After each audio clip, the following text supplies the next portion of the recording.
Yeah, you already know. Susan, people king. Bobona Bobo, Brana Bra.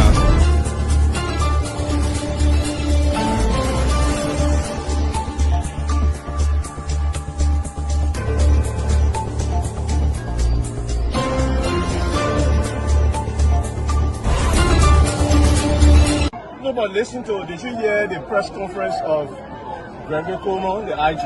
He did say that this is a highly political case, did he not? So you don't take the partisans' word for it, you take the IG's word for it. We elected on 85 irresponsible men what happened to our country. We elected on 85 irresponsible men to govern this country, not to be very irresponsible. Please place your left hand on the Bible being held by your wife, and you will kindly raise your right hand, sir, and repeat after me. All standing, please. I, Joseph Newman Boyka Sr.,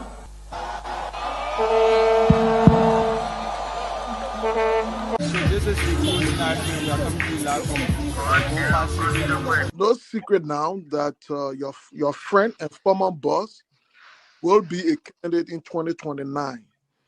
With all of that you experience, all of that you know, and everything that you see unfolding in the country now, will you support him? Will you be part of the process? Will you give him the support? Do you think he can be a better president? So why you want to bring political Benin in it or not? Oh, but political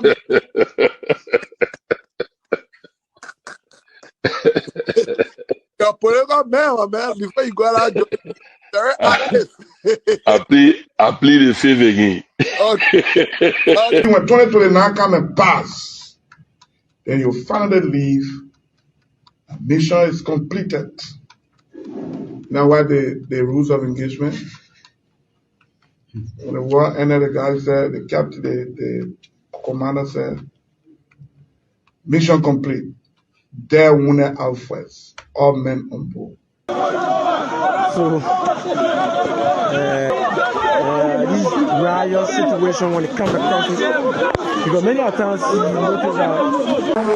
If Charles Taylor is the problem, he will be out of here in the twinkle of an eye.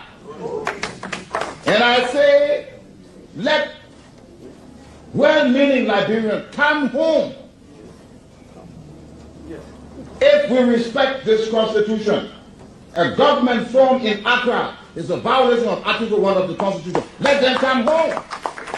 Let that government be formed in Monrovia. On the broadcast administration, we want to give the government of Liberia an ultimatum of 72 hours to provide a living ballot of the chairman of the Student Unification Party, or else there will be a catastrophic pneumonia in the Republic of Liberia.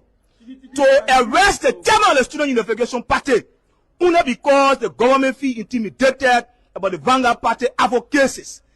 The government got capital road, small, road, B road, all kinds of I think the reason Joseph Baga will not do much because the old man, the papa is suffering. The papa loves the country, but he can't make it. The criminal there around him, they sophisticated than him. They are sophisticated criminals, so they can't make it.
8.80 million United States dollars.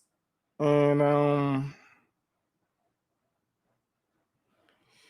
from 818, at then we were to 804.6 million. Now we have raised to 818 million United States dollars. That could be about 13 million USD increasement. $13 million USD increasement.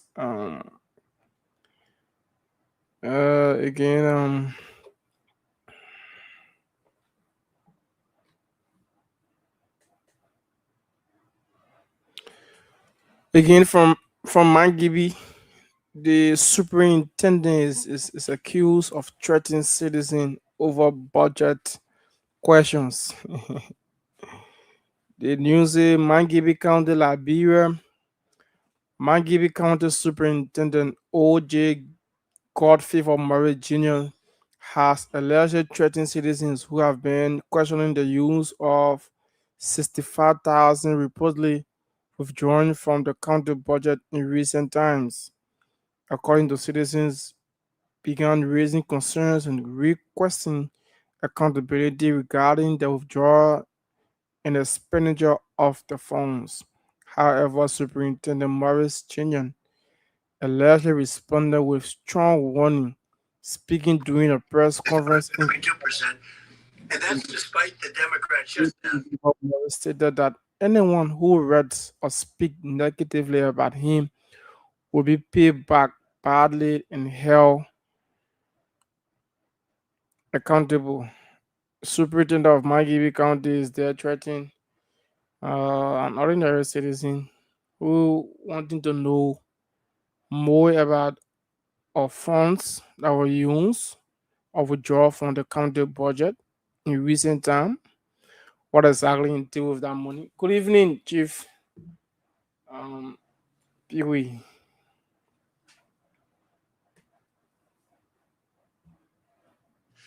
Hey, follow. Good evening to you. How you doing?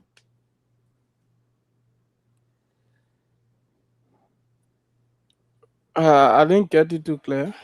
I was saying follow, Sir Augustine. How you doing? I'm okay. Yes, it's a wonderful, wonderful afternoon from my end. We just, yes, on this beautiful Monday afternoon here, the 29th day of January 2025. We just want to thank God to be around and see ourselves counted among the living. That is an extraordinary achievement by us ourselves. Those that we also pray and thank God for the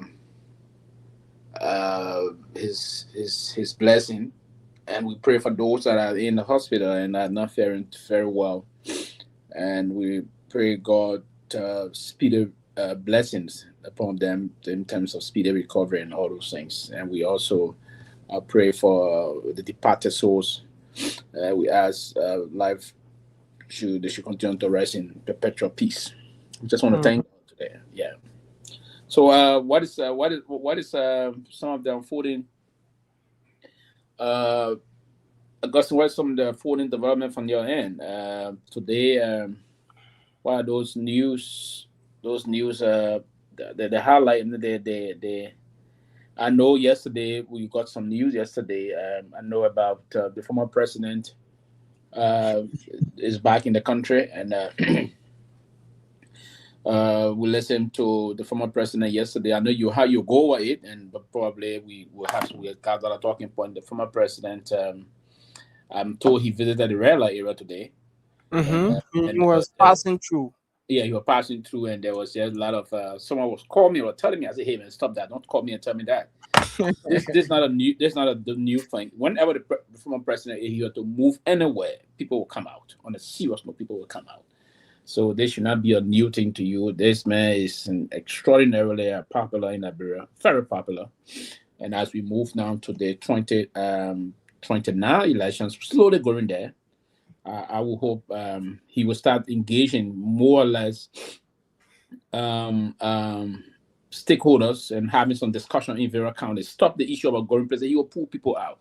You have to start convincing the people and start talking to them as to what is unfolding in the country. Let the people know that times are hard and this government is incompetent and all those things. Sit with journalists, have some major interview, and we all will go and publish and publicize that. And if not, we will discuss that and we'll elevate it in a more. But the people want to listen to you sometimes. Yeah, you know. Move from behind the church sometime, go and engage the journalists, engage them. It's about time that the headless will have to allow Mr. President, former President Weah, to engage with the press and talk to them on the day-to-day activities of what Liberian people are going through. But yeah, yesterday, as I was saying, I listened to him yesterday. There was some debates sparking up now from from all over the place about what he said yesterday, what he said the last time during past elections and all of things. So, but we're going to go into that. That's part of the talking point for today on the series. We're going to look into that. And so I just want you to, is the president back home? Yes. I don't want to say yes, but I'm sure the president is back in town. I'm sure. Yeah, man, you guys need to be tracking these things, man. You can be second guessing if the No, president. I'm not running president. Why is Myean? Myean is executive marshal. I think reporter. So Myean should be in the position to tell us if the president is back home or so, so that we'll get a clear understanding if the president is back in the country. But I've been following the president, the Lofa County Superintendent, been posting regularly. Lavla Masako is the superintendent of Lofa County. He's been posting regularly. I'll look forward to talking to him on the show. Probably we'll invite him so we can engage into some of the politics in Lofa. How is he doing in terms of his stewardship as superintendent of that county?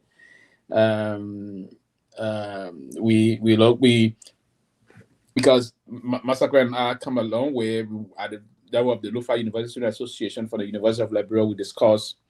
Then we visited past superintendent there at the time, and when he was the president of the Lofa University Student Association, we had a lot of discussion about the county, seeking for opportunities for the students through the county, through legislators from Lofa, if you will, the caucus particularly at the time headed by Senator Somo Kupi personally, and personally contributed tremendously towards the upliftment of the Lofa University Student Association. And then even as a group, the caucus also did the same. Lavla Masako now the superintendent. He been regularly posting on the president visitation to Lofa County. The whole thing I said I was having that from the Sarai district area, then Lofa Zozo, then pushing into Foya, the president home district, and all those things. So, but I don't know if the president is going to be spending the new year. That's why I was asking if he's back to town. But a lot of things. Maybe he might spend his new year there. But I will confirm that in less than 5 minutes. I'll get some information. But interestingly, Lofa have been very, very interesting over the past few days since the president been in Lofa County. The love Tomofala, Sir Joseph, too many issues coming up from them.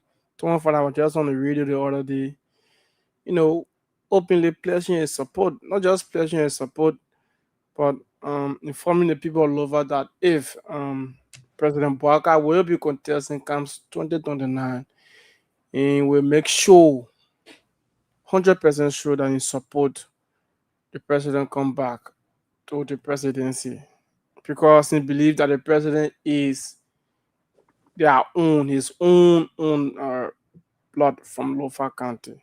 And again, Sir Joseph made a statement which forced the former president to respond that on the previous administration, he was kind of insecure than this current administration, which is 100% secure and free to move around. So what did the former president say? The former president just make a lash that DC people voted for and we took from the street are the same people now talking back at us. Synopsis, like just throwing jab at Yeah, yeah. Sarkozy that he pick up him from the slum, getting state permanence, and coming looking at Sarkozy talking back at him. He doesn't see it serious, and he isn't taking it that serious. Okay, and that's what I was saying to Myean. I don't know if you guys need to, and that clip, we need that clip to be played because we need to do some analysis on it. We need that part of it with that particular portion of what the president was speaking, showing jobs and all those things. We need that clip. If you can start, if you got it with you, or you can start catching it, so we'll play in the next maybe 10-15 minutes or so. But I want to take some time to actually look into that. But before that, what are some of the headlines today in the country? So we've been following this arson attack from the onset. We might be going to about 2 years now. This case is still going on. Today, the state seek dissolution of jury in capital arson trial, sparking legal firestorm. So I don't know if the state is smelling some losing battle or what, but over the few days, they have been seeking different actions. Today at the court, the state prosecutor asked that few of the jury he file a motion that, let me just read a paragraph, if you can permit me. Go ahead. So it said, state seeks dissolution of jury in capital arson trial, sparked legal firestorm. A controversy has erupted in the high-profile Capitol building arson trial after state prosecutor formally asked the court to disband the sitting jury, arguing that jurors have demonstrated an inability to render an independent and impartial verdict. In a motion filed on Monday, December 29, 2025, state lawyers urged the court to dissolve the current panel of petty jurors and order the immediate impanelment of new jury in accordance with the law. The prosecution claims it has observed with what it described as utter dismay and consternation conduct by several jurors that undermines the fairness of the proceeding. According to the filing concern, came to a head on Monday, the 22nd, 2025, the 36th day of jury sitting. During the questioning of the prosecution first witness, Chief Superintendent Raphael A. Wilson of the Liberia National Police, prosecutor alleged that multiple jurors were seen exchanging ideas and consulting with one another before posing questions to the witness, raising doubts about the ability to exercise independent judgment. So just a summary of that. Yeah. Okay. But that The was. the state prosecutor is asking that a few of the jury on the arson attack case should be disbanded. They don't believe in them because probably they might have been playing some kind of trick behind the scene, and more to that, the judge is yet to take any legal action from their statement. Absolutely. This is probably the prosecution may have fear or smell, not smell, sense that they aren't doing well in terms of producing or pushing to hard evidence to win this case beyond all reasonable line they've been in terms of providing the requisite evidence needed to indict and find these lawmakers guilty. So the motion to dissolve the jury, I think I don't know. I'm not there, but I would think that I don't think the judge want to give that and then act to look into. I think the judge going to dismiss that motion, and the case should move on. This case being up now for almost a year. It started not almost it being around for some time, but almost a year now. It's been on the whole thing. I would hope that the judge will expedite this or allow the system will move through, and there should be no delay tactics deployed by the prosecution to snail walk this trial. But if it is in that way, and according to them, if they observe that the independent jurors of the jury team, they were operating in a more independent way, the judge will be the one to respond to that motion. But I don't think the judge is going to grant that. I think he's going to dismiss it, and the trial have to move on. And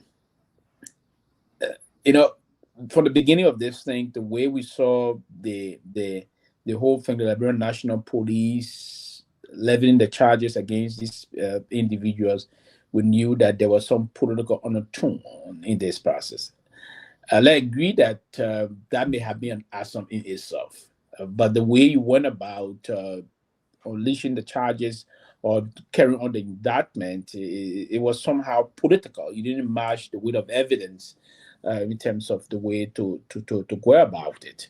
If you did, because the first and foremost, the president was the one that even determined at the time that this was criminal.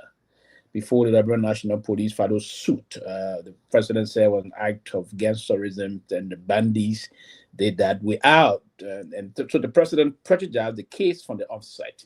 And then the police chief himself being someone appointed by the president, being a puppet appointee, if you will. Because if you respond in that way, you don't want to allow the law to take a course, meaning you're a puppet that is just doing things for his puppet master, if you will. So if you want to move to do things, first and foremost, there should have been independent investigations concluding or pushing to ASAM in the first and foremost. That didn't happen. We saw some people came, they did some investigation, and all of forget. I'm not ruling up ASAM, but how did you know who got involved into what and how they did do this and all those things? So I think it's going to be a difficult battle for them to win. It's an uphill battle for the states to win. I'm not convinced that the state can put a reasonable legal fight against this and succeed in court. But the court is going to determine that. We hope the wheel of justice is turning, and we hope the wheel of justice continue to turn. So that's one of the things. But yeah, go ahead. Next, we have from the EPA. This is one of the government that have been working over the year quietly and more powerfully, something like that. So EPA say from policy to enforcement. Today, the Executive Director, Honorable Emmanuel Yakbaulo Ure, laid out his 2025 environmental gains. Before you continue, we just for programming note, let me announce that we will be hosting I think the media consultant of the media director in the office of the Honorable Speaker of the House of Representatives, Honorable Richard Nagbe Kung. Mr. Vezadi Sumo will be our guest on the closing argument this evening. We're going to be looking basically into the role he's playing in that office. We're also going to be part of our talking point today. We're going to be also looking into the achievement of the speaker since he took on the matter of authority as speaker. And then we will dive into other things that have been coming around of recent. So yes, the concentration going to first and foremost be what the speaker, what he's done over the period of time. He served as Speaker of the Honorable House of Representatives, and then we're going to look up. So Mr. Vezadi Sumo, and as a matter of Vezadi Sumo is also a renowned Liberian journalist. If not, he served with Prime FM. He was one of those very enterprising folks that work from that institution. So I have known Vezadi. He's now working. I don't know if he's still with the Senate, but he's now with the office of the Speaker. So we're going to be bringing on Vezadi momentarily. So we're going to talk about beyond after that. We will host Vezadi. When Vezadi he was to leave, then we will start having some talking analysis, talking point to the former president's statement of yesterday in the church versus a statement that came from Honorable Sir Joseph. And we will also, folks, I was telling us, we will also look into the former president's statement that he came from a wealthy background, not a poor background. Other folks are now reminding us, hey, the president said yesterday that he came from a poor background. I will give my personal view on that and analysis as to what the president meant and where he's coming from now. We will look into that also versus trying to just post the two statements and other. So, folks, I say, listen, we will, as you bring these things up, as the headline of in the country, we will do our best to do some analysis in there and other things, and not taking a partisan side of it. Right? It's the closing argument is meant is we here to discuss thought-provoking national issues that borders on the concerns of the Liberian people. So it's very paramount that we look more deeper into some of these things and the rest of that. We will take some time, probably a week tomorrow, to just talk. I didn't want to do this. So talk about what Mr. Lester Tenney, been saying. He said he's a PhD's eye and other things, but he is saying one time he said that the finance minister and the president of the governor, they are misplaced. The cause of the suffering of the Liberian people. Then another time he said things are good on the other side. So we will take some time to actually really look into some of these conflicting statements and contradicting statements that he's coming off with, if not. So basically, it's about time that we begin to take a kind of a sober reflection on what trend the country is taking. It's important, and everyone's going to take their side in terms of it politically. But we ought to sometimes sit and do a public reflection as to how we intend to go about some of these things. So you were saying something, Sir, so you can continue from there, please. So I said the EPA read out their 2025 environmental gains, say from policy to enforcement. Just short note from the press conference.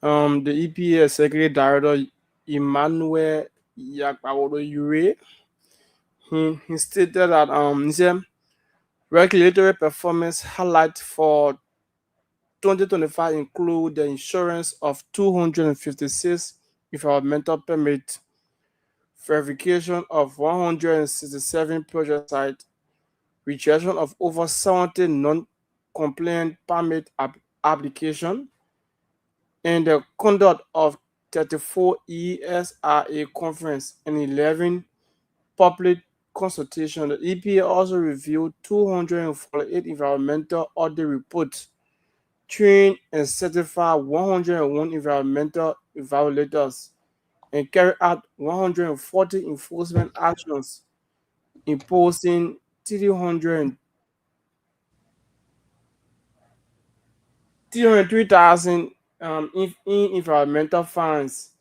generating more. I will hold you right there. We will look into that later on. Basically, we'll do our best to look into that later, Sir. I'll kind of call you Sir John Sir now. No, it's Sir Augustine. Yeah. So again, I want to say a very wonderful good evening to my own dear friend and brother, Mr. Vezadi Sumo. And I was struggling to get the proper nomenclature for your position in the office of the speaker. Now I'm seeing it here. Vezadi Sumo is the speaker media advisor. So as a matter of fact, I just want you to make the disclaimer before we move on, my dear brother. Are you still with Prime FM? No, I'm not. I resigned from Prime FM earlier this year. Okay. So you resigned from Prime FM to take on this big portfolio in the office of the speaker. Is that correct? Yeah, I mean, if that's how you see it, but yeah.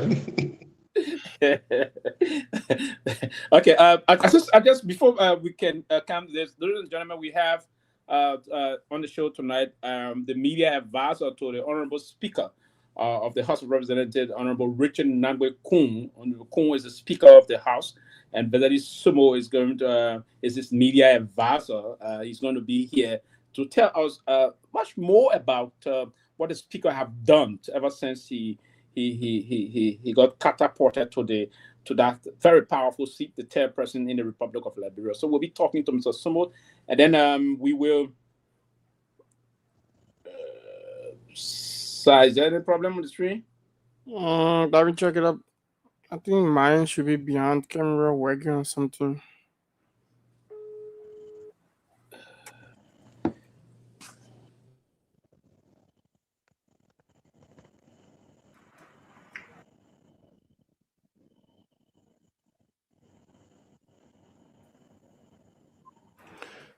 Sorry for that breaking. Oh, yeah.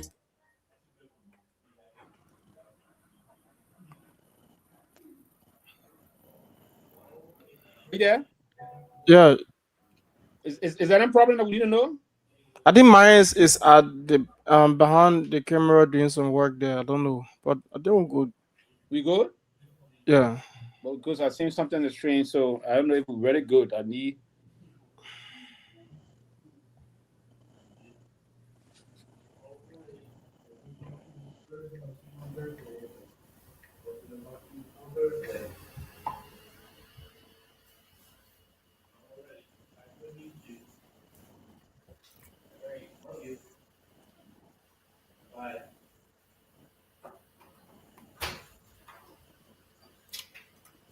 Okay. Okay, thank you. So as I was saying, so Valerie Sumo is here tonight so we would begin first and foremost.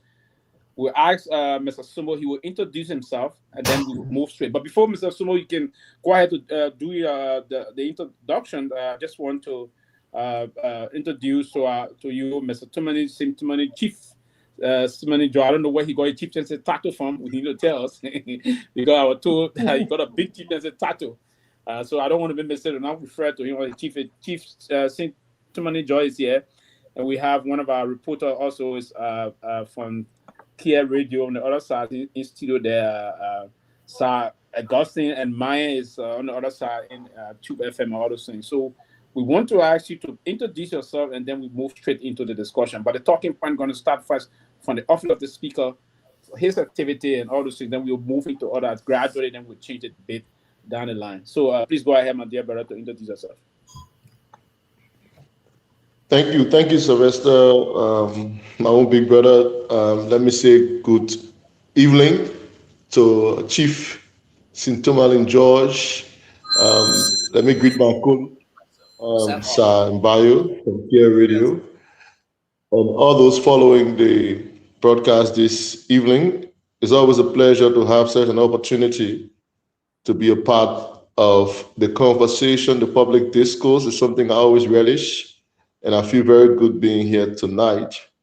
Well, my name is Valerie Sumo. I currently serve in a capacity as the Media and Communications Advisor to House Speaker Richard Kun. It's a very privileged position, and I feel very blessed that I have this opportunity to serve my country through this portfolio.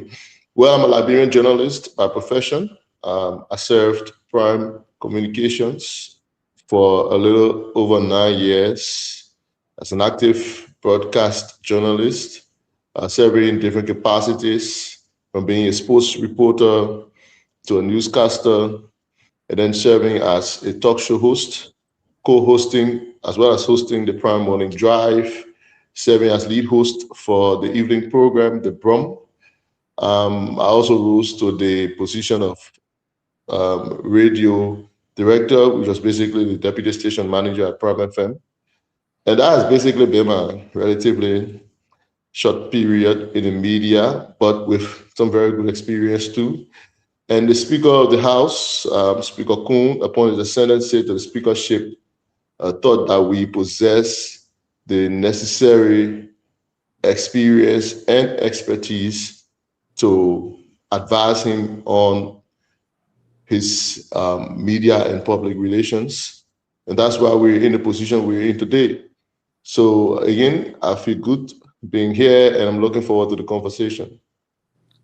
Thank you. Before I can continue and go out with this, let me just make a disclaimer here tonight. I have known Mr. Speaker for more than 20 years now. As a matter of fact, I live in District 11, where he is the representative of that district. The first time he planned to contest for the seat of representative, we all were part of that process to push him. So I just thought to make the disclaimer, and I was open and express that I will be very balanced while we move on the show. I'm not going to take side, but I have known the speaker, so I thought to make the disclaimer very effectively so that we will send the message across. But Mr. Sumo, I would just start here, then I'll let money would pick up from there, and then I just want you to tell us, since the speaker was, what's the responsibility first and foremost of the Speaker of the House of Representatives, and since he was elected. Well, is he performing? The Constitution of Liberia clearly defines the role of the Speaker of the House. It says in Article 33 that the House shall elect once every 6 years a Speaker who shall be the presiding officer of that body. Well, that's the constitutional role assigned to the Speaker of the House, the presiding officer.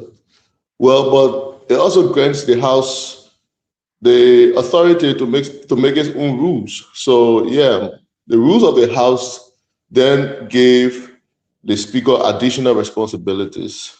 But for the most part, the Speaker, as we all term it, is first amongst equals. They're all elected representatives, and he's just their leader. So in more ways than one, the Speaker of the House is the face of the House. He presides over their sittings. He exercises leadership. He chairs the leadership committee, of course, and appoints committee members, directly represents the House of Representatives beyond other functions. So that's basically who the Speaker is. I mean, constitutionally in line with how our branches of government are ordered and structured, the Speaker then becomes the third person in ascendancy to the presidency. That's why you hear people say it's the third most powerful seat in the land. Yeah, but I mean, for the most part, the Speaker is just another representative elected by the people. But at the House, he is the leader amongst his colleagues. That's basically who the Speaker is. That's good. That's good. So my brother is in the third most powerful office in the country. But too many, you can now come please. Yeah, Georgie. Okay, yes. Good to see you, Mr. Vesely Sumo. It's an honor to have you on our platform tonight. As you're aware, there have been the Speaker ascended to the position he's in today. Came with a lot of struggle, a lot of stuff went on, and he's today the Speaker of the 55th legislature.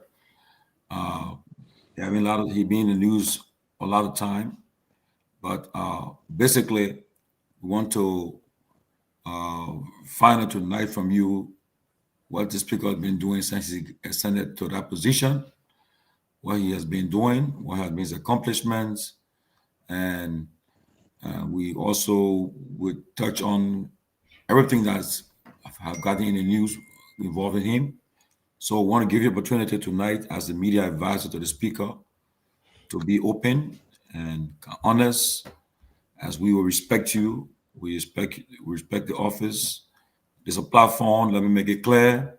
We are not anti-government, we are not pro-government, neither are we pro-opposition or anti-opposition. We are consider ourselves a neutral platform, but we do have panelists that are aligned with political parties. For instance, somebody from the UP is also here. So we got somebody from the CDC, the ANC. So far, they are all part of this platform. But the management of the platform is strictly independent. We do not take side. We want to let you know that. So be comfortable and let us have this conversation tonight regarding the third powerful man in the Republic, which happens to be the Speaker of the House of Representatives. So again, welcome to the closing argument. And as the show progresses, you'll find that other people will be joining, other panels will be joining us. Some of them are still at work. Some of them, this is America. We got to make the time. So, but feel free and let us have this conversation tonight.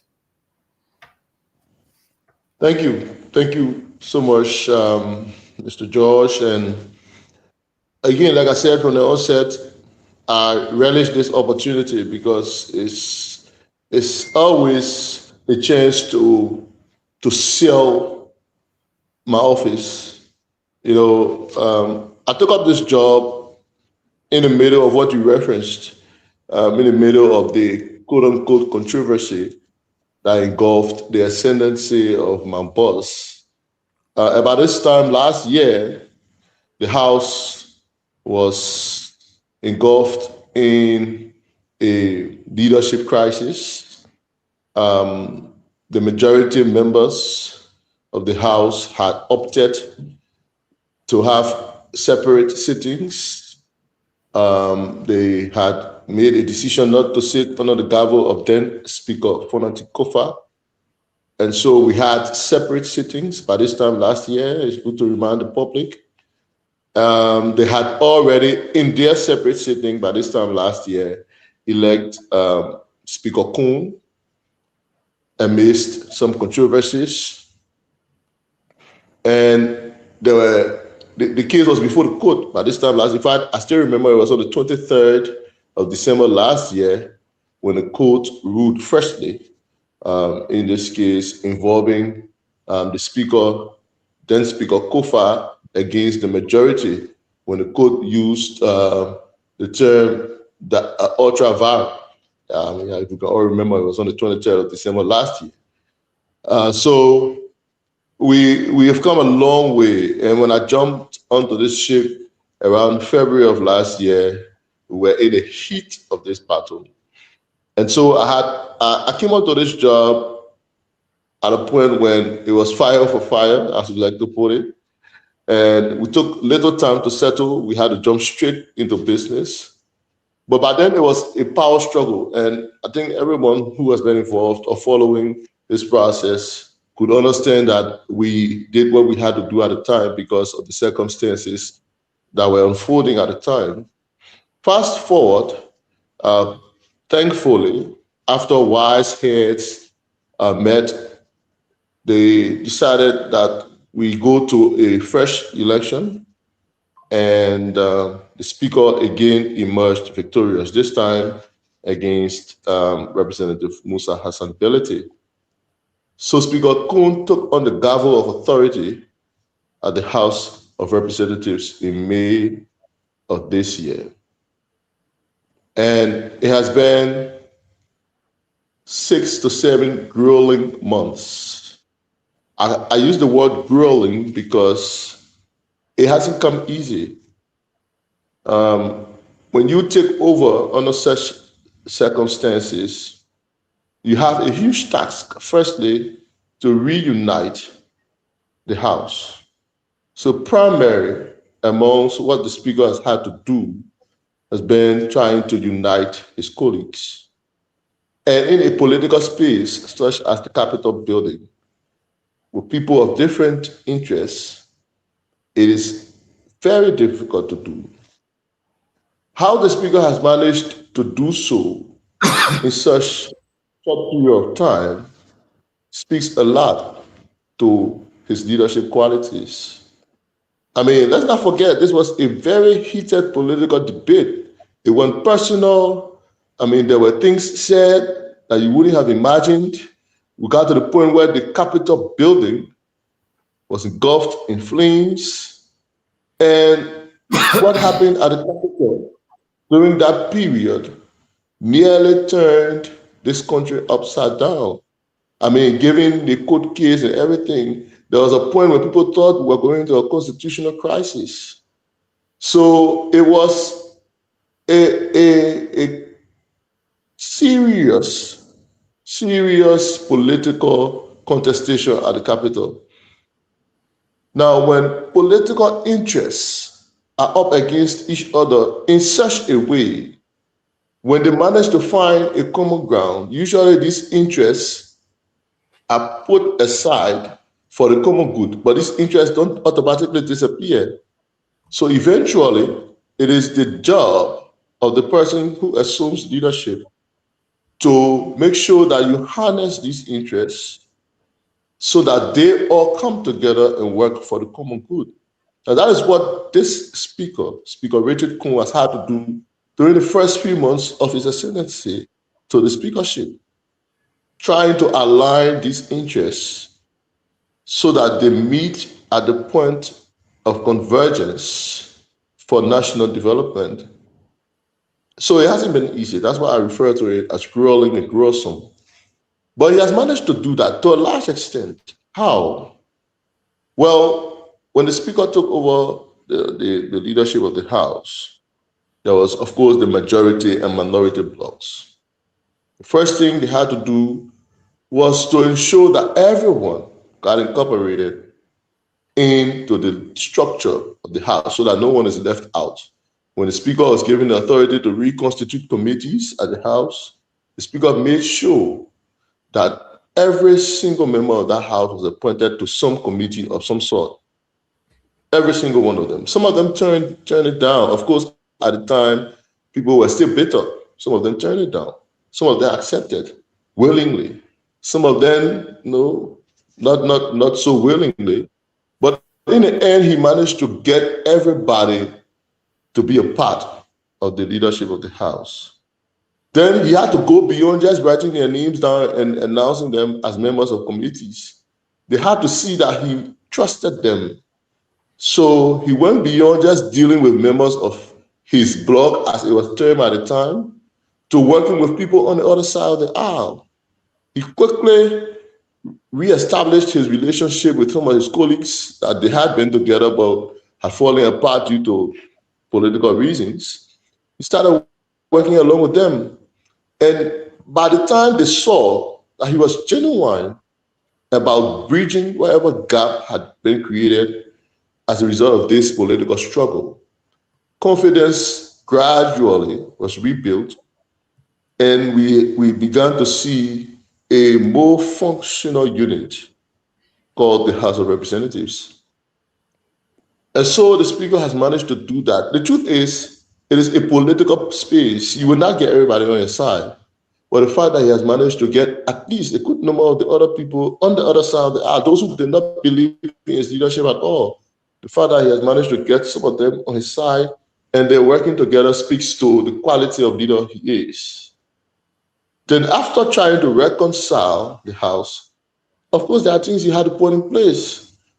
We all remember that the House, the joint chamber of the House, that is, went up in flames.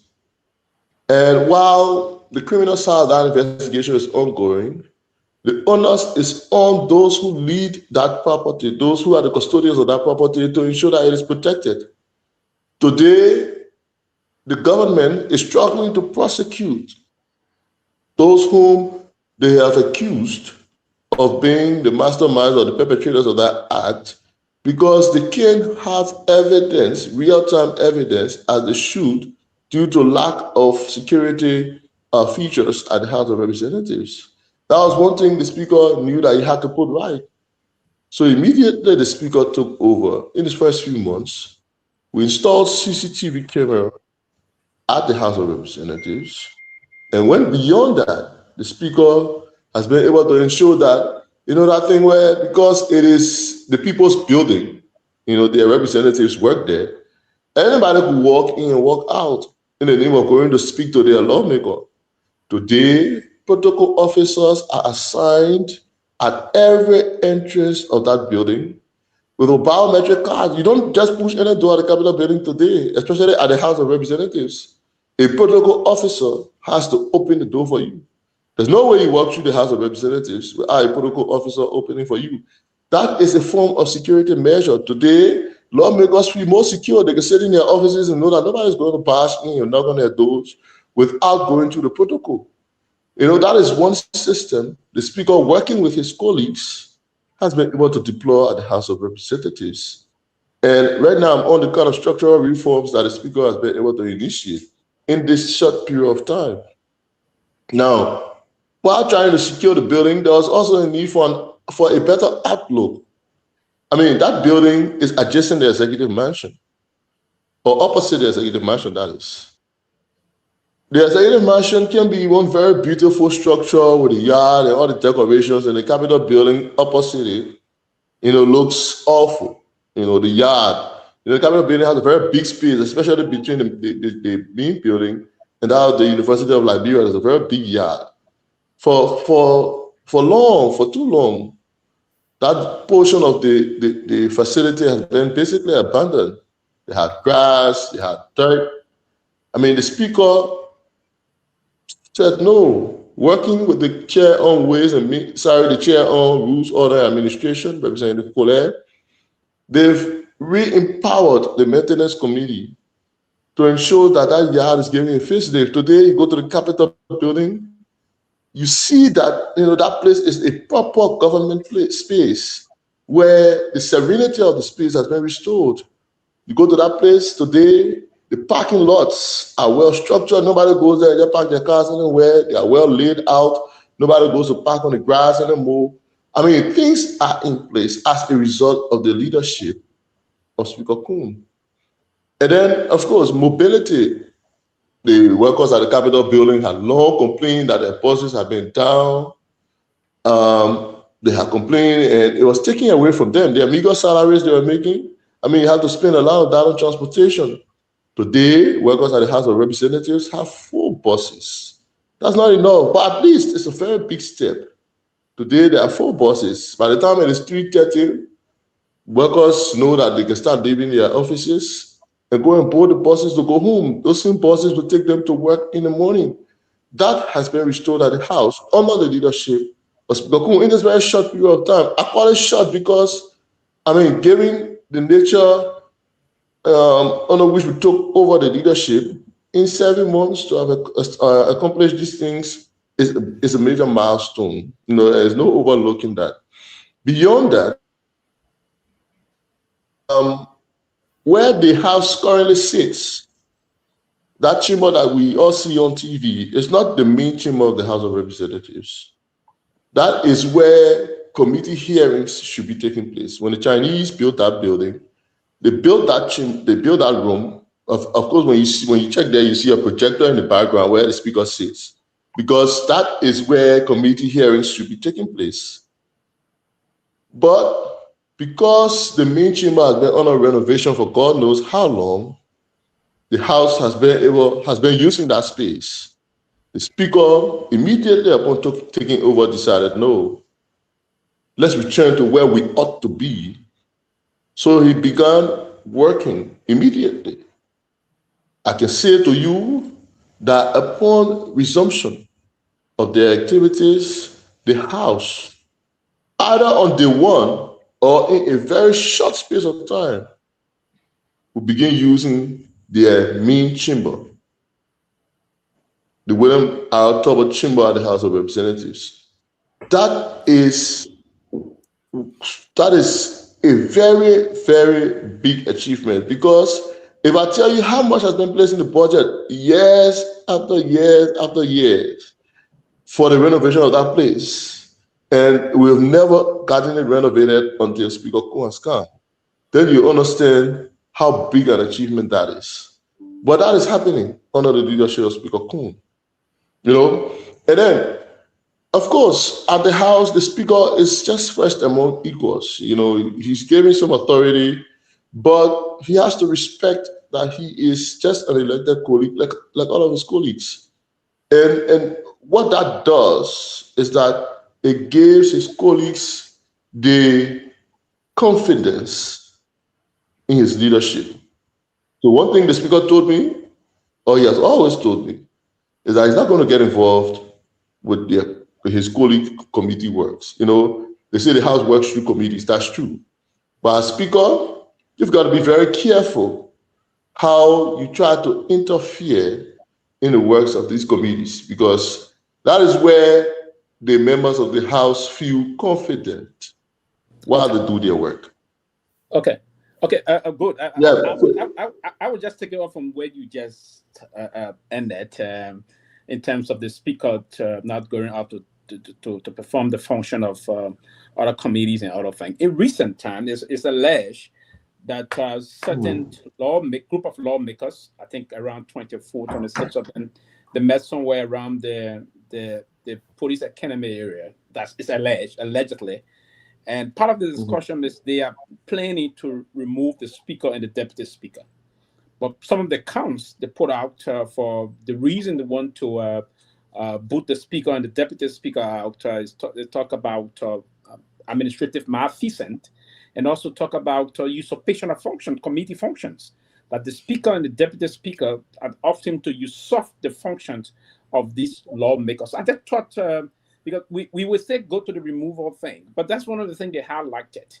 And they spoke of massive corruption and all those things. So can you actually comment? Is that because is it true actually that there are certain group of lawmakers that are often to remove the speaker first and foremost? I have no idea, sir. I have no idea. Okay, and from this, they are alleging that the speaker being usurping their function, and you just said no, the speaker is clearly all of that, and that's one of the report we hearing from the other angle that, and I'm meeting here it was alleged that they met and they brought some of these things out and other things. But Tomalin, I will hold myself a little bit here. Do you have another concern that you move on? Then I will come up with this sort of point. Go ahead. Okay, Mr. Sumo, again, let's go straight to the business. Prior to when Speaker Cohn got elected by colleagues and he took over the gavel of the House, the minority bloc members, people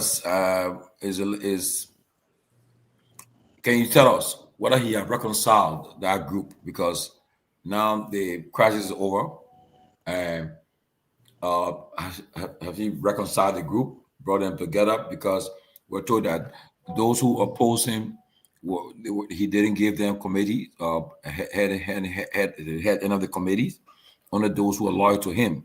And because of that, there's still a divide in the House. Can you please comment on that?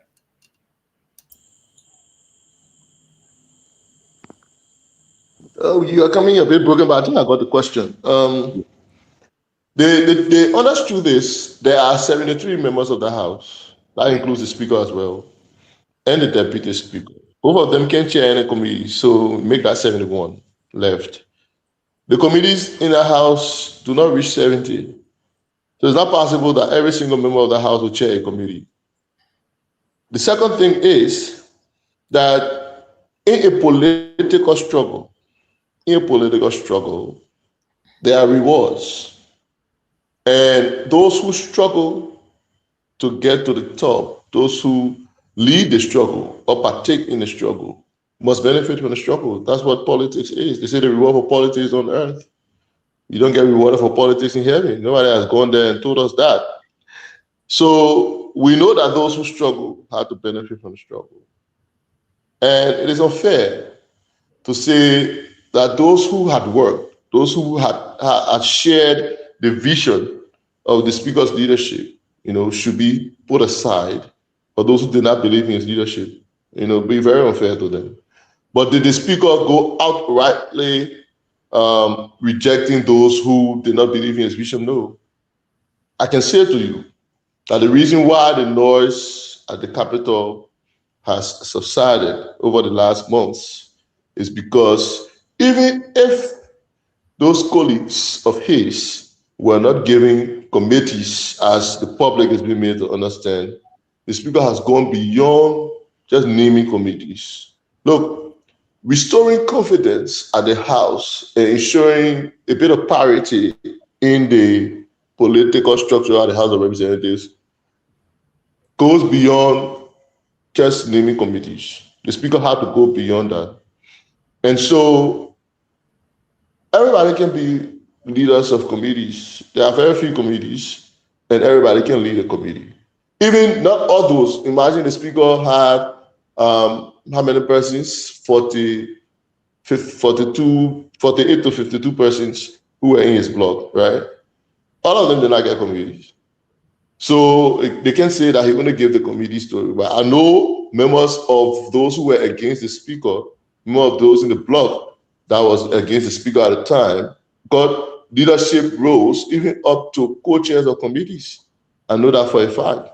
So yeah, there will always be these kinds of issues. But do they still exist? I mean, do you hear that noise again? No, because the speaker realizes that beyond just naming committees, you have to make this work a functional space. I mean, you have to make this Capitol building a functional space, and to do that, it goes beyond just naming people on few committees. You know, work with them, make them believe in your leadership, and you get the best out there. I think the speaker has been brilliant at doing that. What's the relationship between the speaker and the former speaker? It's not very cordial. And I like to say this, and it's not because the speaker has not been reaching out. You know, the both persons, they of the same ethnic group. I don't know. The former speaker, for some reasons, I mean, probably just doesn't feel comfortable. Being as friendly as he used to be. But the speaker has made strides, whether on a personal note or through folks, to bridge that gap, you know, to mend the broken relationship. Of course, I mean, in this kind of political struggle and how things went, you don't expect. Did the current speaker, did the speaker attempt to bring him to leadership? Are they appointing on those leadership committees? As a mic of showing that you made him more comfortable to come to work. He was the immediate past speaker, and then just being a group member. Rank extended in that way. Yes, the speaker did name the former speaker as a member of the Judiciary Committee. He declined that. A member of the committee does not push you to be on the leadership of the Honorable House. He's just a member. Talking about a chair or co-chair. Yes. I know that. But before the speaker could announce members of committees, the former speaker had openly declined any position on any committee. He said that openly, that he's not going to accept any position on any committee. In fact, he said he's not going to get too involved with House activities. As a matter of fact, the former speaker has been to plenary less than 5 times since this process ended. That was going to be my next question. Is it regular in coming? No. He doesn't go to sittings as often. The excuse will probably be that he goes to court, because let's not forget there's a court case. He's there, but he's not the only person in court. There are other lawmakers in court who are regular in the sittings, but he's not there. He barely comes, and when he comes, he walks across the aisle, exchange pleasantries, and walks out. Whether he feels uncomfortable sitting on the gavel of Speaker Kun, well, he hasn't said that publicly, but it appears that way. Just recently, when the House was closing for its break, the Speaker appointed the former Speaker as a member of the ad hoc committee that will remain active while the House is on recess. You know, the House is going on recess. The Speaker will appoint maybe 5 or 6 persons who will run the activities of the House while the House is on recess and report to leadership. The Speaker appointed former Speaker Kofa as a member of that committee. Well, it's needless to say that he hasn't been anywhere around the Capitol building. Did he decline, or he just didn't respond to that? Well, it's needless to say because he hasn't been anywhere around the Capitol building since. Now, I would try, I would try to push her back a little bit. I know we're going to go into this aspect. There's some heavy lifting you will be expecting to you meet have in the show, but we want to get into this and we dealt with this issue now, but the speaker, he wrote as speaker and all those things, and you just stated that he's not interfering with committee jobs. He's doing everything to reconcile that August institution and the rest of that. Let's go back to his district a little bit, to his district. I was just in the district about 2 weeks ago. I just left from there 2 weeks today, and I saw some things unfolding around, as a lot of stores around the stadium, the Balance sport page. And I was told the speaker is erecting those structures for, I mean, who is the speaker behind the project there, and the fencing of the sport page and those stores around it? Let me put it this way. Is the speaker actually behind that those projects? Most definitely. And what's the intent of those stores? Who is the stores? What's the intent of those stores? Who is the speaker getting into petty merchandise now, or is he going to be saying small thing? I saw that coming. Okay, so the speaker, as part of his vision for developing the district, thought to do a complete refurbishment or maybe a complete redesign of the Balance Estate sports pitch. And when the engineers came, they advised that the speaker had made plans before even being speaker. The speaker had made plans working with some engineers to put artificial turf on the Balance Estate sports pitch. Okay. And we've had back and forth conversations with the folks at the LFA. And we've had a couple of engineering groups that have come and done assessments at the pitch. One group said that if you put artificial turf, the pitch will become too small. Another group said, yeah, you can put it there, but you're not playing 11, you do maybe a 9 aside. But we've been having these conversations. Eventually, we met another group. I said, yes, I mean, given the capacity of the field and the pitch, yes, we can put artificial turf on the pitch. So that is exactly what we're trying to do there. Now, there were makeshift structures behind the goalposts facing the market and also facing the main street. And we're advised to remove those makeshift structures because we're building sitting capacity. So to build a sitting capacity, we had to remove those makeshift structures and rebuild the sitting capacity.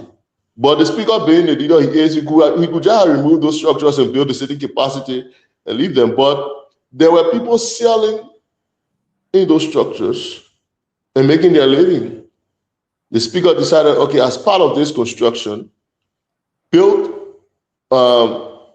small stores so that those who were selling here can have access to those stores. So the stores you see there are already booked.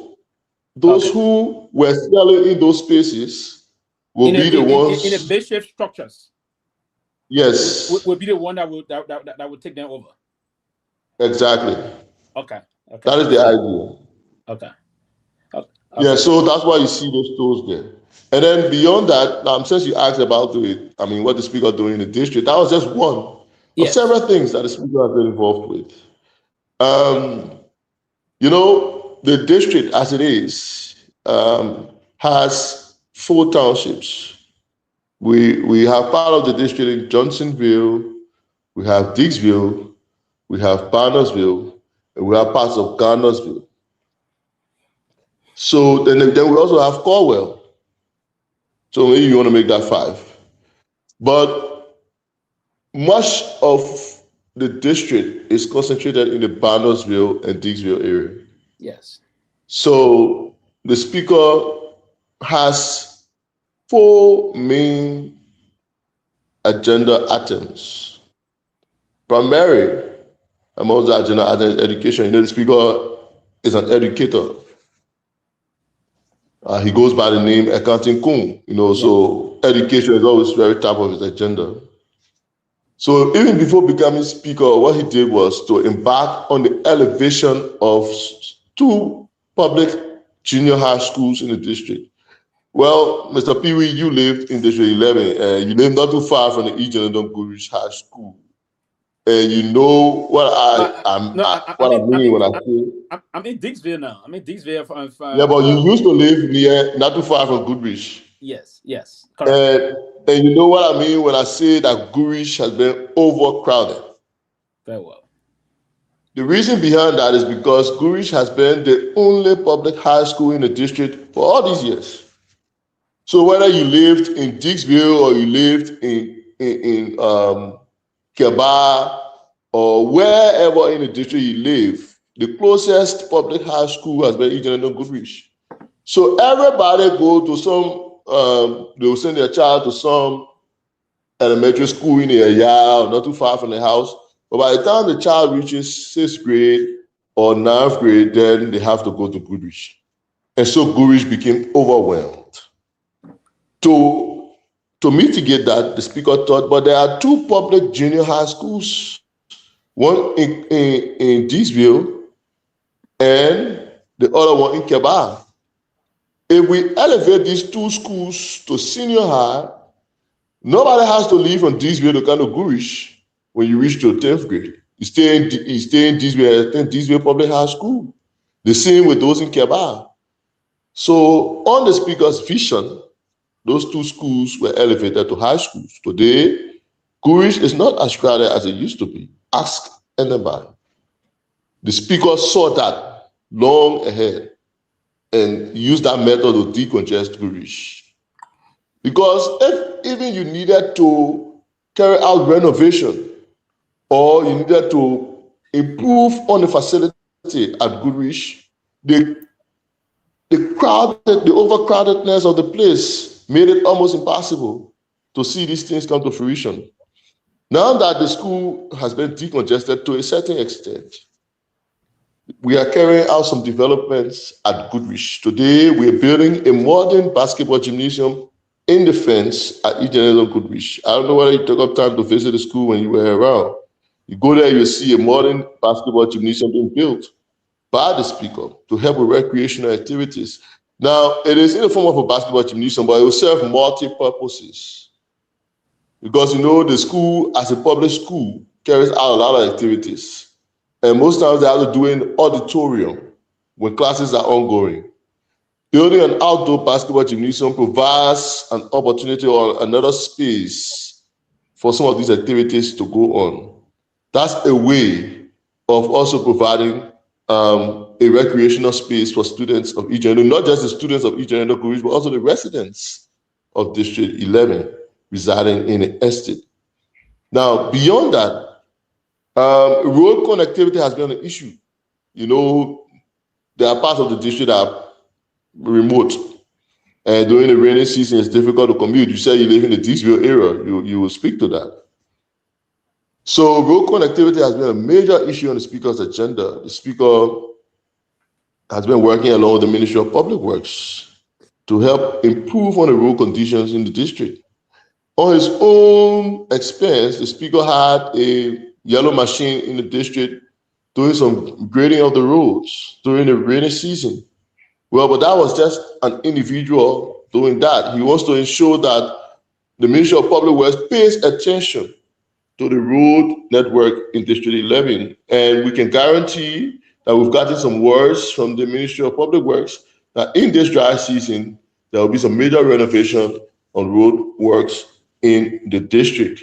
Health is one big part of our agenda. The speaker is so passionate about health. When you're somebody who have lost family members to a poor health system, you know, we all sadly remember when the speaker lost 5 members of his family in a fire incident. Not necessarily a fire, but a carbon monoxide incident in the district in one night. That situation continues to send trauma, you know, to the speaker every time he thinks about it, because he lost some very close members of his family in that incident because we didn't have oxygen at the JFK at the time to resuscitate those people who have been choked by carbon monoxide. So the speaker is concerned with health. The speaker runs a mobile clinic in the district. It goes from community to community every weekend, treating people free of charge. Free of charge. I have the statistics for the mobile clinic. When I tell you the amount of persons that we get to treat every weekend free of charge in the district, it will astound you.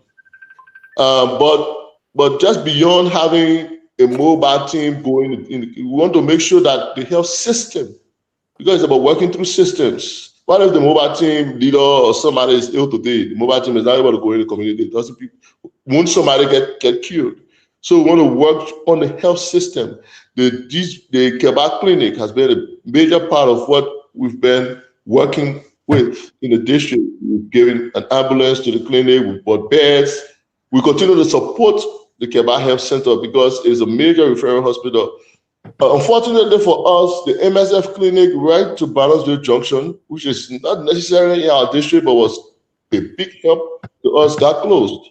We've sought to find reasons why that health center is closed, and we could not get the kind of answers we thought we could. But that has been a big part of the deficit in our health system in the district, because then our mothers that used to go and take free health care at the MSF clinic now, they have to go far places, maybe up to Barbara and up to the Dopoh Health Center. So health is also a part of our agenda, and we're very much concerned with health. Yeah, before Tomalin can come in quickly, just the MSF Children's Hospital, I think MSF withdrew from that facility. What I was told was because they had the owner of that property was involved into active politics. Allegedly, that was what I was told. And then MSF, their political neutrality issue, there's a zero tolerance basically. So I think they left the facility. They may have relocated elsewhere, but they left that facility because when listening to Kamara, whosoever, when he jumped into politics, then MSF withdrew from the facility. But yeah, before Tomalin come in, I don't want to slip on this one. You need a lot of things just now about all those projects that the speaker is undertaking. A very good project. I'm from District 11. These are things he's talked about before. Is he sponsoring this project from his budget? And again, I want you to comment on this. The past budget, what was the amount in the budget for the past speaker and his current budget? How much do we have now current from the speaker? Have there been any increment from the past speaker? And those projects that you just mentioned, how is the speaker sponsoring this project? Is this coming from the budget, or is something personally funded by the speaker from his pocket? That's a good question, because most times a lot of people tend to want to paint a picture of the speaker collecting the government money and using it for his personal use. So it's good to clarify that. Two of those projects, the Deesway Public School and the Kehleboe Public School, were almost completed when Richard Kuhn was just a representative of District 11. He was an opposition lawmaker in the 54th legislature.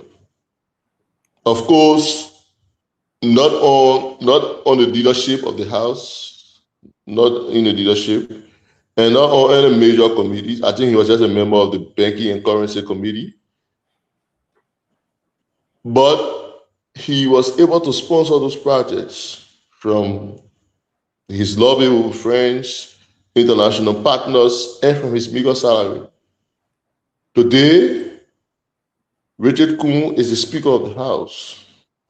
He runs a budget. Firstly, he met a budget because he met that budget. You could argue that it was passed on him, but it was passed under the circumstances under which it was passed. But the budget that he encountered when he took office in May of this year was slightly lower than it is now.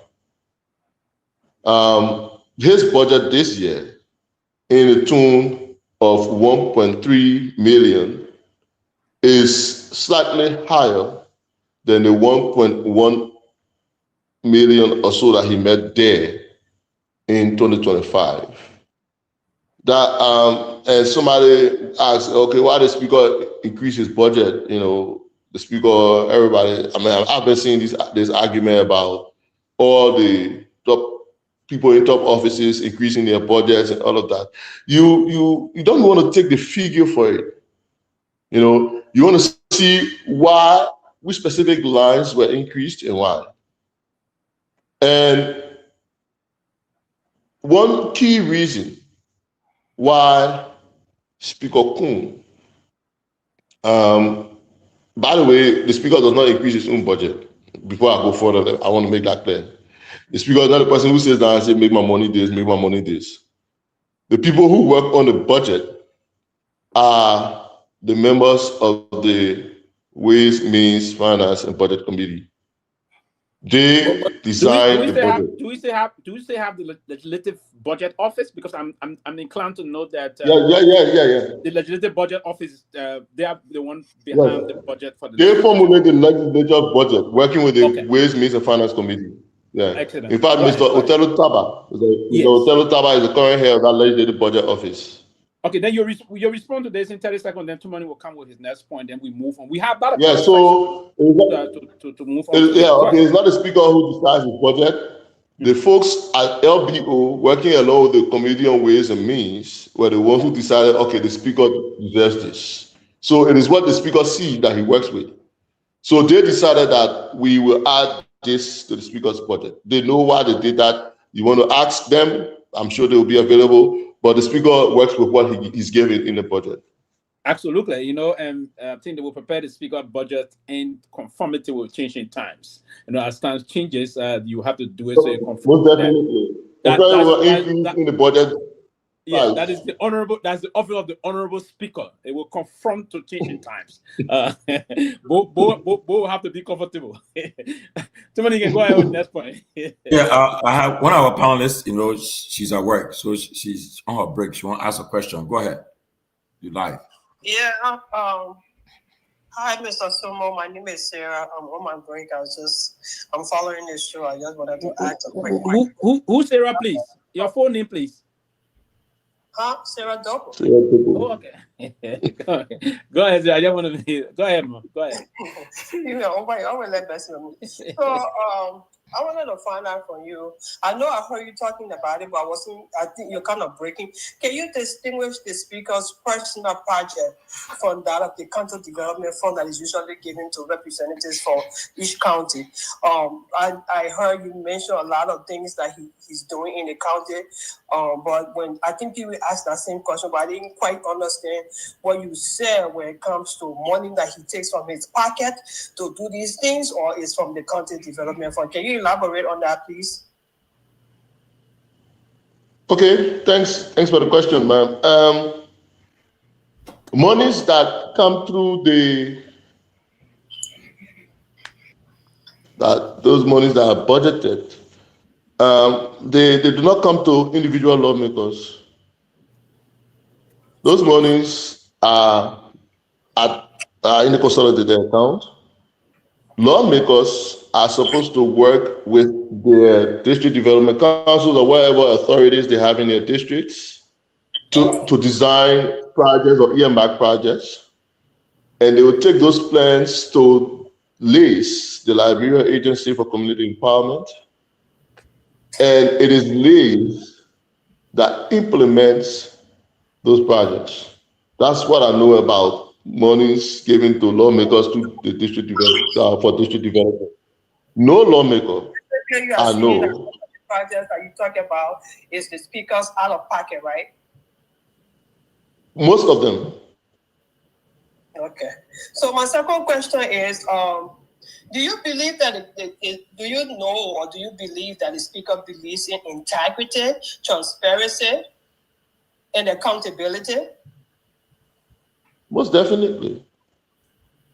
So if that is the case, can you speak to the videos that we saw when the speaker was threatening journalists that if they say anything, they were going to be put in jail? And can you also speak to the current things that are going on with regards to his relationship with the many wives, and his wife is coming up to claim that she needs a divorce? Can you speak to that? Do you think that's integrity, or does it put a reproach on the office of the speakership? Thank you. Okay, is she off? Yeah, she's done. Okay. I knew these questions would come up. I just wanted to be sure that we're not going and coming back, going and coming back. So if we can table that so that we'll get to that point, then we'll just answer it once and for all so that we don't have to go back and forth. Is that okay with the panel? Come again? Pewee. Sorry. He said I'm that. saying, Go ahead. I expect that these questions will come up. But since I know that she's busy, so she just wanted to make her points clear, also ask her questions. Can we table her questions so that when we get to that point, where her questions fit in, then we can just answer them once and for all, so that I don't have to answer and come back. And then those of you on the panel ask the 2 questions again. Yeah, if that's it, that would be okay. And I mean, she's following the show very closely. She's one of our panelists. If she can come back. Yeah, let me just appeal to her so that we table her questions. And when that time comes, then we can just answer once and for all. So that would be that. Which of the segments that what was that? Too many shows. I was just a little distracted on the phone. What the question? Her question was in which of the area? Her question. She talks. Around integrity, about that press, about the speaker's alleged threat to journalists, and then of course the recent situation with Cecilia and all of that. Okay. So we just bundled that in one section and discuss it. So, Sarah, I know you still on the phone with us. Trust me, if you have, will you have the time, Sarah, to come back? We'll be heading to that very soon. Can you come back and re-echo that, if you can, please? Sarah, you in it? Oh, she off. Okay. No, she off. I think, but she following. She was still come, but she following. So yeah, we were saying on that. But that Peabody was just on. Dr. Heron. The Reverend Dr. Heron Peabody. I just want to say welcome to you, Dr. Peabody. I'll give you the floor to ask 1 or 2 questions before we can move to the next segment of the show. Go ahead, please. All right. Good to see you, Honorable Vesely. Am I right? Vesely Somo.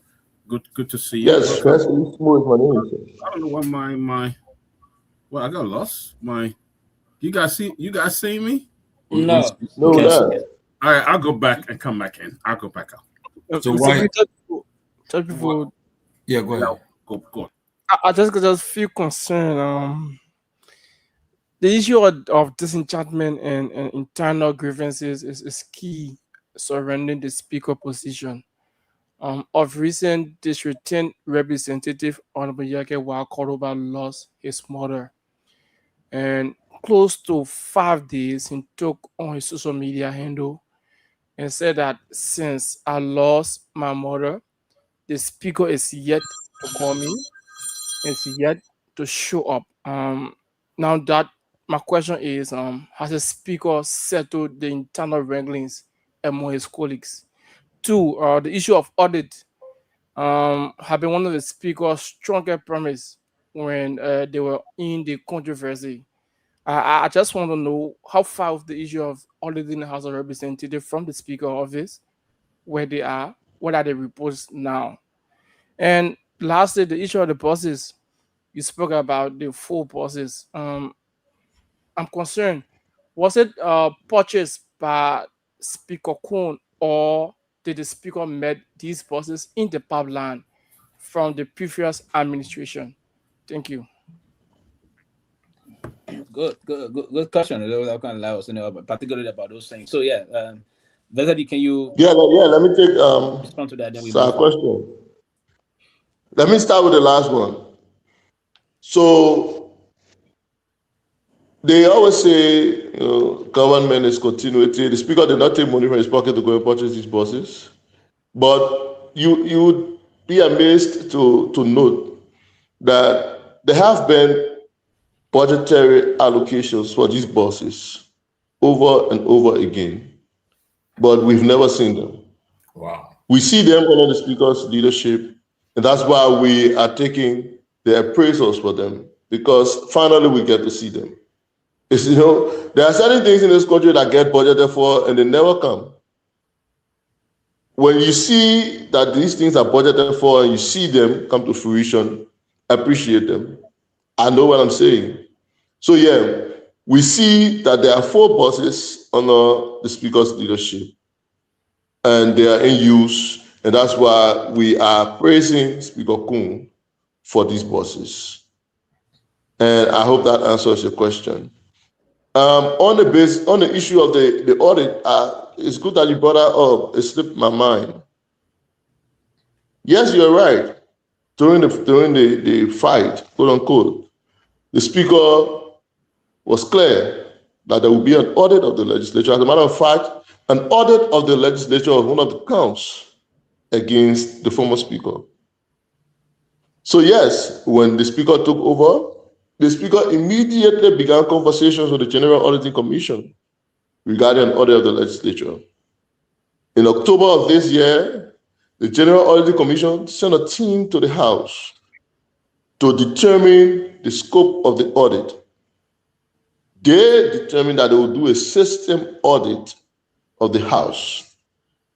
After the system audit, then they would, based on the recommendations from the Auditor General, the House would put in place the necessary measures, systems, to effect a proper financial audit. Now, let me say this. It is difficult to go to a workplace such as the House with little or no documentations. People have been doing things manually to that place. People have been writing paperwork, checks with little or no traces. And you go there as an auditor and say you want to audit that place that has not been audited for all these years, you're wasting your time. So the first thing the General Auditing Commission recognized was, let's put a system in place here first. Let's try to digitize the place. Most of these papers, documentations you see on flying sheets, let's put them in a system. We'll get that in a system, and then we'll put a structure in place so that we don't have to continuously go in this cycle. Going forward, we put a check and balance system in place, and then we try to log all the backdated financial transactions. Then it's easier to audit this place. That's why a system audit of the legislature was done between October to December. That was announced. We made it public that the House was undergoing an audit, a system audit. Now that system audit has been concluded, the GSC is working on its findings. It will come out when they decide. The House has already put in place an internal audit department under the leadership of Speaker Kuhn. Of course, the Speaker is an accountant by profession. So things like auditing is not new to him. So an internal audit department has been put in place. Going forward, there will be an internal audit check and balance system of financial transaction at the House of Representatives. This is unheard of. This is the first of its kind under the leadership of Speaker Kuhn. So when the GSC comes out with its findings on the system audit and the recommendations therein are outlined, then the House can follow up on those recommendations and put in place the necessary steps and systems for a proper financial audit of the House in the coming months or years. So that's how it works. Yes, sir. Just more, let me interrupt you a little bit. So are you saying that the administrations of Bofa Chambers and Kofa and Fala had no system in place? Are you trying to insinuate by saying there was nothing in place? We're using manual stuff? No, there was a system, but there was a manual system. There was this, how do I put it? Okay, so somebody raises a voucher, it goes to this person, the person signs, they take it to the bank. Didn't you hear the former speaker complain that there are people even removing money from his budget line without his consent? Didn't you hear things like that? They say, oh, the bank can go and sign. And the man say, I don't even remember signing. The former speaker complained about that. Yeah, he said it. That's because of how the system used to be. This speaker has said, no, I don't want a situation where I don't even know who took money from my budget line. I'm not even the first or last signature to have money leave my budget line. So we put a system in place that is automated in a way that before 1 cent leaves from my budget line, I'm alerted. Correct? That's the kind of system we're talking about. Yes, there was some system in place, of course. Nobody just used to walk and just take money from anywhere. But that system was, I don't know how to term it, Stone Age or what, old Stone Age kind of system, and nobody's using that now. It's difficult to audit that system because people are basically doing things manually and just moving sheets around. To audit the House, you need a proper system. That's why that system is being put in place now to prepare the house for a proper audit in the coming years. Okay, before we move to Peabody quickly, I want you to answer the last side of our question about the Yeka Kuluba's issue that you slipped on, because someone said you didn't respond to that. Did the speaker reach out to Yeka Kuluba when he lost his mother?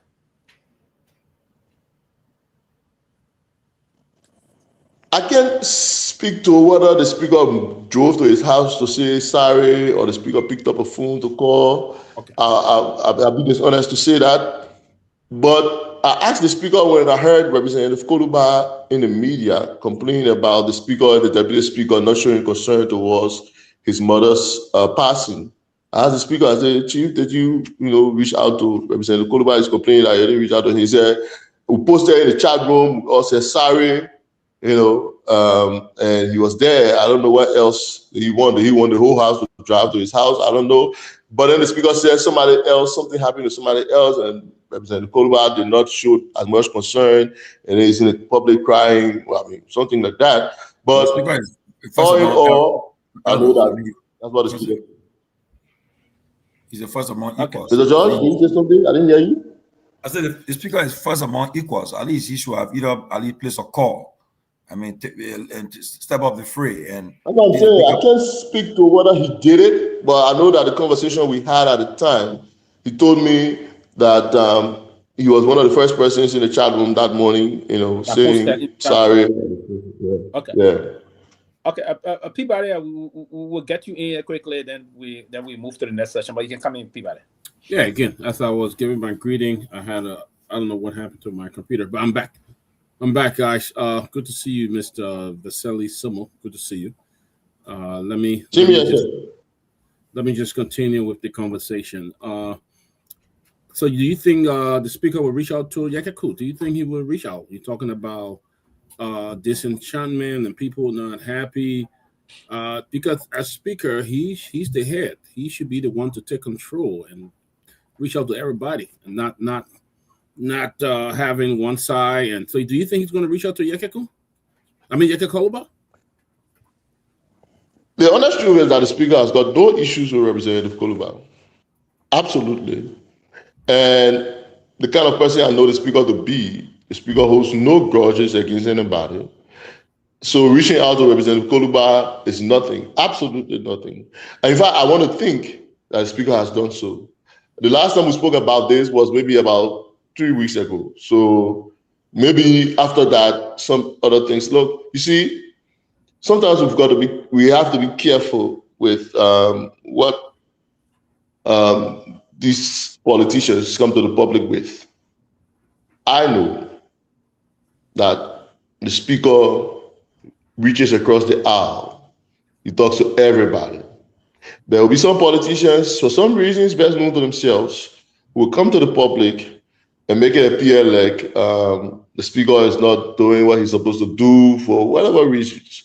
But I know that the speaker that I work for reaches across the aisle regardless of who you are. And I'm sure that he has reached out to Representative Kuluba.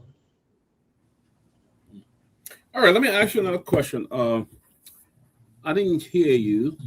What is the current speaker budget right now?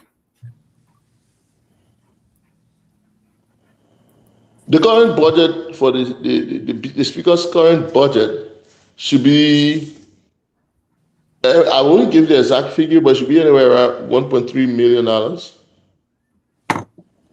Oh, $1.3 million. Okay. But let me ask you, I listened to you when I was driving. You talk about the speaker having mobile clinic on a weekly basis. He's traveling from one county to another. I mean, one part of a different part of the district and all of that, doing that. Don't you think the speaker should allocate more money so that clinic and stuff can be built in those areas and stuff like that? Don't you think he can find money to put in the budget for like JFK and other clinics around those areas rather than he taking up the initiative to do things like that? Why he's not channeling to the local hospital or other places? Easier said than done, Dr. Peabody. Sometimes, when you're outside like me, it's easier to say, rather than the speaker going and making these interventions himself, why the speaker can put the money in the budget so that they build these hospitals and, you know, stuff like that. But I tell you what, I'm just giving this parallel example. About a month ago, the speaker visited the Monrovia Central Prison. And of course, among other things, the folks at the prison, the folks working with the Bureau of Corrections, were laying their plights before the speaker, telling him how they need direct investment, they need support, they need increment in their salaries and their benefits and all of that. And they were calling on the speaker to increase the budget for the Bureau of Corrections. And you know, so I called one of the guys, may have been the superintendent for the prison. And I told him, I said, do you know that there's no way the speaker is going to, quote unquote, say, let's increase the Bureau of Corrections budget on its own. The Bureau of Corrections falls under the Ministry of Justice. So if you want to allot money to the Bureau of Corrections, you have to put it under the Ministry of Justice. Now, if you increase the Ministry of Justice's budget, do you think the first area that will go to will be to the Bureau of Corrections? The Bureau of Corrections is further down the chain. If you add 1 cent on the Ministry of Justice's budget, the first area everybody's looking forward to is the police. Well, by the time we do the police, we do the DEA or the fire service and the immigration. But then we get down to the Bureau of Corrections, there's no money left. The point I'm making here, and I'm trying to draw parallel to the question you asked, is if we add money to the Ministry of, or to say... Mr. Samo, one who said the speaker will use his influence along with the Ways, Means and Budget Committee to appropriate, because you can directly go from that committee, got the appropriation power to put money for correction. That land item correction. Let's say the Division of Correction is under the Ministry of Justice. That's absolutely correct. Let's say under the Ministry of Justice, the Bureau of Correction got $300,000 or $1 million. The Ways, Means and Finance Committee can increase that to $500,000 and pass the budget and send to the president. And when that is done, that is also possible. So the speaker could use that. I mean, I'm just saying something is possible. You could do that, and the committee would change it and liaise with their colleagues in the upper house to agree that correction is important. We need to not only is not but feed the guys, the condition, rehabilitations, all those things.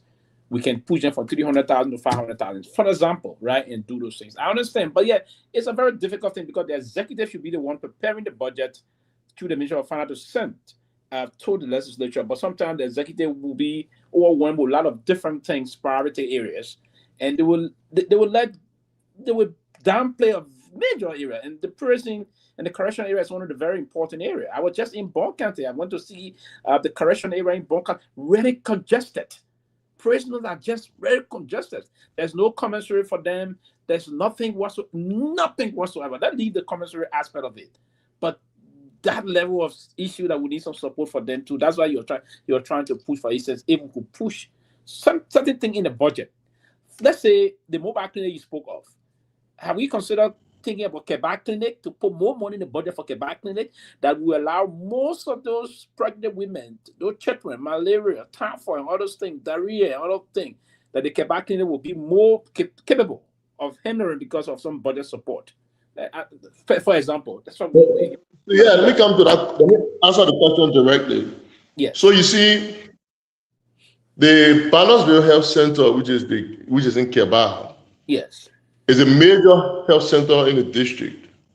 It's a major public health center in the district. In fact, it should be one of 2 health centers, public health centers in the district.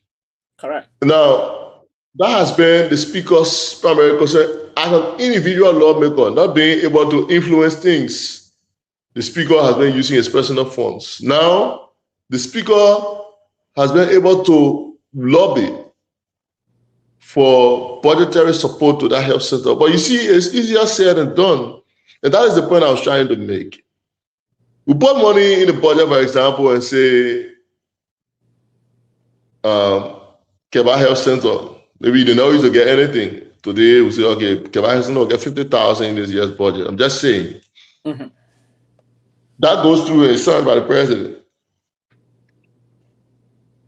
Getting the money out to those entities is one hell of a problem, and we all understand that. Mr. Sumo, that's the office of the speaker, and there where the budget performance report. And listen, and there where the oversight of the legislature, I believe, have been very poor. And we ought to emphasize that here. You cannot put money in the budget for the Banaze Health Center, the Kehleboe Clinic, we call it, and then the Minister of Finance would tell his Deputy Minister of Budget to not let. They should come and explain why. If that is not the case, somebody should be held accountable. And I want to believe, even if the speaker is doing so, that I think that money will have to go. And that's one of the reasons. Many times, money is allotted in the budget for some of the area, particularly rural health communities and all those things. The money will go to the budget, and sometimes to get the money from Ministry of Finance is impossible. Then the budget period will be elapsed, and then I don't know who will collect that money. I mean, that's a concern that the legislature, and that's where Article 34 of the Constitution of our country will have to play in, because it is where the oversight responsibility of the lawmaker should be very effective. They need to come and get. I agree with you. I agree with you, Sylvester. Yeah. I agree with you, Sylvester. I agree with you 100%. Now, that has been a lapse in the execution of the budget. And I mean, I talk to my boss always, and he tells me, we're trying to strengthen oversight. You see, there are several reasons, several complicated reasons why, the oversight authority of the House is not as stringent as it should be. It's an age-old problem, but the way to go about it is to tackle it one at a time, so that you're not trying to bundle everything in one. It makes it difficult. So the speaker understands that, and he thinks the approach is to work with the committee, strengthen the committees, so that the committees are carrying out their oversight functions properly. That's how you do it. And we will see some changes. I can't tell you that it's going to be inch perfect, but you will see some changes with oversight in the coming years, because the speaker has told me that we will strengthen the committees, make sure that the committees are given the space to operate, and the freedom and the neutrality to work, so that they can carry out their oversight functions as effectively as they should. But to answer your question directly, Dr. Peabody, the speaker has been doing these initiatives from his personal pocket. The speaker cannot sustain these initiatives from his pocket. So yes, the speaker has been working with his colleagues to ensure that these public facilities are sponsored through the national budget. But yeah, as much as the speaker wants that, the purse is small. And so until we can get to a point where we can get these public facilities to be sponsored by the national budget as they should, the speaker will continue to help through his own initiatives and working with some of his partners to sponsor these facilities. So that's why you see the speaker running a mobile health clinic in a district. The speaker would love to have a health facility in a district that is free of charge, that people can go to and take quality health treatment. But unfortunately, such a time, such a condition. Okay. Fair enough, and I will hope that the speaker, in terms of ensuring that the budget is performing very well, and the executives reporting to the legislature that got the oversight responsibility there about the performance of the budget, because this speaker is one of the, I think it's one of the speaker in recent history that himself he's known from the University of Liberia to be called accounting coon and other things. So he knows about the number. He knows how to crush the number and all those things. So if this number is going to display for this institution, I think at the end of the day, before the budget office reporting to the speaker and the Ways, Means and Finance Committee and that August body, the speaker will have known much, because he will sit and do his own personal analysis and all of things. Good. We'll be shifting the discussion soon. But before we shift, let me just ask the last question before we go. Yeah, go ahead, please. I know I heard you, Mr. Sumo. You mentioned that this coming year you will be more aggressive on oversight, but the speaker is on record. Excuse me, it's on record saying that He's a regime speaker. And do we expect him to really perform oversight on the executive branch when he's already made it clear that he's a regime speaker and that so he already taken a side. Now, for instance, let me say this. I don't know what the speaker position on this 4-year project. I will see in the coming year whether he will call for oversight hearing to determine the final how that building was structured, who approved it, who funded it, where the funds came from. If I see him doing that, the public see that, then we know that yes, Richard Kun is up for business. He offered to perform his oversight responsibility to ensure that the accountability is we can listen to the accountability about that project. Because that project is controversial. Okay, the president claimed that he didn't know about it, but I saw him touring it, and the speaker is under obligation to ensure that the oversight of the House to find out how that bidding was brought about, who paid for it, and who structured and everything involved. So we'll hear from that. But you're clear to comment on how aggressive you'll be in oversight the coming year, especially with alignment with the government. So we'll take your suggestion in your final point. We'll take it very seriously. I will of course share that with him, and I hope that he takes that into consideration. But to answer a question directly regarding him publicly expressing that he is a regime speaker and how that may compromise his stance regarding his oversight responsibility. Well, when the speaker said he's a regime speaker, he was basically saying he's a United Party lawmaker. And I mean, maybe it should not have been said, but it doesn't change the fact, whether you say it or not, the speaker remains a lawmaker elected on a United Party ticket. It doesn't change. And so the fact that he publicly expressed it, people say, okay, maybe he should not have said it. Well, in a society, we're not too used to seeing people or hearing people sound as blunt as the speaker is. So I get that. But does that compromise who he is? Another thing I want to stress here is that it is not the speaker in his capacity as speaker that exercises oversight as an individual. No. Most of the oversight work of the House is done through committees. The speaker is not a member of any committee. And the speaker does not interfere with the works of committees. So committee heads are charged with the responsibility to properly carry out their oversight over the ministries that fall within or fall under the next body that then carries out the recommendations from the committee is plenary. Again, plenary comprises 73 persons. The speaker does not get a vote. So the speaker only conducts what happens in plenary. I know for those of us who follow legislative politics, we say, yeah, the speaker has influence, the speaker can maneuver his way on the floor, yes. But that is not possible when a good majority of the House decides otherwise. So yeah, as much as the speaker is the face of what happens at the House, it's important to note that these things also are carried out by other functionaries of the House of Representatives. So yeah, oversight mainly is carried out by committees, and then plenary makes the final determination. Does the speaker have influence to some extent? Yes. But it doesn't fall entirely under his responsibility. I'm not too sure. Thank you.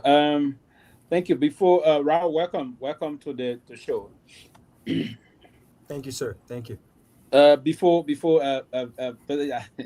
someone's saying, do you expect Mark Johnson to come in and start increasing Democrat thing and other thing? On a serious note, when the speaker spoke, he spoke as a politician, a United Party partisan, and United Party speaker. So that is tantamount to a regime speaker, so if you will. But yeah, Mr. Sumo, I thought you struck legislative politics. We all follow it very closely. It is an open fact that the Speaker is not a member of any committee. The Speaker does not, in terms of the oversight, he's now is the committee functions of oversight, and I agree with that. And the Speaker, but the other thing, and you concluded that aspect, to be fair to you also, by saying the Speaker got enormous influence, and I'll use the word he commandeers enormous influence in there, so now he can, I don't want to say, so he can use his influence now to say, okay, apply the oversight here, but yet on the side of the legislative politics, he's not a member of the committee, he doesn't vote, issue on those things, but his influence alone, the fact that he appointed those committee members, meaning he got some influence to tap. Before we can shift to the next segment of this show, and that's the most, I don't know how to want to call it, the controversial aspect of the show and all of time. So we spoke of one of the good side of the Speaker, his role, his districts, his national engagement, all those things, and then the controversy that led to the removal of the other Speaker and his coming to the speakership.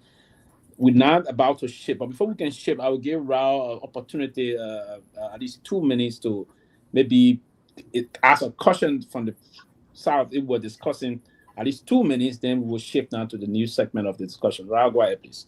I mean, so Sylvester, phenomenal, awesome engagement so far with Somo, the Speaker's Con, a media advisor, and I was just going to strike a point when he said the Speaker does not interfere, and I think you kind of you spoke my mind. The Speaker on paper does not interfere, but like the media advisor stated correctly, that he has influence, and based on your understanding of interference, influence can be the most powerful interference there is. When you're talking about legislative politics, and I see he's smiling because he knows exactly what that actually means. The weight of the Speaker's influence, especially in the legislative space of Liberia, I think means more than what those committees folks can do. Remember, I mean, I don't want to sound redundant, but the Speaker is immensely powerful, Mr. Somo, and I think you are aware of that. So he doesn't have to be transparent in his interference of committees' work and allowing them to function independent. But he can be, influential in many ways. So I think it's been a great. I don't have question because I wasn't following from the genesis. So I don't want us to wheel back the show. But I'm sure that the guys that were on asked some good questions. But since he's the media advisor of the Speaker, before we go to the next segment. Let me ask you this. Just a general perspective as a media professional. Do you think that the Speaker has handled himself well? Just given every time I look at the Speaker, he does not come off as a guy who appears diplomatic. He does not come off as a guy who understands his role, things he says, things he does, whether cameras are watching or not. Like when he instructed the police to break into the vehicle of Representative Yeka Koloba. I mean, just things that he does, right? From my perspective, are not things that anyone in his position or anyone aspiring to be in his position would do. Is he being misled? Is it a representation of your advice to him? What do you think is it? Well, I like the part that you say, how you see it. Sometimes how you see it be a little different from how it is. Okay, how it is, because what I saw, let me so now you play. The man playing games with me. No, the man playing games. The man see who weapon, you go ahead. I understand the question, but let me read further because I know where you're going with this. Okay. No, Raul, no time. You rephrase. I'm not rephrasing. I'm not rephrasing, but it was the easiest answer ever based on the question I asked. So let me just say this: when you see him do the things he does, because what I saw is what he did. So it's not it's not my perspective. It's what I've seen him do. Why do you think he do the things he do? As in the instance of the breaking in the guy's vehicle, bursting into the office of the then speaker. Those are facts. Those are not my opinion. Go ahead. I'm sorry to interrupt. Okay, let me take the question that you've asked this time.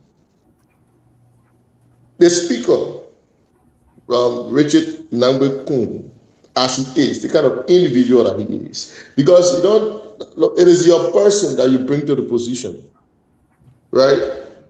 The kind of person he is I would like to basically, I don't want to compare them directly in the way they are, but they're similar in more ways. And he's almost like the former president George Weah. And the comparison I'm trying to make here is that they would rather do things in a simple way than try to complicate it, under the canopy of diplomacy. So I get it when you say you don't see diplomacy in what he does. Well, maybe that's because you sit at a point where you think anybody who finds himself in that position should be done diplomatically, quote unquote. Well, the kind of down-to-earth person, down-to-earth, hands-on person that the speaker is, makes it a little difficult. Sometimes his personality comes at odds with the quote-unquote diplomacy that accompanies the position. And that's why I get it when you say he doesn't come across as a diplomat. Well, when you are a leader, when you are elected by people here in Liberia, and I'm speaking specifically to our setting, when you're elected by people here in Liberia, there's a thin line between Richard Kun, the representative, and Richard Kun, the speaker. These are two similar but distinct positions. And the way you navigate between those two positions will determine the kind of political cloud you carry. Some of the things you see the speaker do, he does them because he is Richard Kun, the representative, the person elected by people who stood online and who look up to him and see themselves in him. In other instances, you see Richard Kun, the speaker, dressed up diplomatically, walking with elegance and portraying himself as the third most powerful person in the country. So sometimes what you see is not as it is based on context. The speaker generally is a down-to-earth person. You will stop at no length to prove that he is that kind of person. He's not going to change just because he's the speaker, but he understands that the position he now occupies is accompanied by a degree of diplomacy, and that's why he carries himself also in that manner. So I understand, Robert, when you have this different thought about it, you have a different way of seeing it, but he's still a very proper professional person. So what about when he uses his left hand to receive his swearing in rather than his right hand? I mean, those little. Can we consider that as something happening in the spur of the moment? Do you understand? Do you see that? I just use the word context. Do you know that situation you're talking about happened in a heat of a political struggle when things were being done in some unconventional ways? Did you see him use his left hand? Did you see him raise his left hand when he was being sworn in May? No. So he was rushing. So he was rushing to become the adrenaline from rushing to become the next. Made him raise his left hand rather than his right hand. Those are words. Yeah, don't mind. So that's back to you. Okay, buddy. Okay, we're not going to shift into a different area of the discussion. And ladies and gentlemen, we have here our own friend and brother, Vesadi Sumo. They also happen to be the media and communication advisor to the Honorable Speaker of the House of Representatives of the Republic of Liberia, Honorable Richard Nagbe Kun. Basically, there have been some controversy unfolding in the country about the Honorable Speaker. And I will start with this point about, and that was say one point, and you will still go back to answer, but I just try to re-amplify what she was trying to say. This thing about the statement about the media, the whole media saga, right? I will just push that to you, then you will quickly respond to that. Then we'll bring Tomalin in to ask next question, because now this is going to take off from the media controversy and that of the recent controversy hitting around coming out of one. I just slipped in the name. What is the name of the lady? Cecilia Konkwo. Okay, Cecilia Konkwo, and we're going to look there where we will put some time again. We'll spend a little bit of time on that one. But I just wanted you to talk about this thing about the media situation. We told that he apologized for that statement. Is that correct? Yes, he did. Okay, go ahead, please. Okay, so again, sometimes these things happen, and when you don't understand the context, you tend to judge wrongly. So I'll give you a scenario. I'll give you the scenario, what actually happened, and then I'll tell you why the speaker said what he said. So the House is assembled for a sitting, and there are few lawmakers present. The number present does not mean a quorum. So in line with their rules, the speaker orders the sergeant at arms to go and inform absent lawmakers. In line with the Constitution, to say those present can summon absent members to come to sitting. So the sergeant at arms is out to get absent lawmakers to come to the sitting. And lawmakers are having off-the-record conversations.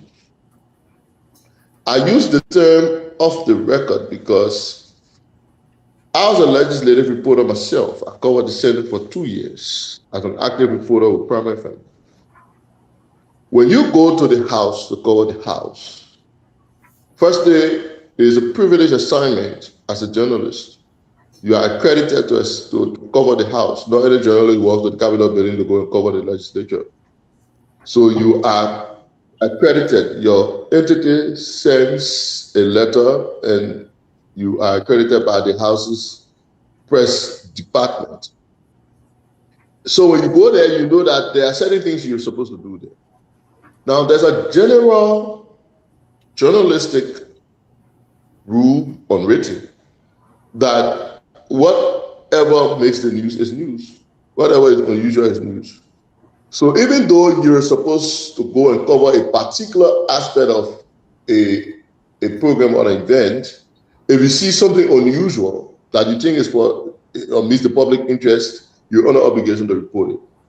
And that is a recognized principle in journalism. And nobody, absolutely nobody, should prevent any journalist from doing that job, because that job serves the public's interest.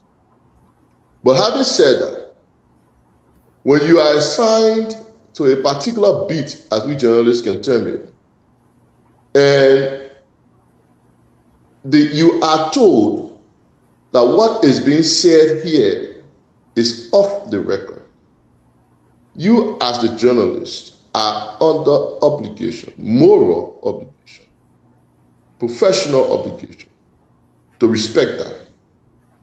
Even because when, you have been notified. Even if that is a threat to the public interest, is this something being spoken to that is inimical towards the survival of the Liberian people? You should need report it.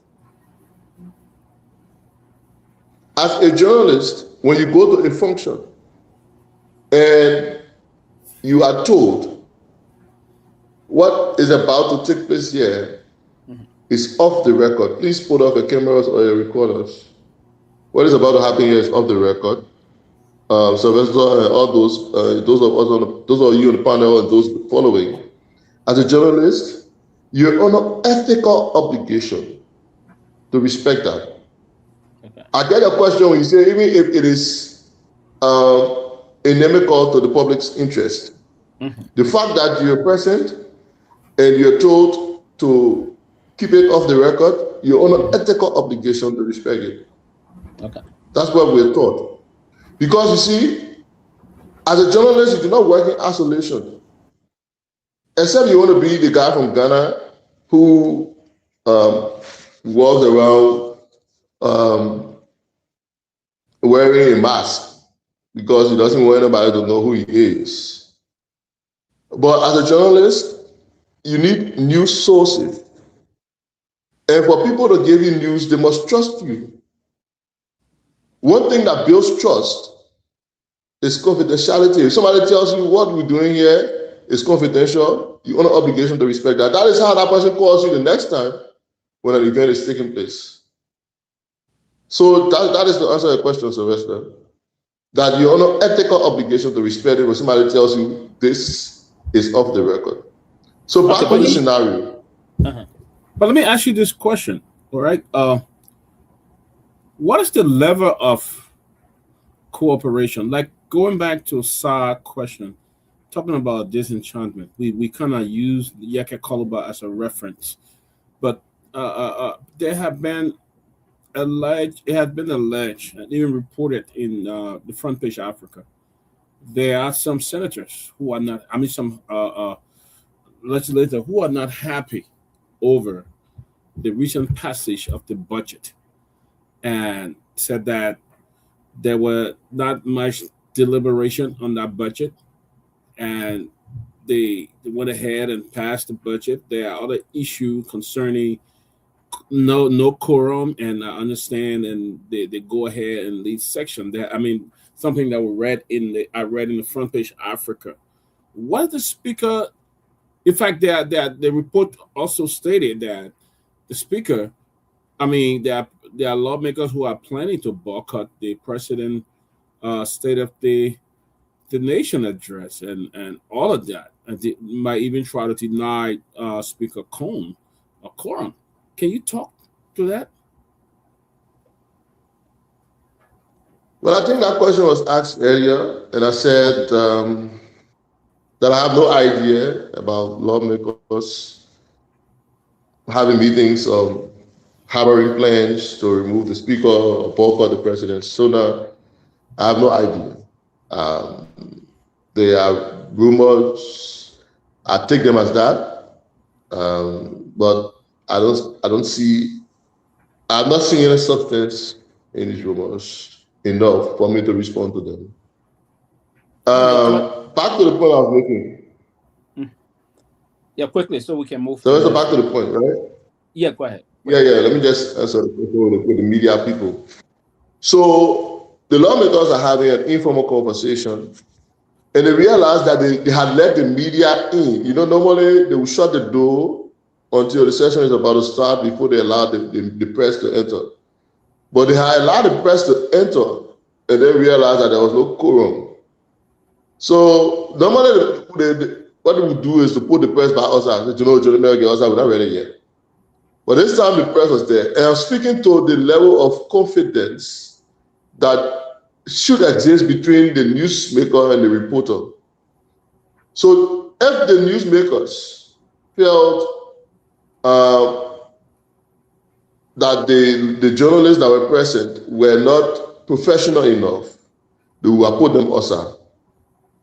But they decided to let them be here. But we will let them know that this is off the record, correct? So Representative Marvin Cole was the one who alarmed. In fact, when he realized that what the conversations they were having were not good for public consumption, he alarmed. He said, "Oh, the thing we're talking here is off record. You're the journalist, and nobody should recall here." Then it caught the speaker's attention. That was when the speaker made the comment.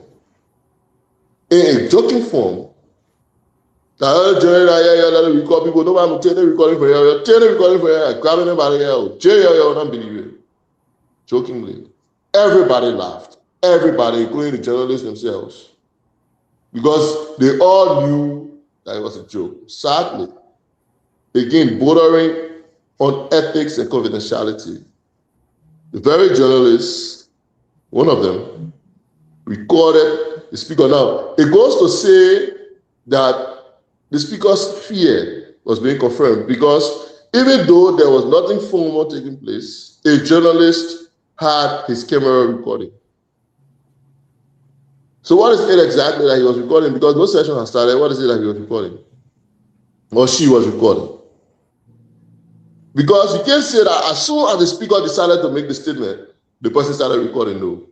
From the recording, you can tell that this person had their cameras on and recording, even while an informal conversation was ongoing.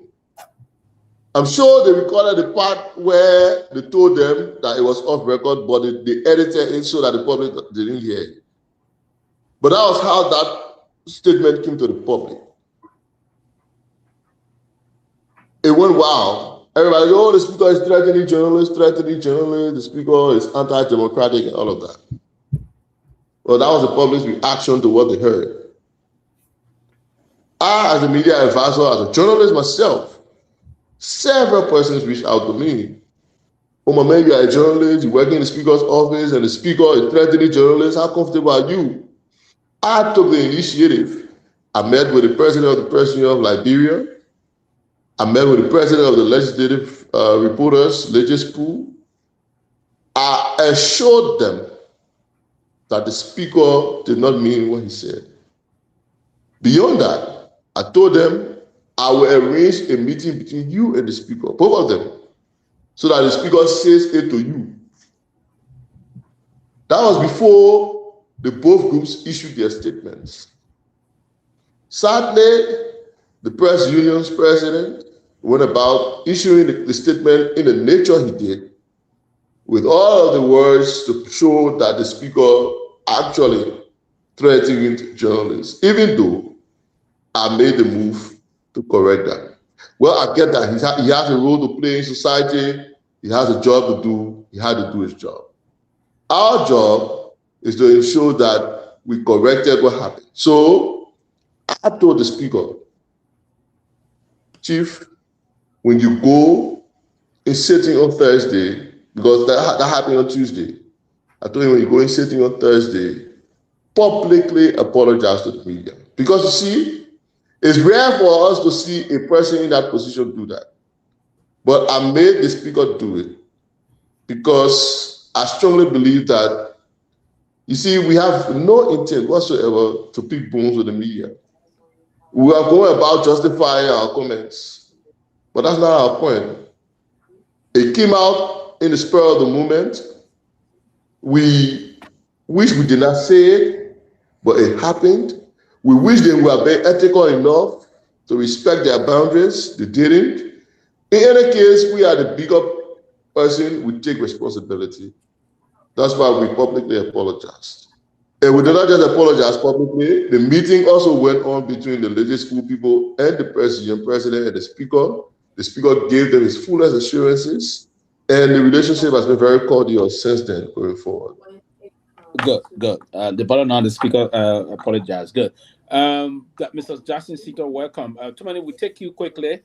Now we did the next phase. Got a lot of things going to be in, so we just measure. We'll take you quickly. Do our question within maximum 2 minutes, and then eventually we will ask that you be a little bit also brief in terms of your responsive in this phase, from this phase of the discussion, so we have everybody covered, so that we can let you go in time, because I think it's about 11:25 now in Liberia. We want to let you go by 12 midnight, if you will. So we at 12 midnight, if that would be comfortable with you. Go ahead. I appreciate that. Yeah. Okay, Mr. Sumo, let's get into the business. There have been in recent days, weeks, the issue about the speaker getting married to his sister, alleged biological sister, whatever the case, and that she's claiming that he has not divorced her yet, whatever the case. But can you speak to the fact that, to confirm whether Seleke Kromah is a biological sister of Speaker Richard Nagbe Kun. Can you address that? And also further, what's the status about this whole issue about the marriage and everything now? Where are we right now? I will take a different approach to responding to questions regarding this matter. And the approach I want to take is to let the public know that this is nothing but a smear campaign against the speaker. It's a calculated political campaign against the speaker. It's nothing related to familial issues. It's got nothing to do with anybody fighting for any relationship or marital status. It is a political smear campaign dressed up as a family issue. That's how I want to start. So then, let me come to answer your question, Mr. George. Yeah. Madam Cecilia Kehleboe is the biological paternal sister of Speaker Richard Nagbe Kun. She is the eldest sister of the Speaker from Pasa. I'm putting out la bien balance. Pasa. And she has been on this campaign, engineered by some of our political detractors because of selfish political reasons. I've answered the first question. Maybe Sylvester said I should be short enough. So yes, is she a sister? Okay. Yes. Yeah, fair enough, because we have some time to go. Too many. Okay, then we go. My second one. I just want to do 1-1 Okay, now. okay, But if you okay, want, 1-1 from now, then we'll come back again. Yes. Okay. 1-1. Dr. Peabody, can you go ahead quickly, please?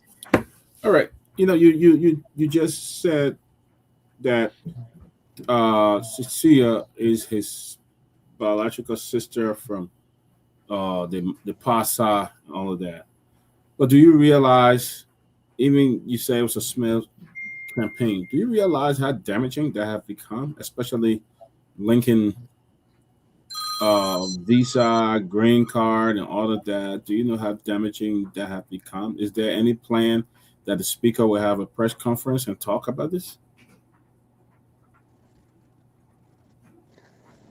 I understand how negative this story has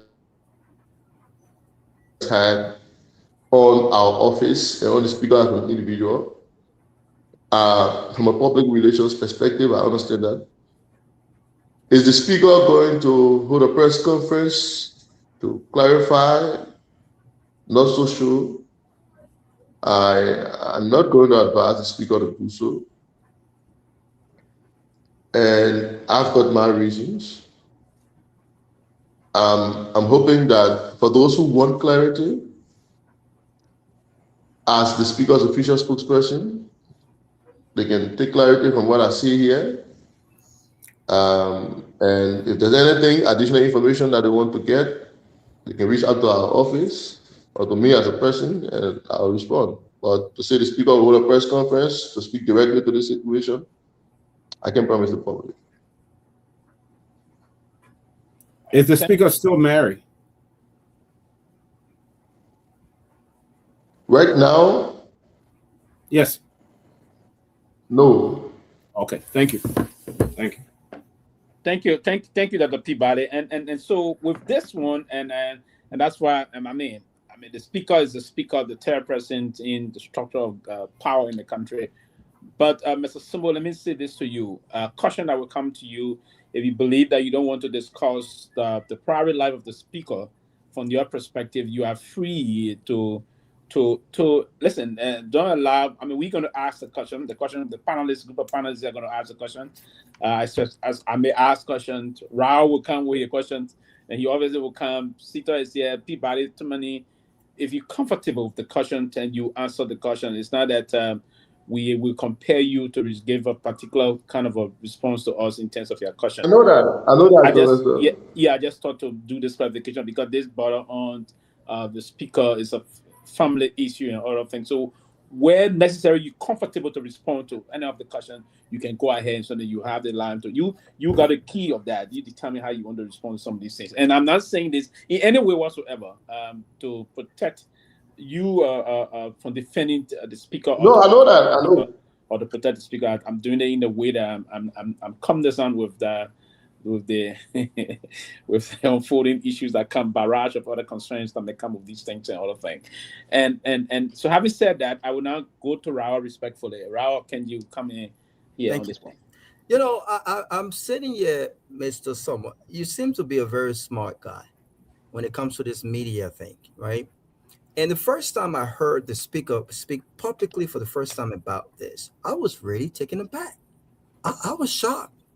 Because we are talking about the most powerful, the number 3 most powerful man in the country.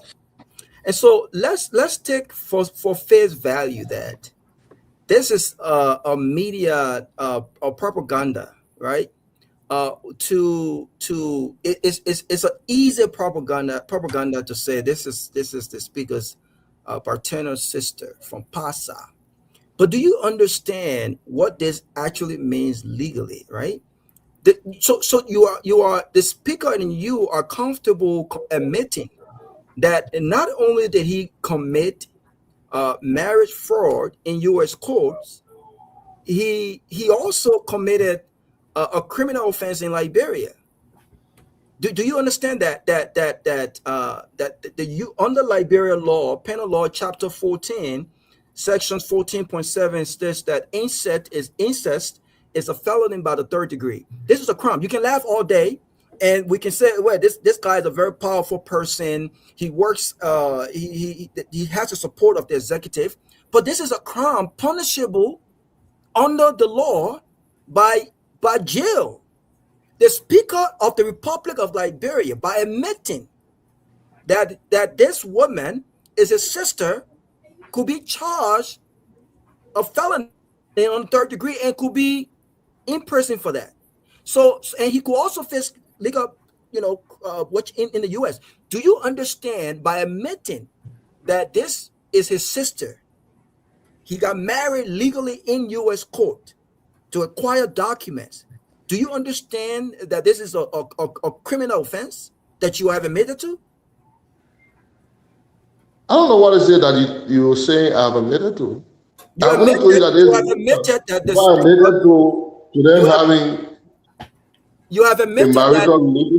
admitted that the speaker says legal wife in person of Cecilia Kromah, whatever that last name is his sister. You have admitted to that. So I'm asking you. Ralph, before you continue quickly, Vezadi, 1 minute, please. Ralph, before you continue quickly, I know Vezadi will come back to clarify before you can move on. But I didn't hear Vezadi confirm that the speaker is married to the Pankun. No, he didn't. No, Sylvester, don't worry. Wait, Sylvester, don't worry. Yeah. Let me respond to you. Let me finish my question now. You don't have to confirm. U.S. court documents. What, do you have a fixed mind? Say that again. Because he's saying I don't have to confirm. I'm asking, do you have a fixed mind? Sylvester said you didn't confirm. What I am saying to you is, I'm referring to her, the lady in question that you confirm is the speaker's sister. No. Legal documents in our possession. On the background, man. Can we meet, please? Legal documents in our possession have confirmed that this very woman you have confirmed is the speaker's sister is also his legal wife. So I'm asking you. Which legal document? He asked the question that you're coming. Legal documents, legal immigration documents. These are documents from U.S. Immigration Services, not from Liberia, not from Robert, not from the closing argument, not from anywhere else. immigration documentation have shown that this speaker you're talking about, so who has a sister named Cecilia Parkour, was legally married to this very same speaker. So if you don't have that information, that's fine. But there are legal documents out there that have confirmed, not they say, not she said, not from the immigration office, that they got married in U.S. courts. So my question to you is, are you willing to admit on this platform, based on your admittance that this is his sister, that he has also committed immigration fraud and incest by Liberia law because he married his sister?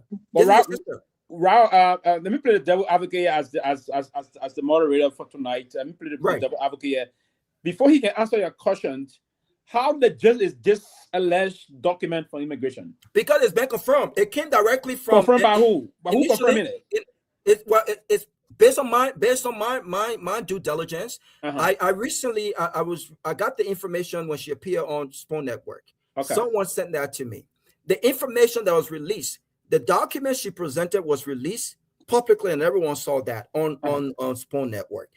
Based on the information that I collected from that, I have done my due, and it's very easy. I've done my due diligence, and it has confirmed addresses that was on there. It has confirmed legally that this man is married, where he was married, and who he was married to. It has also confirmed allegations that were made on that particular show by multiple women in person of Vermont, that he had a baby by this woman, and she's been seeking child support for a very long time, and they have not been able to figure out where he was.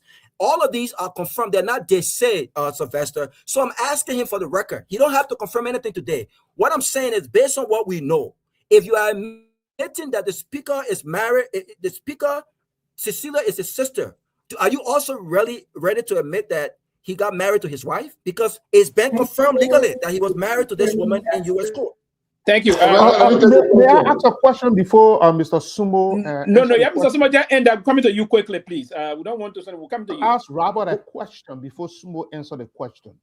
We don't want to. We got. Yeah, I know. Robert is saying that the document that is in his possession are authentic. What is the source?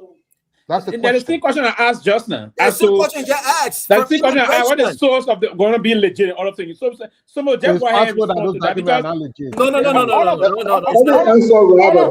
all of the documentation we have people talking about trying to push on Spoon Network, other network. It's just the lady own statement coming up. We haven't gotten a realistic documentation, legitimate. Please let me answer Robert. Let me answer Robert, please. So go ahead, answer. Then we'll go to Mr. Sito quickly. Yeah, there are too many people like Robert that we need to answer Robert so that we satisfy their curiosity. Look, Mr. Garguah, I hope I pronounced the name correctly.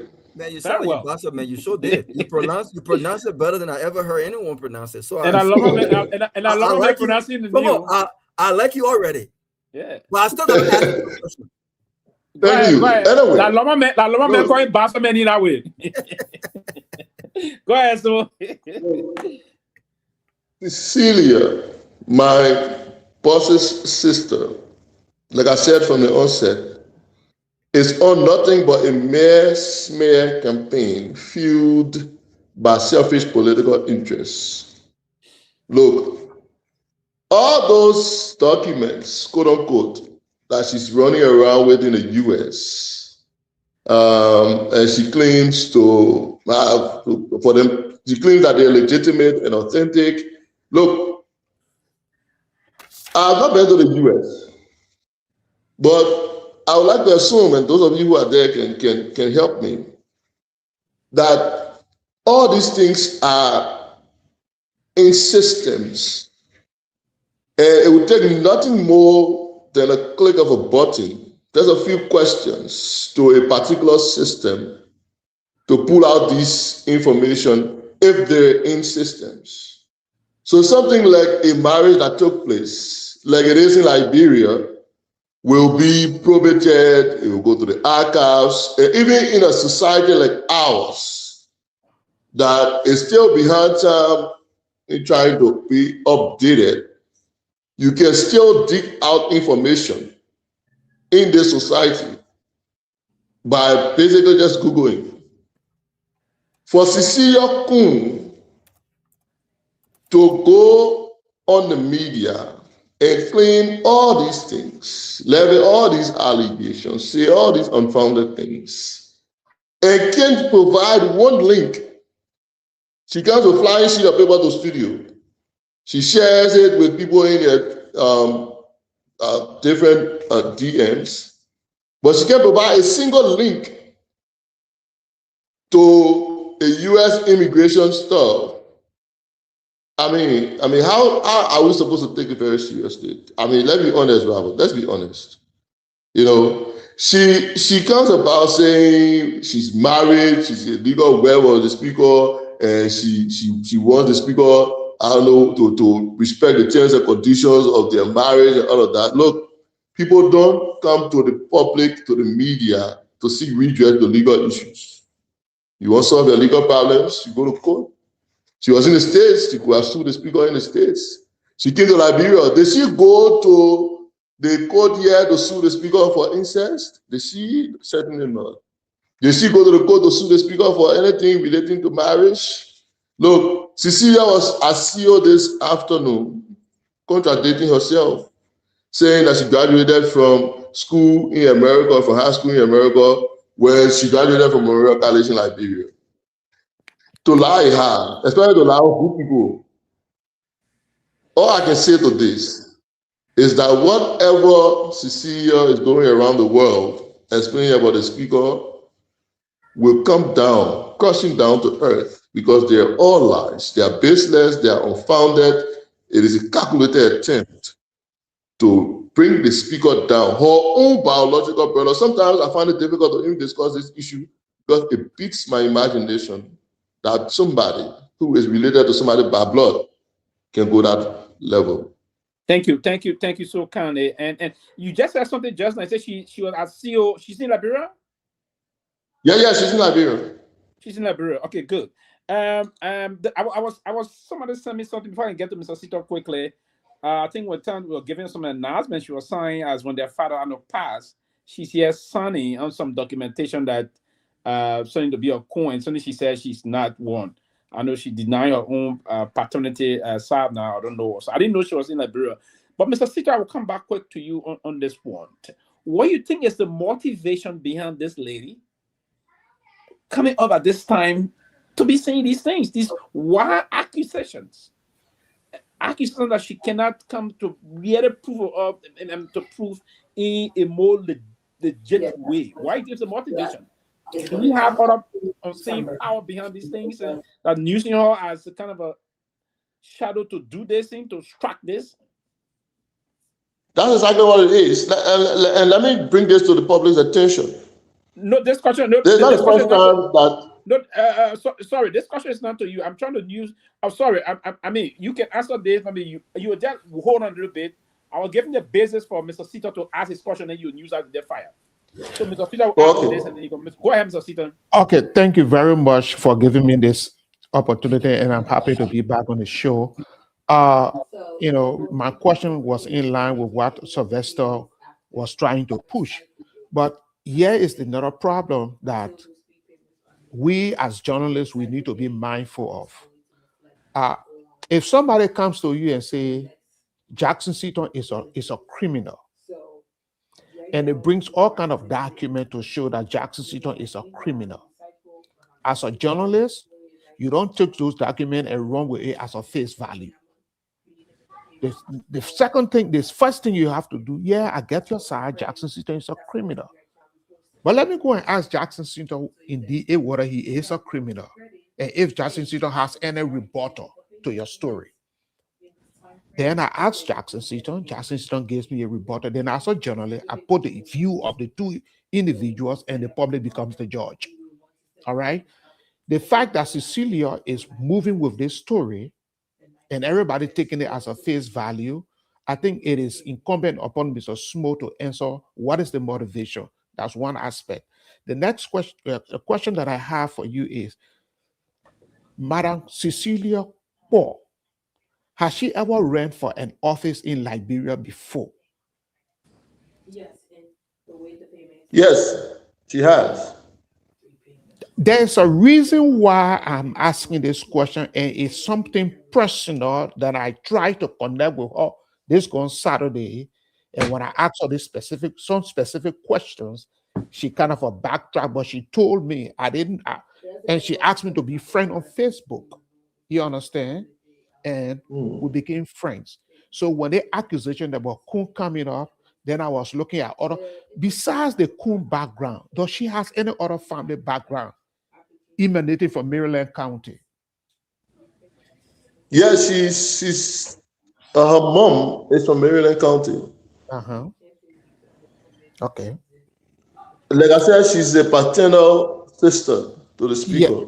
Yeah, and so her mom is from Maryland. Yeah, and the reason I'm asking this question is that because I believe she told me before, even though I have Seaton as my last name, but I was reared by a Seaton, I am not a biological Seaton. You understand that? So she met me at a function somewhere in the United States, and she asked, when she saw my last, she said, "Oh, I'm related to the Seaton family." That's how we had a little connection. So when the whole scenario popped up, I tried to track where the relationship. So again, please tell us what is the motivation and why is she doing this?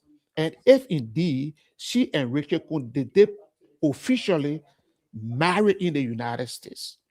Or what is the relationship or what transpired when Richard Kun came to the United States between she and Richard Kun? Can you give us a full history so that we can get a clearer understanding of this? Okay, what I will not do will be to delve directly into what I would consider his personal private life, but I will speak to the issues around the concerns in the public. Let me start with what I think could be the motivation behind what she's doing.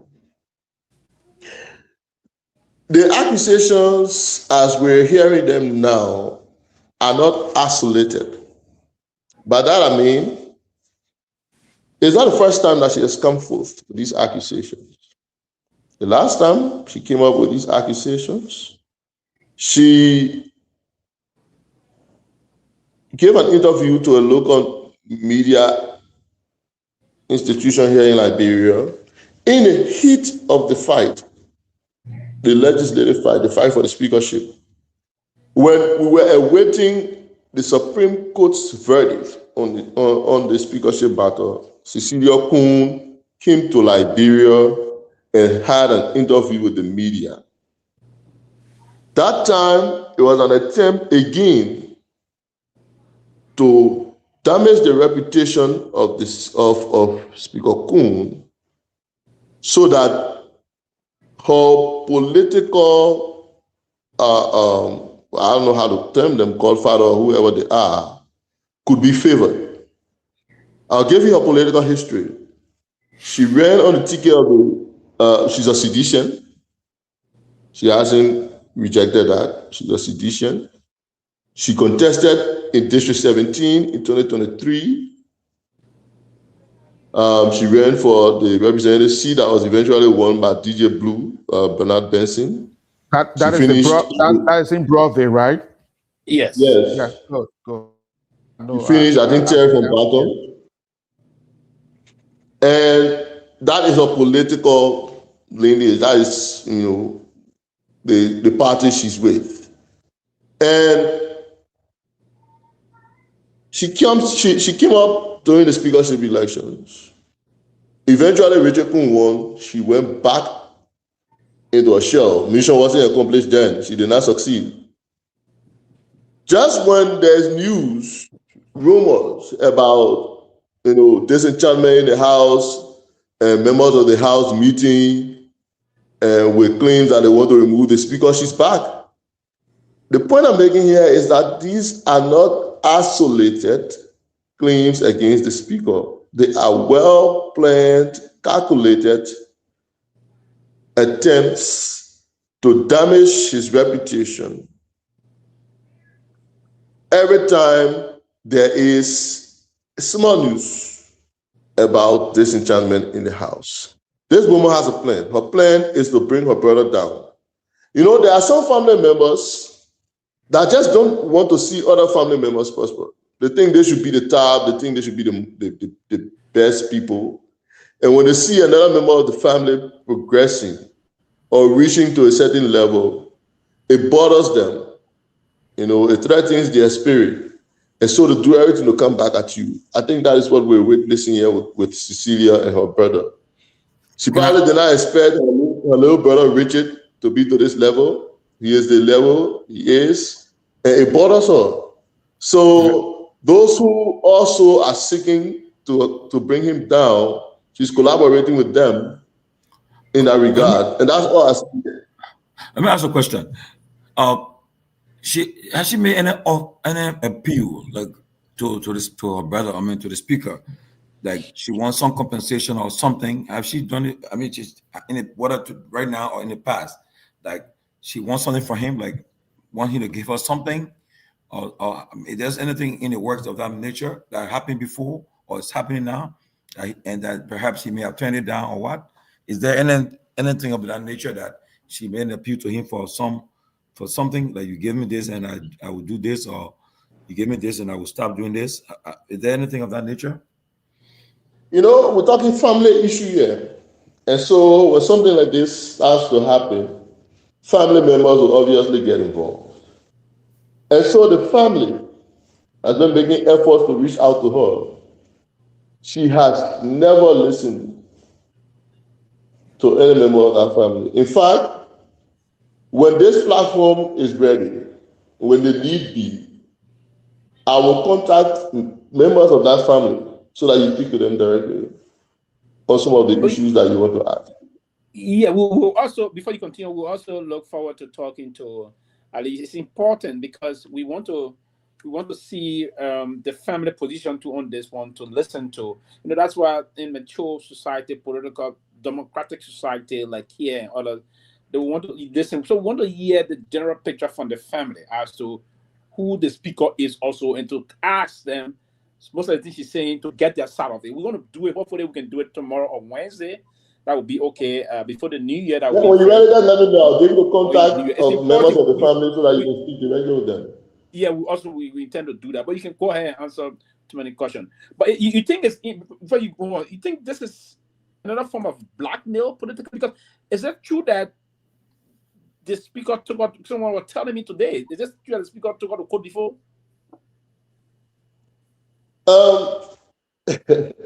Look, you see, I'm trying to be careful with their private family matters because I don't speak for their family. Yeah, right? yes. Because So someone was saying how desperate she been in some cases, and the person told me that the person outside the whole family thing, right? The person told me, hey, we all be around, we all in from this, and we also did think being to court and all because how she been desperate and now to do this and other things. So I'm asking, if you're not comfortable to ask for that, you can just skip and move on. But I mean, be a lot of other things I'm going to think. That's why I was trying to ask the question. But you can go ahead, please.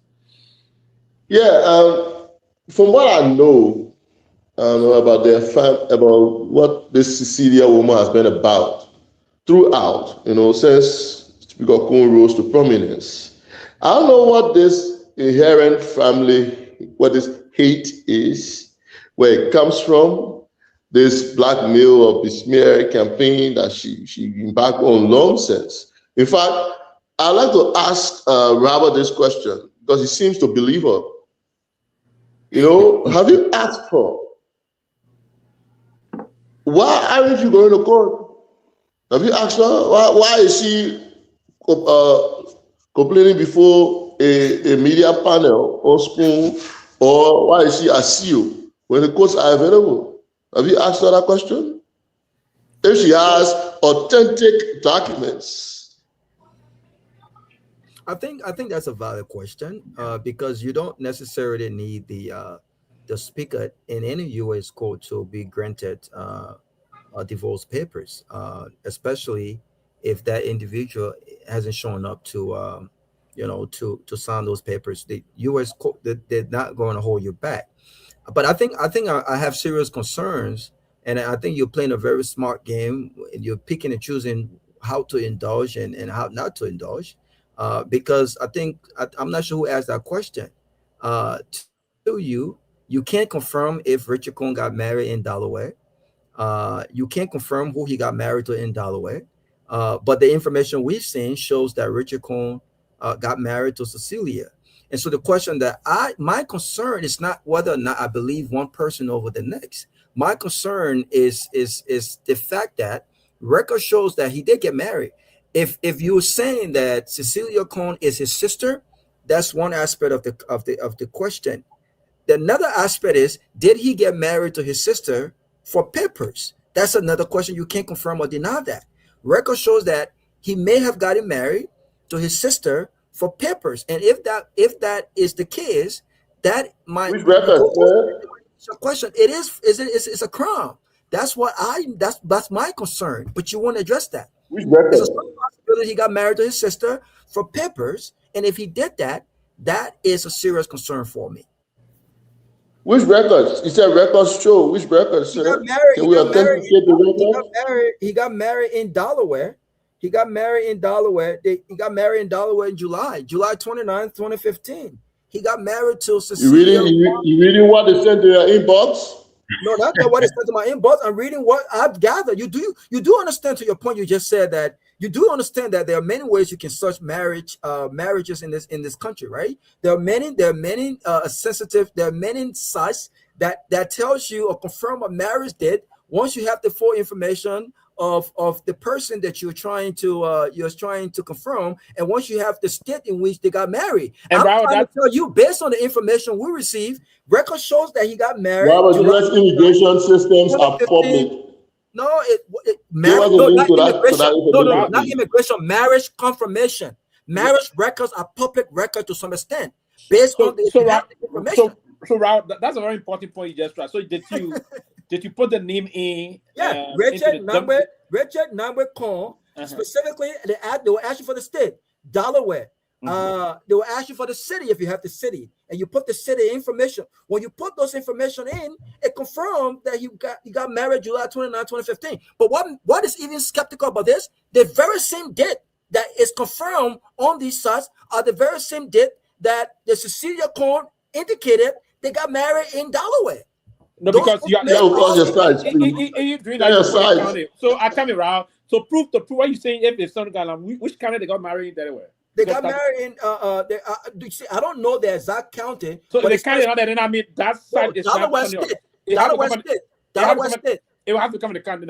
Was it in Newcastle County? Was it in Kent County? You can search general. Here is the thing. How many people if you search general, it will get you the county. Professor, how many people in these United States have a name Richard Nagbe Cohn?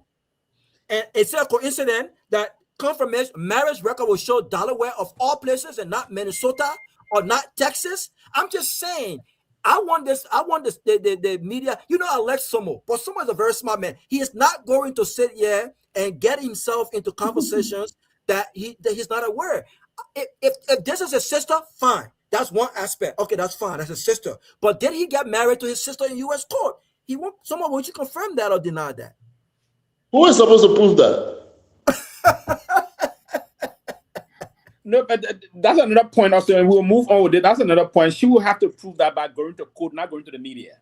Because if you believe that, because Eric Maritos... So, did you hear today? Let me come in quickly. Today, I see you somebody answer a question. If you're claiming that this man is not your brother, but he's your husband, are you open to doing a DNA? She says she's not going to do it. Nobody's going to force her to do a DNA. I mean, that's about it. Is open to a DNA? Can you confirm if he is open to a DNA? Well, the person who has a case here should be the very first person wanting to prove their case. Stop that thing, man. The brother approved last on the accuser. Isn't that what the law says? Yeah, that's the phase of the law. Okay, so Vesa, I just got someone just said they said Newcastle. I said I think Newcastle. I don't know. I'm saying they got Newcastle. Well, your information you say that? No. I said someone just commented on this live. So if the person is also guessing it's Newcastle, Because somebody says it's Kent County also. But I know we don't have too many Richard number phone in the US. Let me just play a little devil. Maybe somebody ask you a question.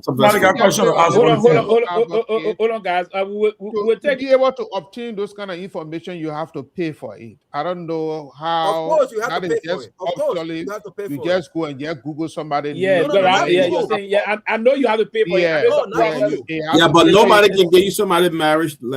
People marriage record to say yes. Robert Garguah is married. He got married in Atlanta, Georgia. That's it. Once you put Robert Garguah on certain site, you have to pay for the site. They will confirm marriage record, not your licenses. Before we take a call from too many, that site, the only time you're going to see Robert Garguah married is when Robert Garguah was getting married. He populated his wedding program on Google. That's information will be in Google. So when you put it, you'll say, yes, he's married. But to get it, if he populated it on Google, Google will record it. So that's one of the things happening. Google will record. But to go and then get someone married record, listen, Raul, I'm not defending the speaker here. No, but I think the lady there will have to do a lot more. So why someone can just confirm whether or not they may got married in Delaware and let me ask you a question. No, but people are the person on the phone and a question quick. You got someone on the phone to ask question? Yeah, go ahead. I have a question now. Go ahead. Yeah, this is Sarah again. Sarah, what? Go ahead, Sarah. Yes, Mo, I want to find out from you. You said that the speaker is not married. That's what we asked for. I think Robert actually said the speaker is not married. But we witnessed a video of the advisor. Well, Peabody asked that question. Yeah, but go ahead anyway. Okay. The advisor to the president, Madam Wahani Cooper, saying that she's the spouse to the speaker. How do you reconcile that? And also, you cannot prove paternity. You said the speaker is the sister to Madam Paul. Madam Paul is saying that that's her husband. You don't have any paperwork to prove to us that they are related biologically. So how can you definitely, tentatively tell us that they are related when you don't have any paperwork to prove that? How do we believe that? Yeah, thank you, Sarah, for the question. But before you answer Sarah's question quickly, Sarah, there was a report, and it's important that the closing argument provide the information when necessary.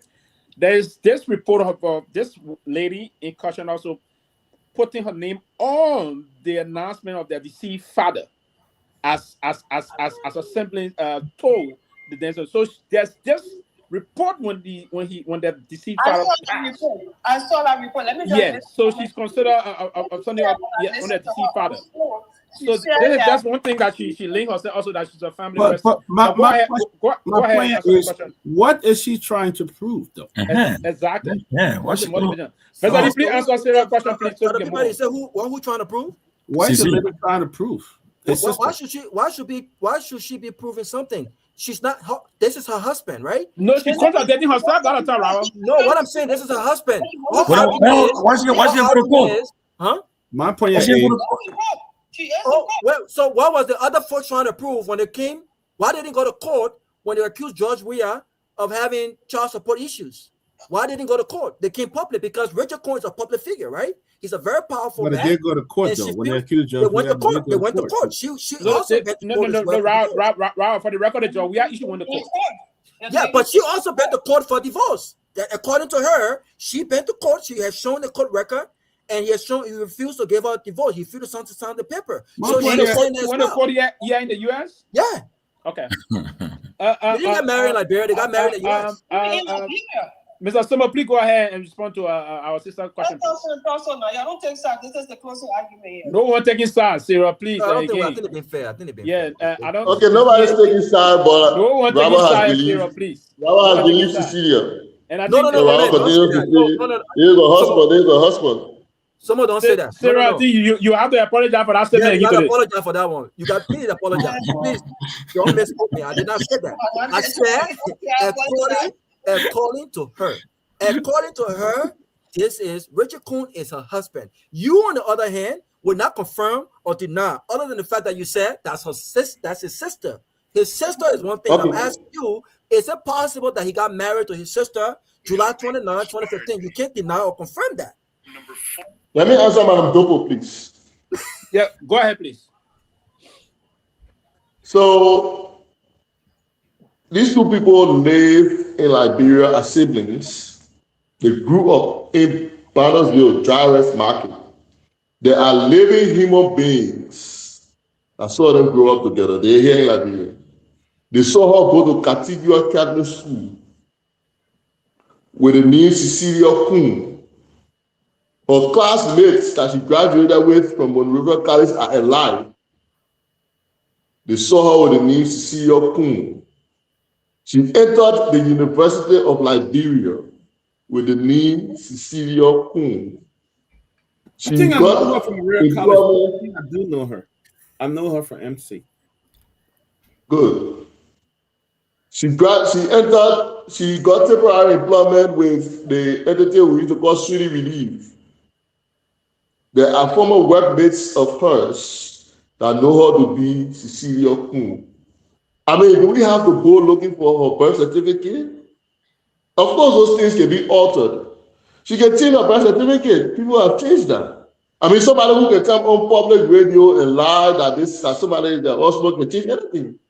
But people who have been alive and have seen her with her sibling and have seen her go to school and carry the name, that can change. So I don't believe the onus is on us to prove that she's the speaker's sister. There are too many persons alive that saw them grow up together, saw her use the name Kuhn. Except he said that they married her to Rachel Kuhn at the age of 3. Then okay, I'll take that. But the fact that she went through high school, graduated, went to the university with the name Kuhn, can only suggest that they have familiar relationship. So that means probably if she wants to prove. Exactly. Okay. So has Richard Kuhn ever been married? Yes. Okay. How many? So is he currently married? Richard Kuhn was married to one Nyenwolo Kuhn. Anybody who lives in Barnesville knows Richard Kuhn's wife. I can also attest to that being Benwen there, right? They live in Benwen. Yes. And when did they divorce? Quite recently, maybe a little under a year now. So let me ask a question, Mr. Sumo. What's the relationship between Speaker Kuhn and Magdalena Cooper? The boyfriend, girlfriend, or husband and wife? They are not husband and wife. There have been no marriage between the two of them. I can confirm that to the public. Magdalena Cooper lied when she said Richard Kuhn was a spouse. So I mean, okay. Maybe she'll carry in the moment now. So well, no, wait. I don't know. You see, sometimes things happen, and then it grabs the attention of everybody. When somebody refers to another person as their spouse, do they authentically mean that they are married? Absolutely, man. Magdalena Cooper is a friend of mine. She's very intelligent, highly intelligent. You are very intelligent. We don't need to explain to each other what a spouse is. Girlfriend, boyfriend cannot be spouses. It can be spouse. No, boyfriend, girlfriend. No, boyfriend, girlfriend cannot be spouses. Amen. Amen. You be my spouse, quickly, just a minute. So spouse is uniquely fitting husband and wife, but spouse can also be partners. Yes. Exactly. Can be, listen, we can intellectualize your partner can be your spouse. Yeah, okay. And that's who they are. They are partners. They are not husband and wife. I didn't want to provide it, but partner can be. No, I know. I was getting there. No. But so, in the term she was speaking, we knew she anyway. No, Rao, she was speaking as partner. No. And she was mindful. That she said, I'm the spouse. And she's an intellectual also. So she knew the intellectual implications. Robert, you know, Madam Cooper reached out to her and asked her. She was speaking. And they're friend. Go on. Now your friend? My friend. We used to talk all the time, but since Unity Party won, and because I'm a critic of Unity Party, she stopped the friendship. Oh no, yeah. So if she's listening right now, it's not good. But yeah, but the meaning of spouse, so spouse can be considered it's in different phases, right? Wife, partner, other things. But I don't care. I don't care what Mandela Cooper and Richard Cohen does.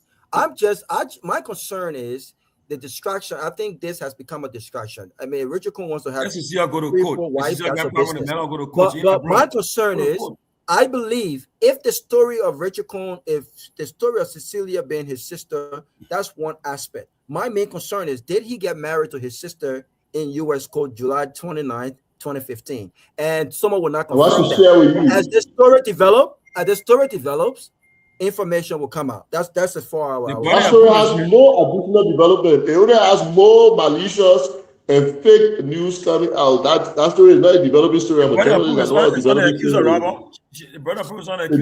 story is one that has several layers. The only additional layer to that story is the continuous lies being told by Cecilia. There's no additional layer. Did he tell the young lady that he was going to save?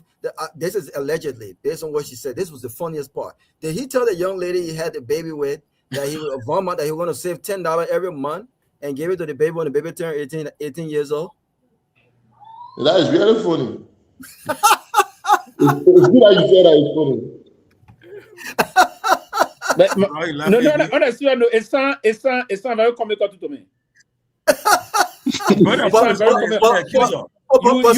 You know that you can confirm that he got a baby by this woman of Vema? Yes. Okay. Yes. Has he been active? Other Pandora boxes around here too. I have said this. Before we continue the show, I know we'll be letting you go soon. I've said this. What you are not comfortable with, don't allow another. No, I'm comfortable with sending information. I know. Okay. I know you.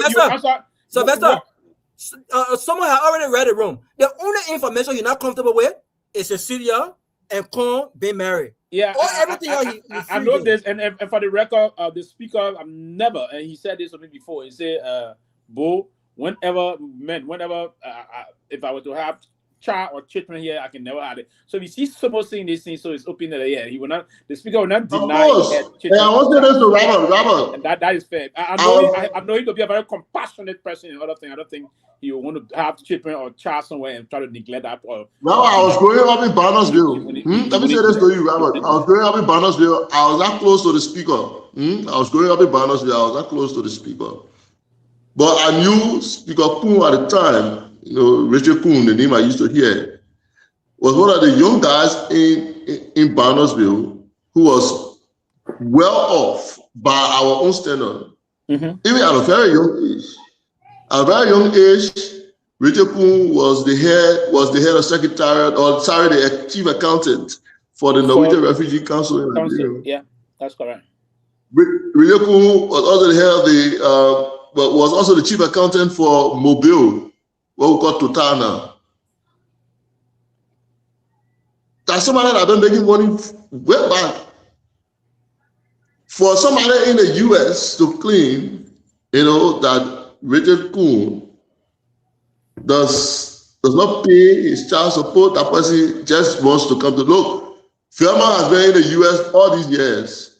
She's collaborating with Cecilia to say something because Richard Coon is now speaker. It's easier to pick at people at the top. Anything you say negatively about them, somebody tends to listen. Like you've, to some extent, believed Cecilia and her lies. Because Richard Coon is the speaker. If Richard Coon were ordinary Liberia today, you would think twice. You say, no, I don't think I think she's lying on the man. But because he's the speaker, it's easier to grab it and believe it. The speaker has got no ill will or ill intent towards his relative Cecilia. The day she comes to her senses and decides to discuss that issue that she has, that she's hiding behind and allowing politicians to use her, the day she decides to come back and discuss it civilly as a family issue, the speaker is more than willing. But if she wants to go to the public and malign his character in the name of some lies she has formulated or fabricated, that's on her. What I can say as spokesperson for the speaker's office, not for his family too, but for his office, the speaker is aware of how much negative cloud these allegations are brought against the office. He, to some extent, is kind of what's the real word to use? It's not frustrated. He's just disappointed. Is he bothered by these informations? Who wouldn't be bothered, Sylvester? I mean, your biological sister is on the media and saying some of the worst things even your enemies have not said about you. Who wouldn't be bothered by that? The speaker is obviously bothered by that.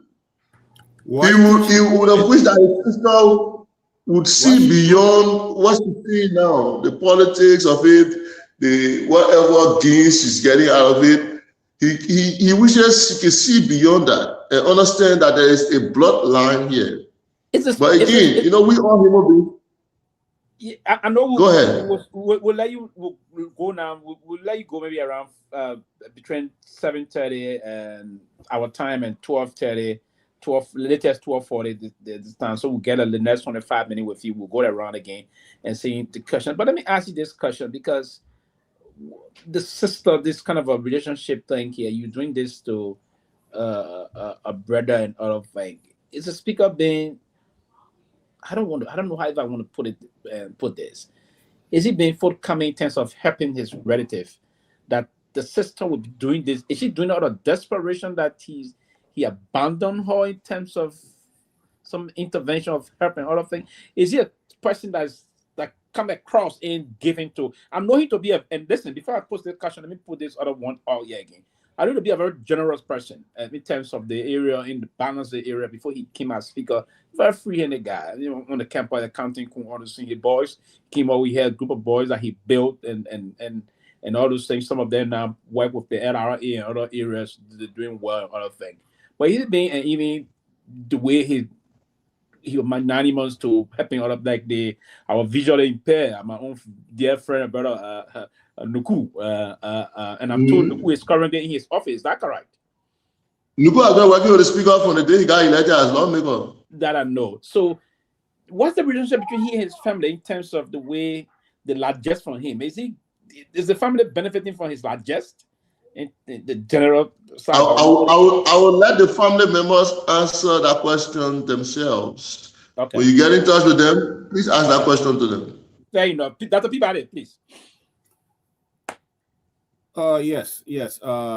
Sally, let me say that, because do you think so? Let me shift from this question, because I believe is if the speaker is not married at the moment and he has a relationship, I think that's his prerogative. As I said, if he's not married and he have a relationship with Mandela Cooper, that's his prerogative, and stuff like that.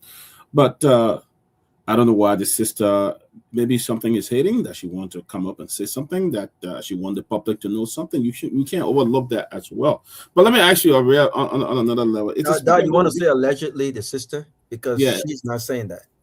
Okay. Right. Yeah, I mean, because she's not saying. Well, you're not saying allegedly his wife. Huh? Yeah, so you're not saying allegedly. Because I've seen documents that the people are married July 29th. I can't say alleged to that one day. My question here is the speaker going to audit the house next year?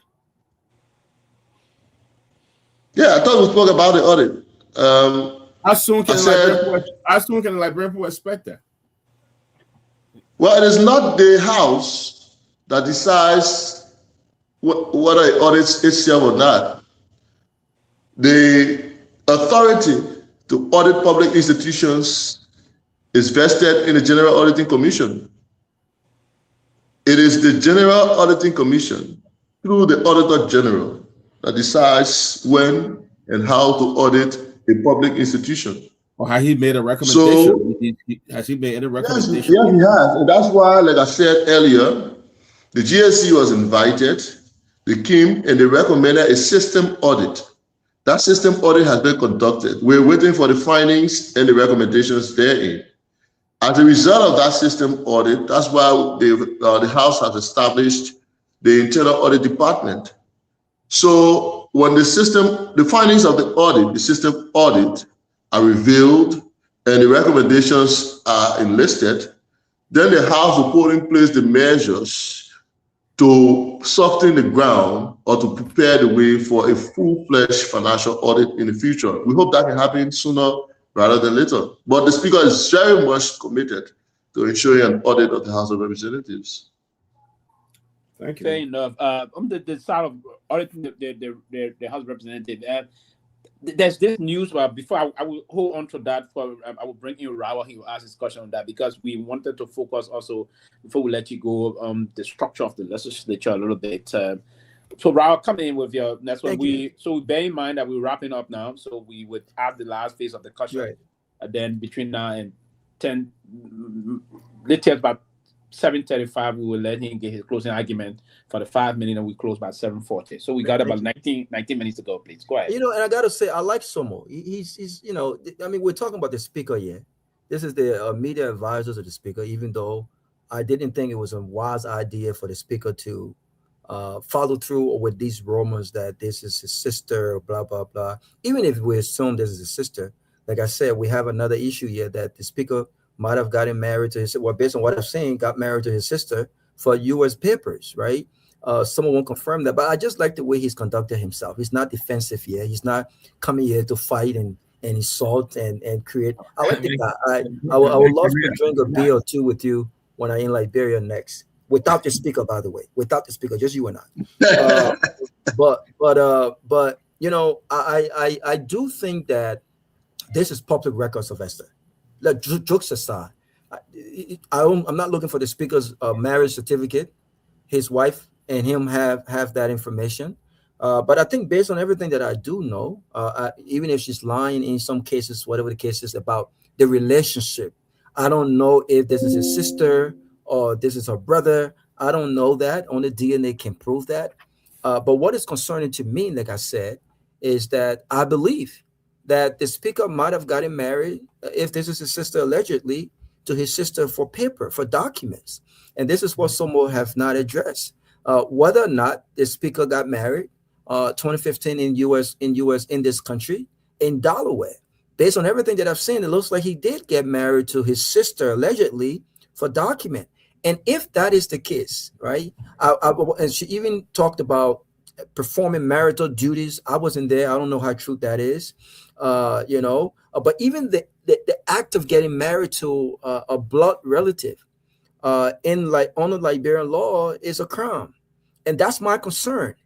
And if I were the Speaker, I think even if the burden of proof is on this person. So before you continue quickly, I know we're wrapping. I don't want to steal the time. I just want to do this, but from the parity of reasoning, I agree that that is what you're saying for the sake of what you just said. I'm not saying that is the case, but that Liberian law thing, the way it didn't take place, if it ever happened, and that's something that I doubt seriously, but it didn't take place in Liberia, not on Liberian soil. So it's not on Liberian jurisprudence. I just thought to correct that moving forward. Right, but the insert thing you bring in, it was not right in Liberia.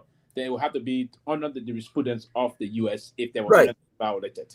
Right, but marriage is universal, right? And so I can get married in Liberia, and I'm still recognized as someone's husband in America, or vice versa. Absolutely. And so technically, if we have good lawyers, they could argue that incest was indeed committed, given the fact that both of these guys are Liberians. Even though the crime that I'm referring to, there's two different aspects. One crime is fraud under U.S. law for getting married to your sister for papers. That's a big crime. And to have the Speaker involved in this, I think becomes a distraction for our country. I think with this, I don't agree with the Speaker. I don't agree with the way he came to being Speaker. I don't agree with his style of leadership. But I think he deserves the time outside of all of the distractions to focus on legislative responsibility as a Speaker, and not all of these distractions. And we can politicize this all we want to politicize this. Seditions, I mean, someone claimed that this was a sedition. Well, she's no longer a sedition. She helped got Unity Party elected. She joined her brother or her alleged brother and husband to elect Unity Party, and she supported Joseph Boakai. You can say they felt the stress of wanting to I mean, do yourself a favor, Rahman. Save yourself the stress of trying to determine whether this woman is a wife or she's a sister at the same time. Look, No, I'm not you made determining it that. clear. I'm not determining that. Robert, I listen to you, and I've really been listening to you keenly because I want to grasp everything you say. You've made it clear that you believe that what she's saying is true. You said it. Maybe you don't know you said it, but you did say it. And so you want me to respond to what you believed already. I'm sorry. I'm not capable of winning souls. I did not come here to win your soul. You have believed what you wanted to believe already. That's okay. Absolutely. But I'm here because I want to provide clarity to those who heard it and were looking for another side of the story, not those who have believed already. Absolutely, and I agree with you. And I agree with you. All I'm saying is, at the end of the day, I just hope that based on what you believe, based on the information you've gathered, at the end of the day, I'm hoping that when the facts are out, that it is indeed true that this is the speaker's sister, but it's also true that he got married to his sister for U.S. for papers, and that will be a problem from our perspective. But thanks for coming on. I really appreciate you engaging us respectfully. Thank you, Mr. Sita. I'll come to you on this one. We've been talking about your news this. We've been talking about. But let me just allow you. I would say that after he said everything. But just your last. Yeah, thank you very much. Thank you, Mr. Sumo, for coming on. I'm kind of a little bit, confused here because I'm trying. While you guys, we are all on this platform, I'm trying to do my own research. I always like to be here with my Dexter, and I'm looking at Delaware because I live in the state of Delaware. So I'm looking at Delaware, Delaware.gov Office of Vital Statistics to be able to determine what I can pull this marriage certificate that is being talked about. And I don't think it is very easy to just get online and pull somebody's marriage certificate. I was able to pull some public record here. Let me just go there quickly. And I don't know. It's a Richard Nagbe Coon. Possible location include Lower Massachusetts, Inwood, West Virginia, Pawtucket, Rhode Island. And it says 55 years of age, live in Lower Massachusetts. And they're possible Richard Coon, yeah, but Richard Nagbe Coon. And when I click to view the report, this is just a public record. It gives me the year that the person, Richard Nagbe Coon, was born 1970, age 55 years of age, male, previous address, and all of this stuff. But I don't see anything regarding marriage document or marriage certificate. But it's something that I need to dig a little bit deeper, maybe calling the vital statistics office. Before you continue, a lot of process we have to. Yeah, it's a lot of process. So you have to put in lessons, number. Yeah, you have to. Things. Yeah, put in your draft. They won't just give it to you. Exactly. Yeah, but you got to pay for it. The state will not give it to you either. Yes. Yeah. So I don't know. Maybe the information that is filtering out there, maybe they are genuine or they are not genuine. But it is not my responsibility to go and find out what. I want to pay for his. I want you to pay for yours. Find out what. No, but I didn't pay for a certificate. I said public record. I said but I'm looking at public record. The public record. I said but you on free site. I went on my site where I paid. I just used my credit card to pay. Oh, you pay? Oh, how much you pay? So tell someone how much you pay. I can use my credit card to pay. Tell someone how much you pay. Okay, so you might know my wallet now in my pocket, right on my desk. So I had to prove that, But again, sometimes we as that appear on the talk show, on this kind of talk show, we have been considered as what we are influencers. The public rely on us to give credible information. So it is always good that, when we are saying stuff, we must be able to have some high evidence so that when the question comes, we'll be able to provide those documentations. But from where I sit, while it is true that Cecilia Ball is saying that she married to Richard Kuhn, and Richard Kuhn says that he is not married to her, that's his biological sister. Well, I will leave that with the public to be the judge. And I will also leave out whether it is her accusation, whether is based on smear campaign or is based on politics. I will leave that with the public to be the judge. I'm not going to pass judgment on anything, but I think that whatever feud that is existing in this family, there's a need for the family to reconcile, for them to come together, because Richard Kuhn has ascended to the third highest office in the Republic of Liberia, and I don't think it looks good on his image for this kind of information to be featuring in the public domain. They may not be true, but they create negative perception. The perception, you as a public relation man, you have to do the best you can, because the fact that somebody comes out to accuse the speaker of fraudulently marrying his sister, which is a fraud in Liberia, is a fraud in the United States, that's a serious allegation. And it may not be true, as you stated, but the perception it creates, it has a negative reflection on Speaker Kuhn and the Republic of Liberia. I agree, sir. Thank you. Georgie, you just come in for the last 1 minute, then the man will take the time to close us up. Okay.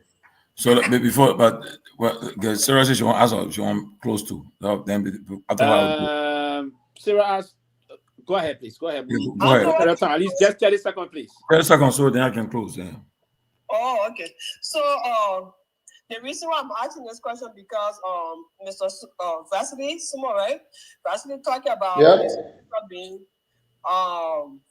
working with the Norwegian company and all of that. And there was a story that came out about the speaker. I just want you to confirm or deny, because there was a story that came out about the speaker when he was with the Norwegian company that he falsified documents, and there was some criminal act that happened during that time. And the Norwegian company had to pack up and leave our country. Do you have any knowledge of that? Can you confirm or deny that? Thank you. I don't know if Valerie, you take time to answer, but that's a story that we all at the time were at the university. That was just total propaganda, nonsense mess that was bundled against the speaker at the time. I know the detail of that story. To be very frank, so just smell someone because Trump to come out. I was into that, and I one of those that even at the time responded. At that time, I was very active in these things when it came out against them, and when you were trying to contest to be represented, it was news that his adversary tried to bring against the news that. Listen, the man played a major role in the Why they always making lies on him like that? Refugee Council. That's Liberia. That I know of that story. The Norwegian Refugee Council and other things they brought that. I mean, the young man worked with them for all the period of work. When he left, after he retired, he left. The Norwegian refugee was staying in the country. They didn't leave. So I wouldn't let Valerie to waste his time on that. Okay, That was just something that was not in that. But you can go ahead.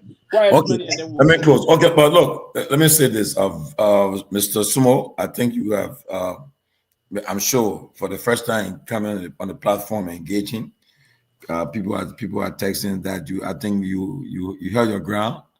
I think the job they gave you in our office, I think you really proved it. You really got your pay, you got it today because you really held your ground. And somebody even said maybe you'll be good at information ministry, perhaps, to play one of the role the guys are playing there, because you have been calm, relaxed, and confident. That your demeanor, even there are some people who get mad and so, but you have been relaxed, calm, and cool, which is good.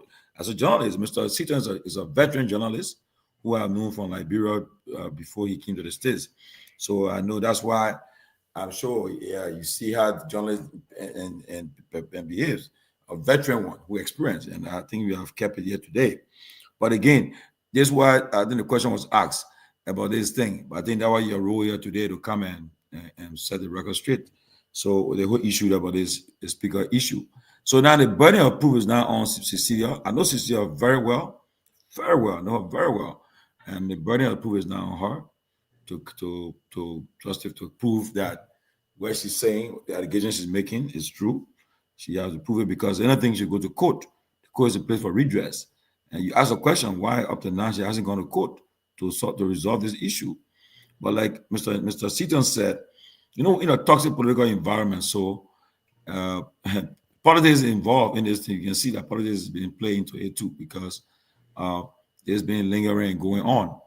But again, we want to say the closing argument is open to all sides of the debate, from the Richard Nagbe side, the family, Cecilia side, whatever the case. Yeah, we are open and to give people the opportunity to come and make the case. But I can say that I think you have done the Speaker justice to come and set the record straight today. I think a burden is now on Madam Paul to come and prove it wrong. But before I let you go, let me say this though.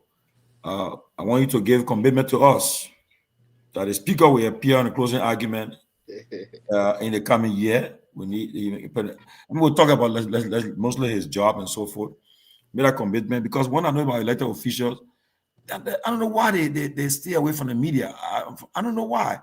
That's why I'll give them that they don't credit. He comes, he goes everywhere. And even Trump, I'm a big fan of Trump, but Trump, he speaks to the media every day. Oh, you follow him today? You got to he told the minister you won't have lunch. You can go. Yeah, on the push. Yeah. So I want to make a commitment that the Speaker, the third highest man in the country, will appear on the closing argument. And then to the FOIA project, I want to see the Speaker, the committee is responsible to have that oversight, to find out about that FOIA project. They need a lot of answers. For the president to say that he was not aware how that project came about and was heavily guarded, $6 million project. You watched the tour I posted in the chat room. I watched the tour, and that shows that was bad for me too. Yeah, it bad for me. So at least I would love to hear that. Also, Mr. Sumo again, I want to say thank you, and we look forward to you coming back on the closing argument. Perhaps you arrange your boss will come too, or without you, perhaps, or you will come back before he gets back. We look forward to that.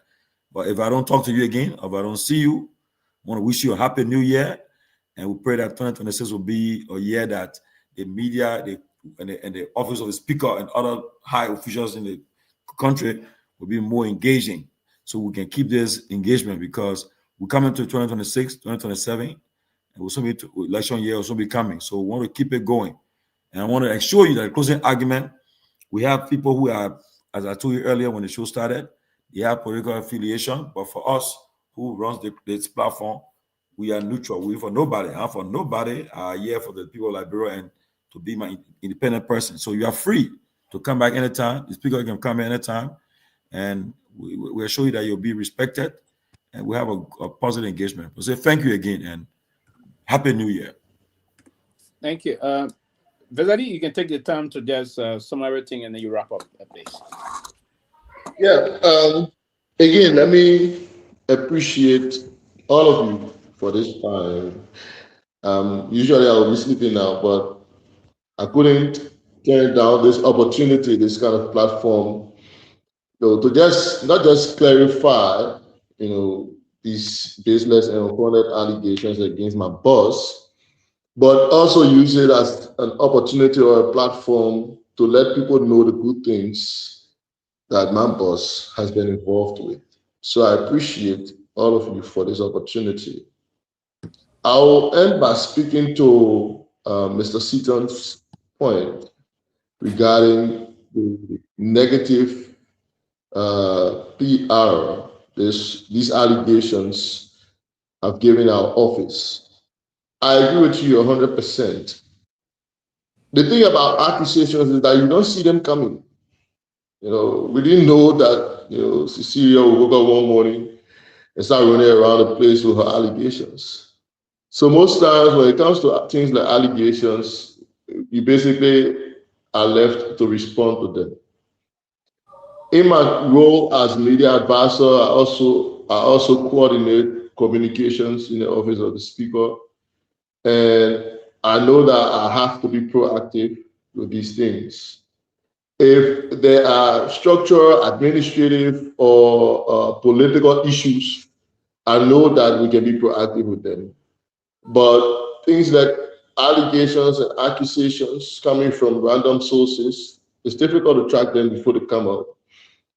But now that they're out, we can find a more professional way to respond to them so that we keep the image of the office intact. And that's what we've been trying to do. I said earlier that Richard Kuhn as the third highest, Richard Kuhn as Speaker, which is the third highest office in the land, is an easy target. You know, it's difficult. People always say things about the presidency. People always say things about the vice presidency. Well, it's easier for people to pick at the speakership because he is the head of their representatives. So while lawmakers themselves have got political issues, the citizens themselves have got issues, and being a speaker is such a difficult position. Sometimes I see what my boss has to go through, and I'm like, I don't envy you at all. I would like, to occupy a high office one day, but what I see you go through scares me. But we take the advice, we take whatever advice that has come from all of you. Mr. George, you can be assured I will let the speaker know that you're concerned with this FOIA project and that the House should do due diligence in your words regarding this project. I will let him know. I'll also let him know that you wish to have him on this platform as well. Whatever his response is, if he asks me to advise, I'll give him an advice in the affirmative. If his response is negative, we can still find a way around it. But at least I will convey your message to him. So in closing, I'd like to assure the people of Liberia, those listening at home or those in the diaspora, that the Speaker, the Right Honorable Richard Nagbe Kuhn Sr., is a decent statesman. He's just the kind of person that is practical with what he does. He goes about his business regularly, like every Liberian would do. He sees himself as a people-centered person. I understand the issues about perceptions. In politics, perceptions are near facts because they translate to votes. The way people think about you, the way people see you, that's how they vote for you. So it is something that we need to work on, the public perception about our office. We understand that, and we will work on it as much as possible. But we will continue to do the people's job. We will engage this job as we've been doing in honesty, in truth-telling, and with the service kind of leadership that we brought to the legislature. I like to thank you all, and I look forward to another opportunity anytime soon. You got your work cut out for you, my brother. I know. Yeah. My man, y'all got to do a strong PR, my man. Thank you. My man, the perception out there, it's terrible. Thank you. Yeah, we know that's the concluding voice of one of the veteran retired journalists. The concluding voice of one of the veteran journalists with the Inquirer newspaper, the paper that Gina himself put all of his time. Yeah, man, the late PMW. I miss that guy every day, man. But on a serious note, Vezari, let me say to you, thank you. I didn't know you would have been this good. I thought you were only good in probing people. I didn't know yourself you would have been in the seat of them. You've been probing other things. But I thought it was a good time on the show. And as Mr. Sita said, public relations is very, very expensive. But we play with it in Liberia a lot. Yeah, and that's why sometimes we hear sometimes election comes on weekend, you hear some primary we have to go, you spend 40-60 million. But we say, but where the money go? Public relations is very expensive. And I will hope the speaker will empower your office so that you be effective. You already got the powers to exercise the the responsibility there of, but I thought you guys would need to do a lot of job in trying to clear most of the perception. You know, as I said, last 2 millions of time with no rebuttal will always be considered true in the largest part of the society, if you will. But it was a good time with you, and the game, as too many said, and the rest of the folks stated tonight, I was sure we've got no side. We have not endorsed any side moving forward. We didn't endorse government, we didn't endorse opposition, but we have to strike the balance. It's informative and it's kind of a provoking topical issues that we invoke on a day-to-day basis and try to do a deeper analysis of those issues. And then we push it towards the news element, and the newsmaker will always be the news element, right? And that level of sentence. So our arm can never be twisted easily. There's no deep pocket theory that are going to come towards us. No, we reject deep pocket theories and I'm twisting diplomacy. No, we don't.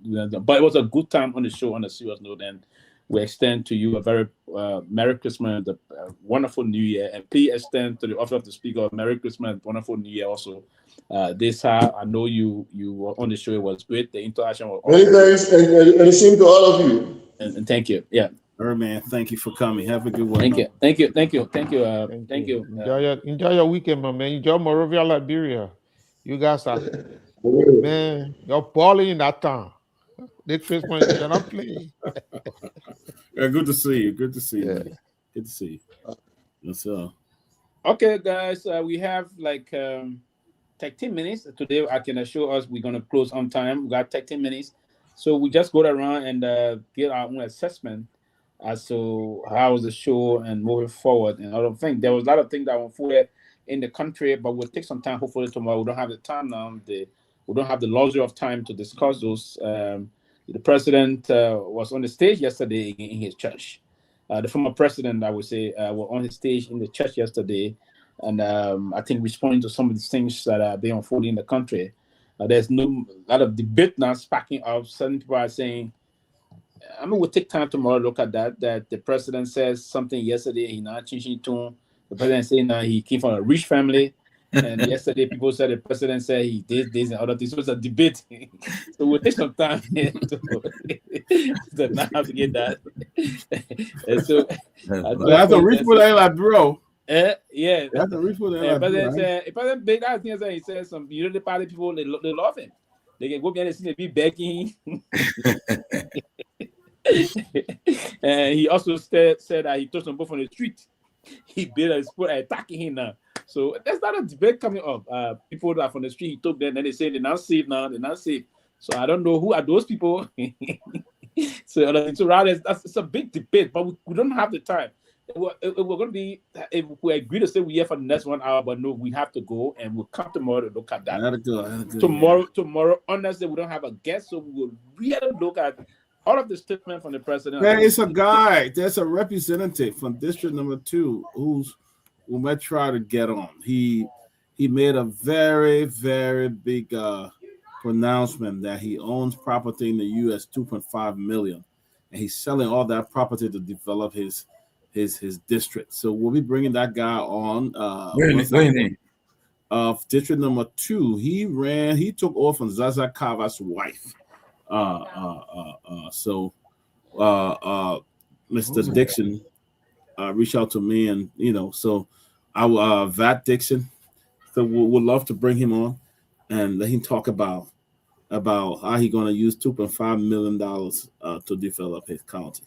So interesting. So we're going to bring it on. Let you guys know about tomorrow once I make contact. So.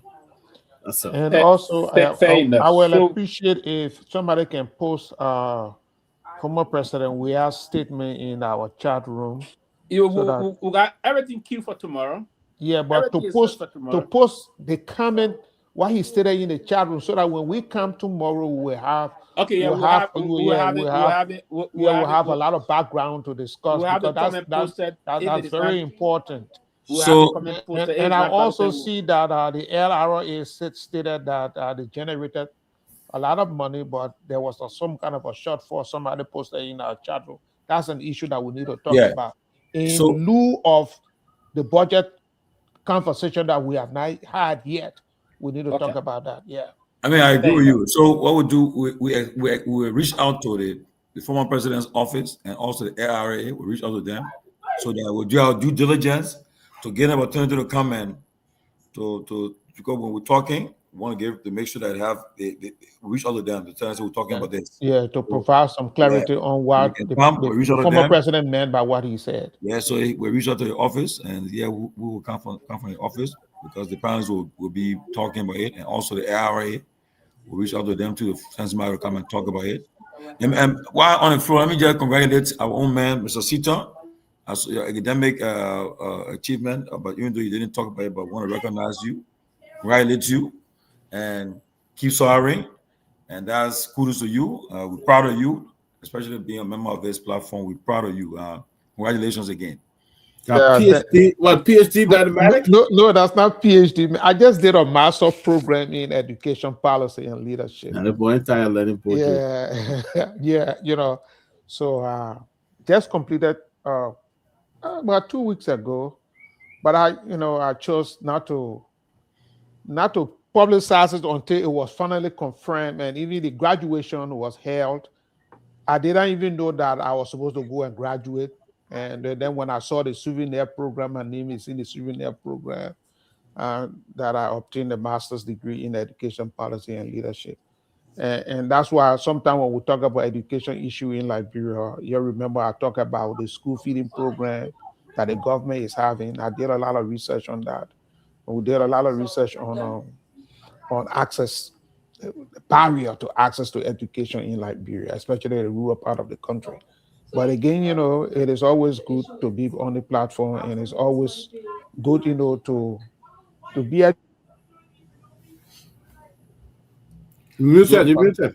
to try to help our people back home, because that is the whole essence of education, is to contribute to the development of your society where you come from. So again, I want to say thank you to Tomalin George for the recognition. And guys, always proud of you. On Wednesday, we're having our year-end show. So y'all who haven't come with your stuff, we'll be doing it. So y'all want to argue that y'all want to argue, but come our year-end show. Oh, you mean to create the Liberian government? First after we'll all right, we'll do that. So Wednesday, we'll be coming for it. So you'll come prepared. Yes. And talking about let me say this. I never knew I had a brother playing in a Cup of Nations. My brother playing. I never knew. Brother playing. So you always see my brother. You see my brother soon. Who's your brother? What country is he playing for? They're going Diallo. What? I'm at Diallo. Yeah, my brother. For Manchester United. My brother. They got to score the goal for Ivory Coast. They got to score the goal. My brother. Yeah, that was a beautiful goal. Yeah, he scored his second goal. Yeah, but that goal against not goal. But the cheated Ivory Coast go to school first in the council against Cameroon was a fair goal. No, not fair. That goal was not fair, man. It was not fair. The Ruse when you outside. No, but the Ruse when you get there, when the ball meet you there, the ball not met the man. No. Remember the rule being. Remember they got 3 persons. I bet VAR investigated. Broke the outside trap, and what happened? VAR investigated, and they say it was outside. I do not go, man. VAR, tomorrow will say the VAR wrong. Oh yeah. But Nigeria got a very good playing team, man. Yeah, I'm surprised. I don't know why Nigeria didn't qualify for the World Cup. They couldn't match DR Congo. Wow, that's the surprise. Yeah, DR Congo. They recruited some good guys from the Premier League, man. They recruited two former Manchester United defenders. One thing, I got to know, most of the Congolese players are based in Belgium. Yeah, but Belgium is their former colonial master. Belgium is like a home to. What is the story behind the guy they call Mbappe? Is it true that he was really a Cameroonian? Yeah, he's not really. His father is a bad. But you saw him yesterday on the field supporting Cameroon. Yeah, he's a Cameroonian. But why from Cameroon? The story is when he was in his prime. I mean, when he started initially. They went to the Cameroon. Did not allow him to play on the national team. Oh, yeah. Cameroon did not allow him to play on the national team. So when he moved to France, and when France saw, his football skills, they immediately recruited him on the national team.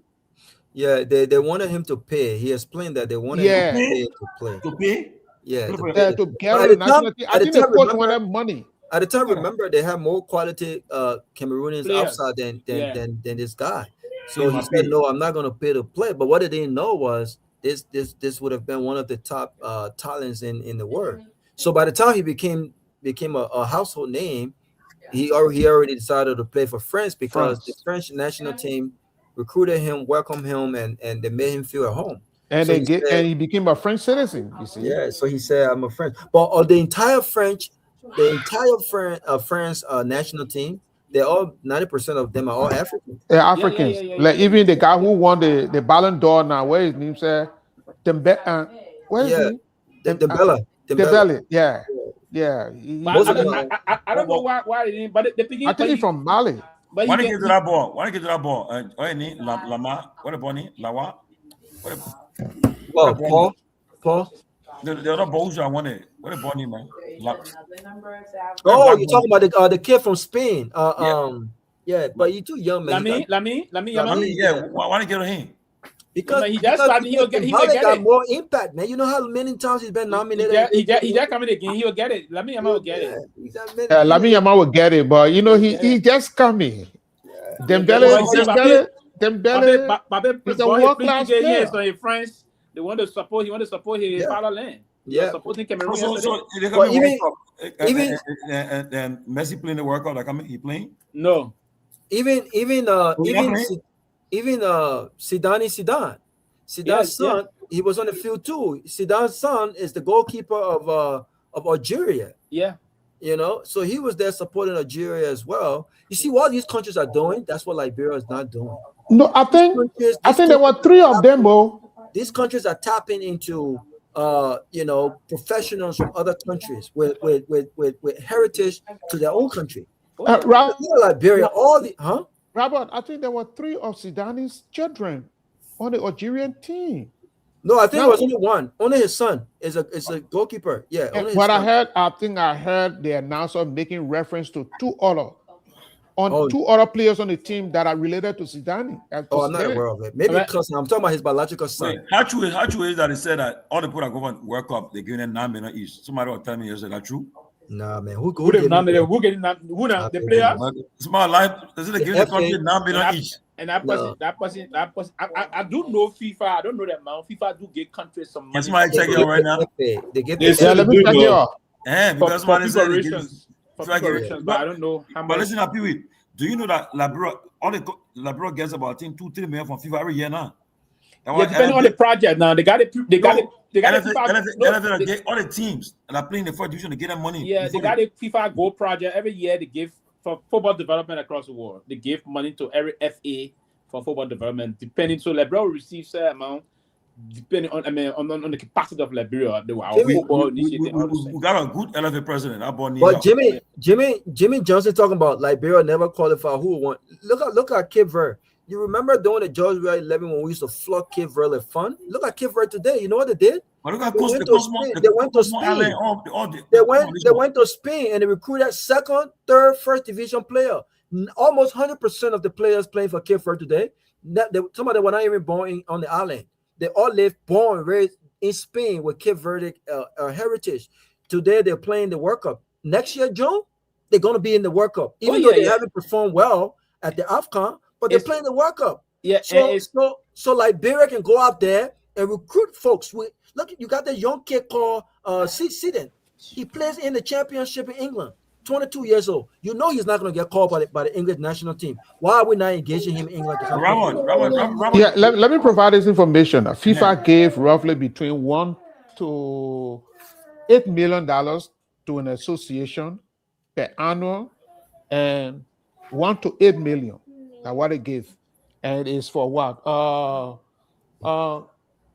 development, for development project. They call it a FIFA Gold project. But it depends on the association. Football development. What you are doing. So it ranges from $1 to 8 Walker, million. I don't think there's no. They're giving FA preparation money, but not players. Yes, they don't give money that's to what I'm players. They saying. give money for the FA country to prepare. No, Cape Verde has not been good for years. We used to flog Cape Verde for nothing. We qualified when we were qualifying for the AFCON. Cape Verde was never around. But Robert, Cape Verde has improved now. So that's what I'm saying. Cape Verde has improved because they invested in recruiting players. Period. Whether they're from Holland or they're from Spain, they went up there and they got players. It's same thing with Equatorial Guinea. But then why can you recommend to the elevator to do the same, Robert? No, there's not. Listen. You need agent. You need agent to do that. We've been having a very terrible football development in the country. Yeah, I agree. Very terrible. Yeah. And unfortunately for us, people would have thought that we could go and scout players from across the place and do a lot of things and initiate some money. Listen, it's just been bad. The only two governments that really try prioritizing it, unfortunately for Chancellor, the war, he couldn't go too much. Yep. But Samuel Doe and Chancellor. And the most surprising part about the whole thing is that the country produced. Oh, we're talking in the history here. The country produced a football legend. What are we doing now? As president. What are we doing now? Just imagine, the Liberia produced a president who is a football legend, and yet instead we can improve football in Liberia. It's sad. But Sita, the fact that the one that got there, they listen. President we said it the other day. He said the training to listen. No, there's no development. Hold on. Liberia is the beginning. Liberia is they got talented beginning. I grew up in Nuku Town. We got some talented people in that country. That's not true. You mentioned something. Let me get there. Liberia is the only country in a sub-region that don't have a football academy. Oh, for you? Most of the countries. Don't say that that's the only country. It's one of the few countries. And I agree. It's a slap in the face, Mr. Sita. I agree we don't have it. I agree it's a slap in the face of the country.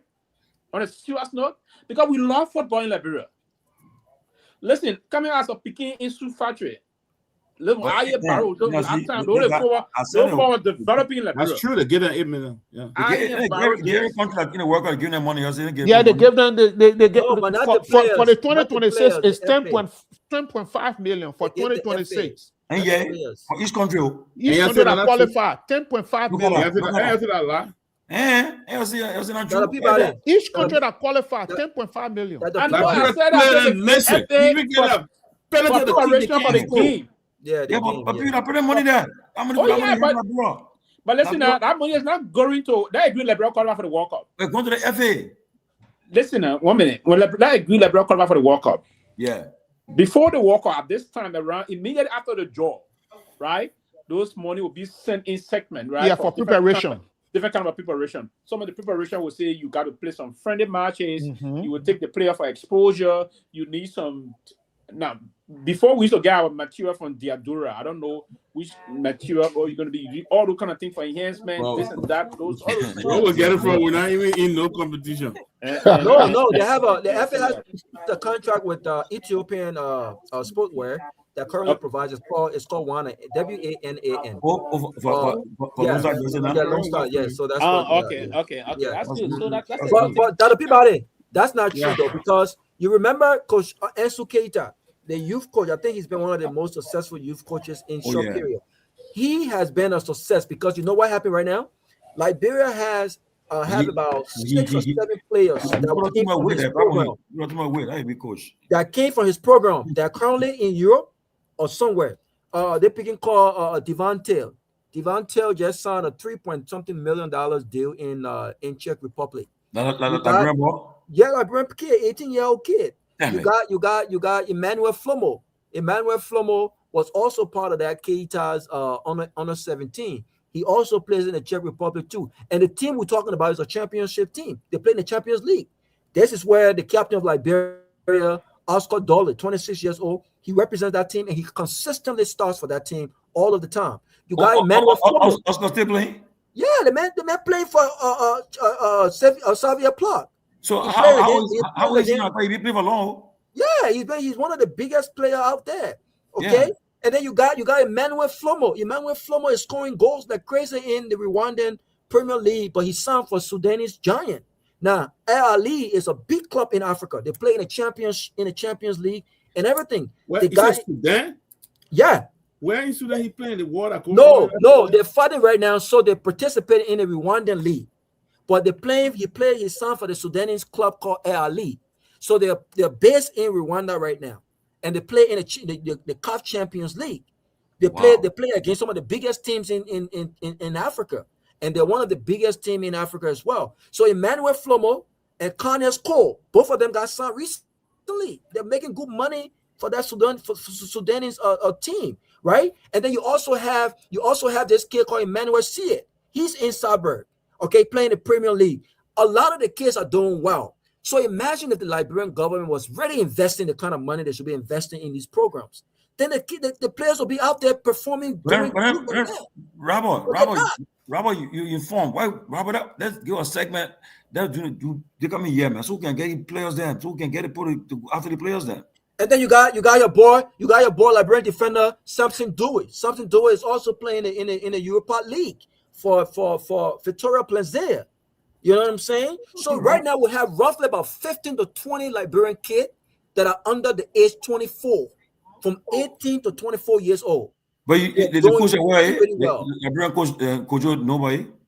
Coach Ben putting these guys been called. He called Emmanuel Flomo. He called Kanyas Cole. He called all these players. You know what I'm saying? Most of these players are playing in Europe. And then the new kid, 22 years old, he just got his degree in the U.S. He was born in the U.S., right? And then he left and went to Malta, where he plays. He recently played for Liberia. I think he's a winger. I don't know his name. Mamadou Ba. Yeah, Mamadou Ba. I think his dad was talking recently about how the FA had engaged him to ask his son to play. And he's a very good winger. But so imagine if we had these guys. How do we get to these guys then? How do we bring it costs money. In other countries, the coaches the FA purchased the ticket for these coaches to go to these different countries where Liberian players are, to watch them play, meet with them, and engage them. You can't just do this stuff from Monrovia. You got to have these coaches go out there. Why are we not paying Kojo Way to go to England, for instance? We got free coach from Serbia. Our coach coming from Serbia. When he coming? I think he started next year. Next year. When next year? Okay, I'll wait and see what happens, because I was asking the same question. I said, we're a whole diplomatic sports thing. When is it going to happen now? Because Serbia get a free coach. Serbia been a workers there. Okay, let's see when the coach comes. Serbia, I found Serbia going football. Listen, Anthony, there's a team called Al Ahly from Egypt, and there's a team called Al Ahly. It don't spell the same way. It's ALHALAL. Al Ahly from Sudan and Al Ahly from Egypt are two different teams, but both of them play in the Champions League. The Al Ahly from Egypt is a team that former Liberian striker played for Francis Doe. He represented that team. Oh, Francis Doe retired now. Eh? Oh, Francis Doe retired now, man. I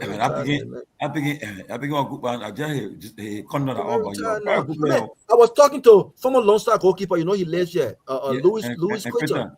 And we were asking, since Louis Creighton left, there has been no Liberian professional goalkeeper playing in Europe, Dr. Peabody. Why is that? You know, back then we don't promote one another. That's the problem with the country. People who are at the top that's going to live for somebody guys, hold somebody guys' hands. They refuse to do that. You see, yeah. Oscar Dola is playing against Barcelona in the Champions League on the 21st. So the team, this is a big team. They just play against. What was the team they played against recently when he was on the bench in England? I think it was Arsenal. Arsenal beat them.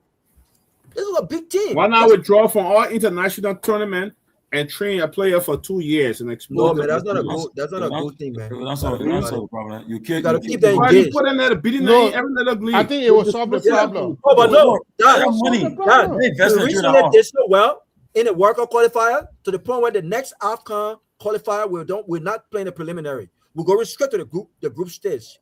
So with the current team Liberia has right now, it's been for many years we always play preliminary to qualify for the group stages of the AFCON. Next AFCON that's starting next year, we're going straight to the group stages. Oh, really? So we got some good players, but we don't have the investment. Government got to invest. I like the idea. The FA president said they're building a Liberian FA hotel. So I like that idea. I think they're supposed to start it next year. They're building a hotel that will support the national team. So instead of the national team staying at other hotels and the government paying and all that They go to the stuff, hotel, they sit there, they eat, they drink, they have party. The other day was to the other time I put up at Pilot Hotel, and these guys were there eating, catching the head. Yeah, that was back in the day, man. Not right now. I said, recently, man, what you talking about? No, they're not Lone Star players. The live election, even real. The guy were there drinking. They went it. I said they will beat the one tomorrow. They would have bought in exactly the whip them. No, but send with less sports. What can do sport tax? Even that fast sense. We'll get the money to invest in the team. My man, the government got money to if invest you take $3 from everybody pay in that country and say you put it into the sports, you know how much money you have? We'll get it. You know money to invest. They go, and then the problem with these young kids, to that point, I don't think they're lazy. The problem with them is they're very reluctant. As soon as they start making small money in Europe now, they go abroad, they're buying car, they're bluffing every vacation. They want to come to my river. Yeah, they want to flex. This is the problem, and they think they've already arrived. They're not disciplined. That's the problem. Exactly, that's the problem with these young kids. But we have a lot right now. We have about 15 to 20 players that are out there playing first division football. That'll be about it. First division. Either in Europe or Africa. They may not be in the AFCON league. For African Cup of Nations, I will fly to that country and watch the game. No, but I think we'll qualify for the AFCON next year, though. I think we'll qualify for the next AFCon. Let's see for how long then going with the right investment. The Cosmo Island all playing the Cup of Nations. Can you imagine? But look at Cape Verde. Cape Verde got less than 500,000 people. Mozambique. Look at that. Mozambique beats Gabon 3-2. But no, look at Botswana. Look at Botswana, my man. Botswana is also playing the AFCON. Those guys are not more talented than us. You muted, Sylvester. Yeah, but Botswana got money. Mozambique is not a Mozambique in terms of a country. This is a country that got some level of clout here. But the issue about football development in Liberia is a holistic problem. It comes from the issue about discipline. We are not disciplined in terms of that. We don't have the programming to pump the money into. Look at the recent.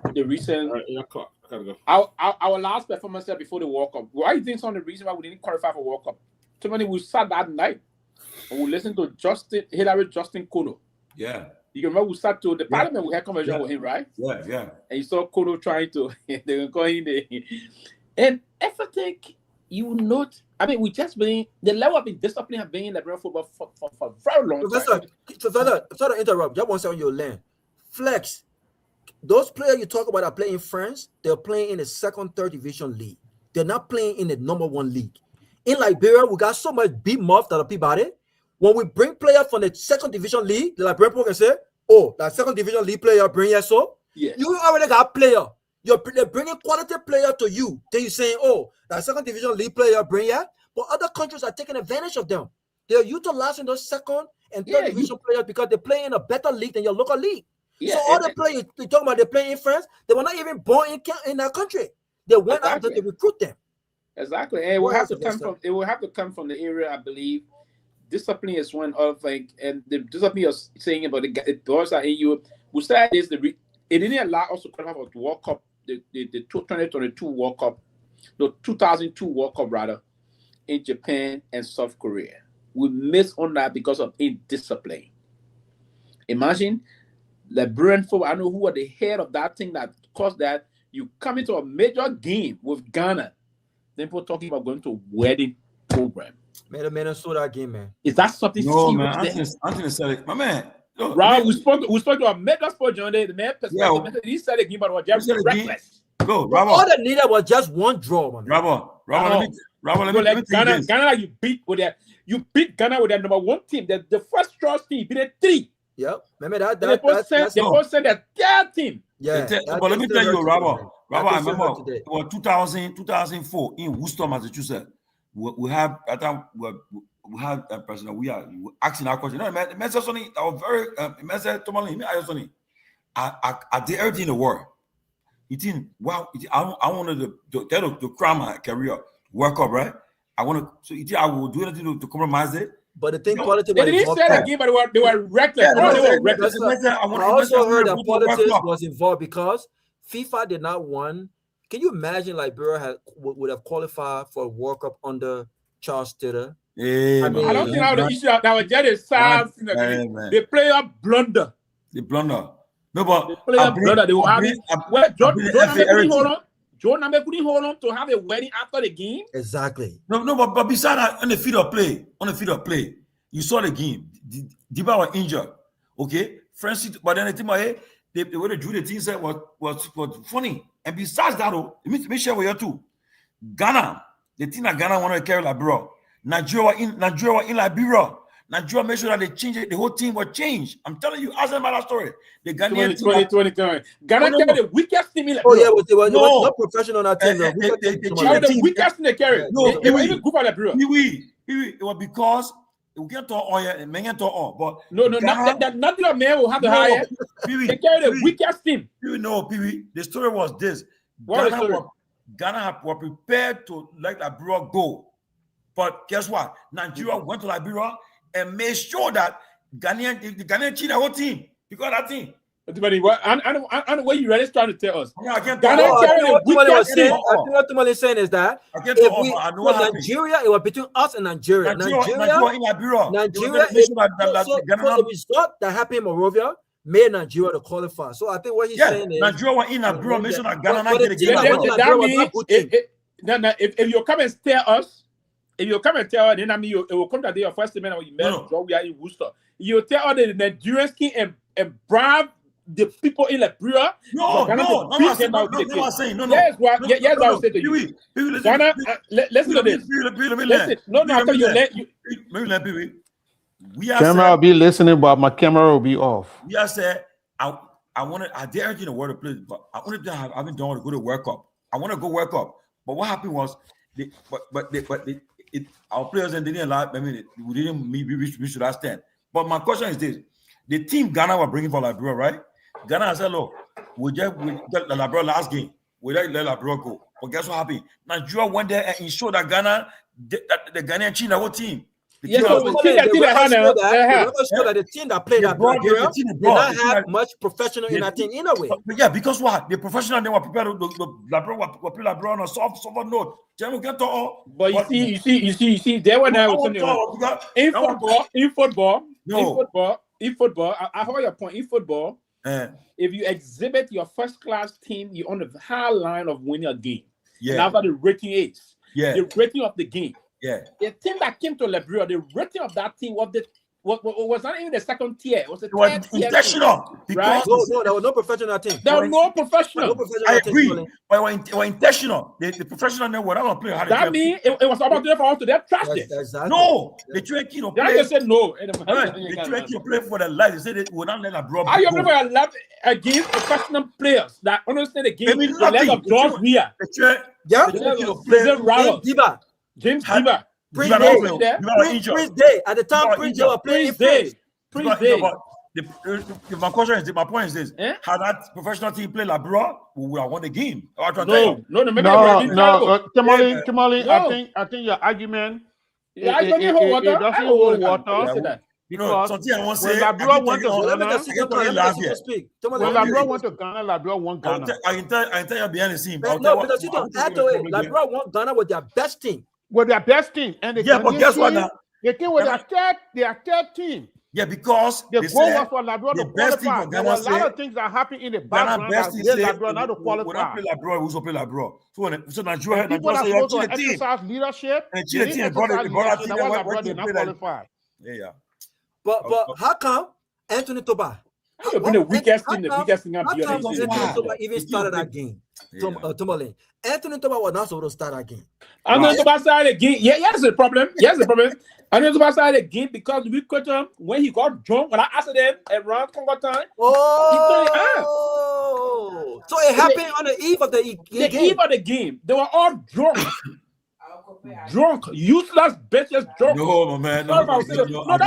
Listen, they think hurt people in the inner place. It did. Listen, you know why for the first time to qualify, and you can have people do no kind of thing. It's not contrary. Nigeria, they will come after them. They were all drunk. Anthony, Louis Cotton, Anthony Toba. Yes, sir. Nigeria heard the story. When Nigeria heard that the Ghanaian team, they tapped. You know, I story, my brother. When I'm that man, we blunder. We are not. Listen, Robert, those men were on the field, some of them sleeping on the ball, and they won't kill. They're not going to kick it. Don't do that. Well, you remember that game? We equalized in that game. And I thought when Liberia equalized in that game, that was the end of the game. But the way the Ghanaian went back and scored for that game to end 2-1, something wasn't right because I thought that they didn't defend well. All we needed was a draw. So when scored the equalizer of that game, nobody would tell me anything behind the scene. I listened to it when I saw what happened. If that explanation you want to give me, the only thing behind the scene you tell me, it didn't mean I agree to show the game. No, period. Liberia is the game. But on the basis of the two teams that came, listen. So let me ask you, why we didn't play that game? We are play. Diba no play. The game in Ghana? No, the game abroad. The game in both Ghana and Liberia, we are play both. But Diba was injured. Diba didn't play. Diba initially he was injured, so he didn't play. He play. The difference he don't play, but they say now. Why? And listen, when our game started, I was sitting down to get knocked, and never forget I did that day. We sitting down. Oh, you were on the field. I was on the field, Robert. You know, let's say apart from the football, the politics I discuss, I'm very passionate about football, very much. I was on the field. And Myean, I was also on the field. I left my home with my son. I left the Ghana. I was in Accra. So I left my home, Robert.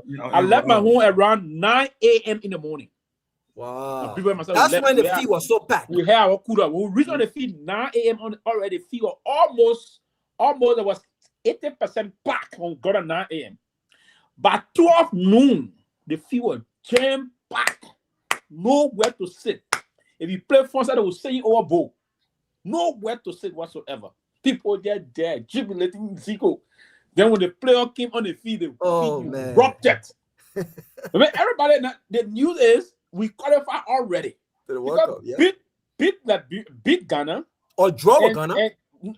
Draw with Ghana and go beat Stallion. Draw with Ghana and beat Stallion was the result we're anticipating. Or beat Ghana. No. A draw in Liberia against Ghana will see the deal. Yeah, that's why the result of Stallion, right? Exactly. Yes. Yeah. That's why Stallion result.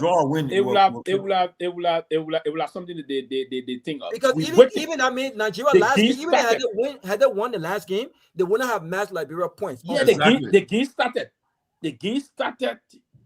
Ooh. You know the fee. You know we not as far as the fee hard get tell you so get they try to get all the places on your you look around the piggy. I know that big give a boom go. The fee go quiet when you drop 1 cent. You could hear that 1 cent rolling.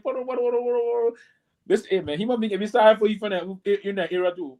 Look, bro, that fee went silent. Everybody started thinking, say, how do we leave? I mean, my people and myself we left on our feet after the game. We sat on our feet, left on our feet 9 in the night. So man, they're crying. They don't know. Somebody want to leave the field. When we look, man, we score.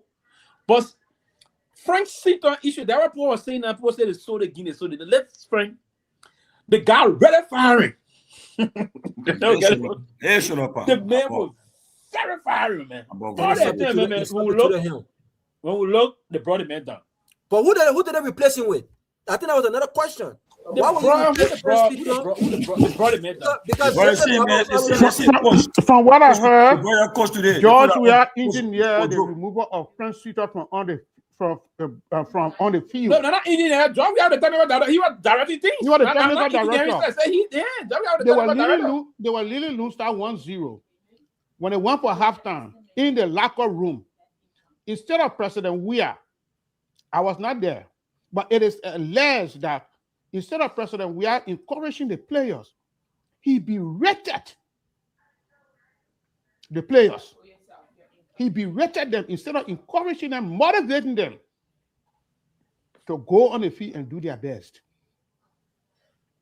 He even berated Frank Seaton and all. No, but you understand? My understanding is that's why a lot of people. I was not there. From the information that came out of that locker room, a lot of people put the blame squarely on Georgia for Liberia not to qualify. Despite the fact that he really wanted Liberia but they played to go to the World Cup. Joey wasn't playing the game that day.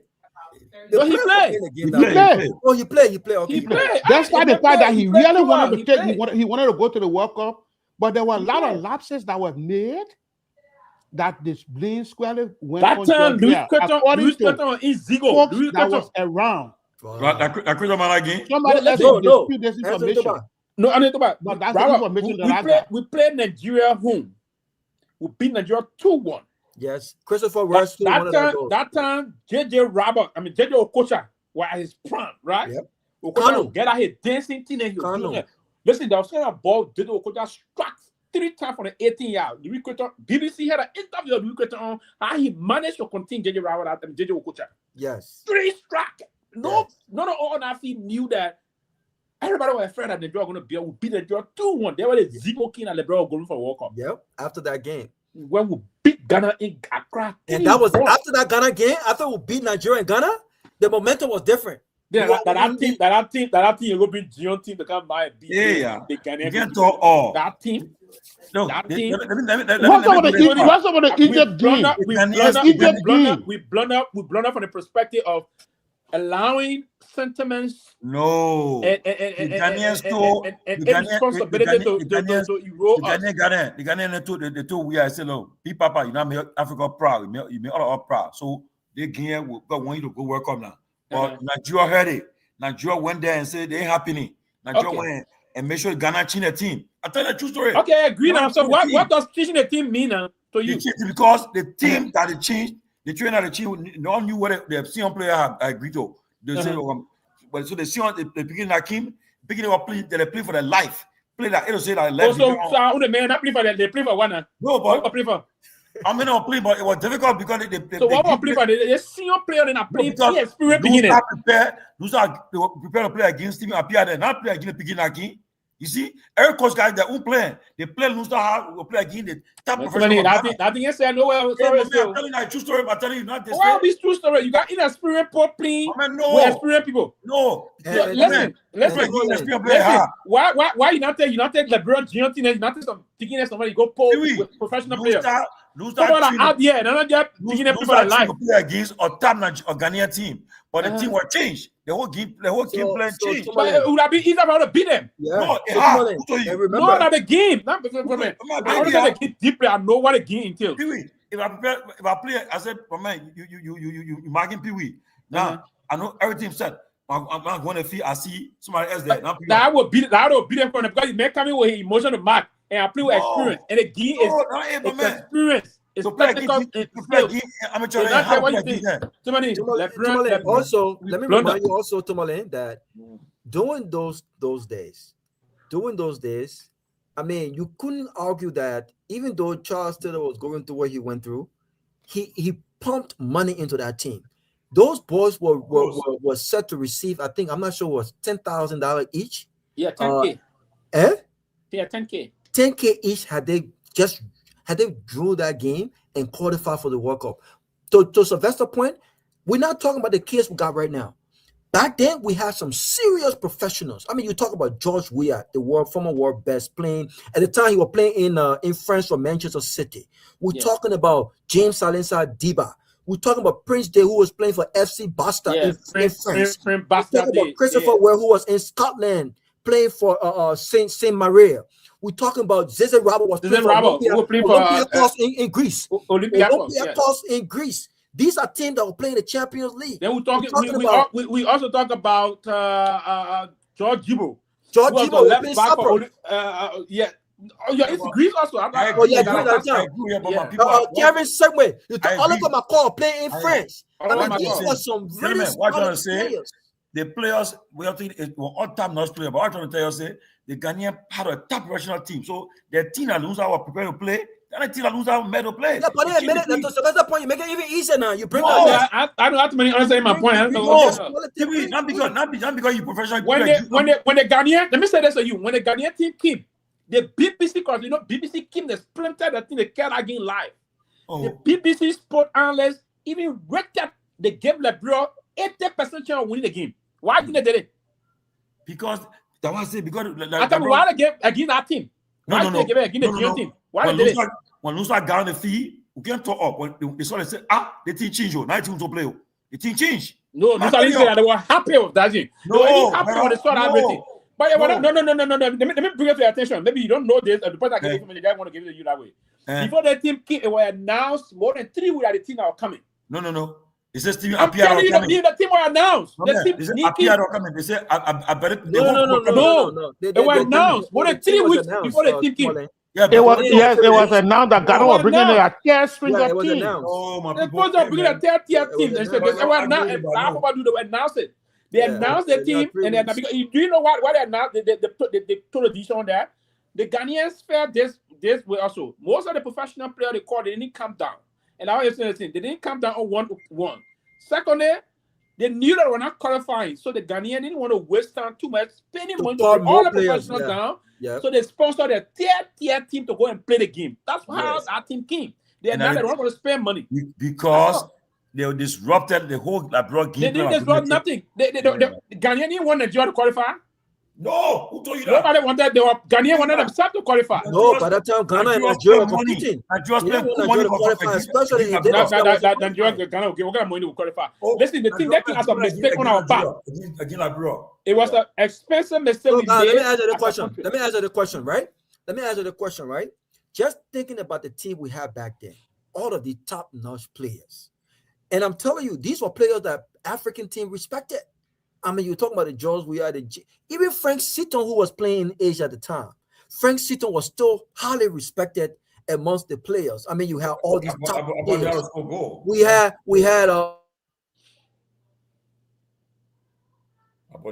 had some really good players. Do you think that? I think anything is possible with the right investment, and we got some good, talented kids coming up. But do you think that we'll ever get the kind of opportunity we got and to come as close as qualifying for the World Cup?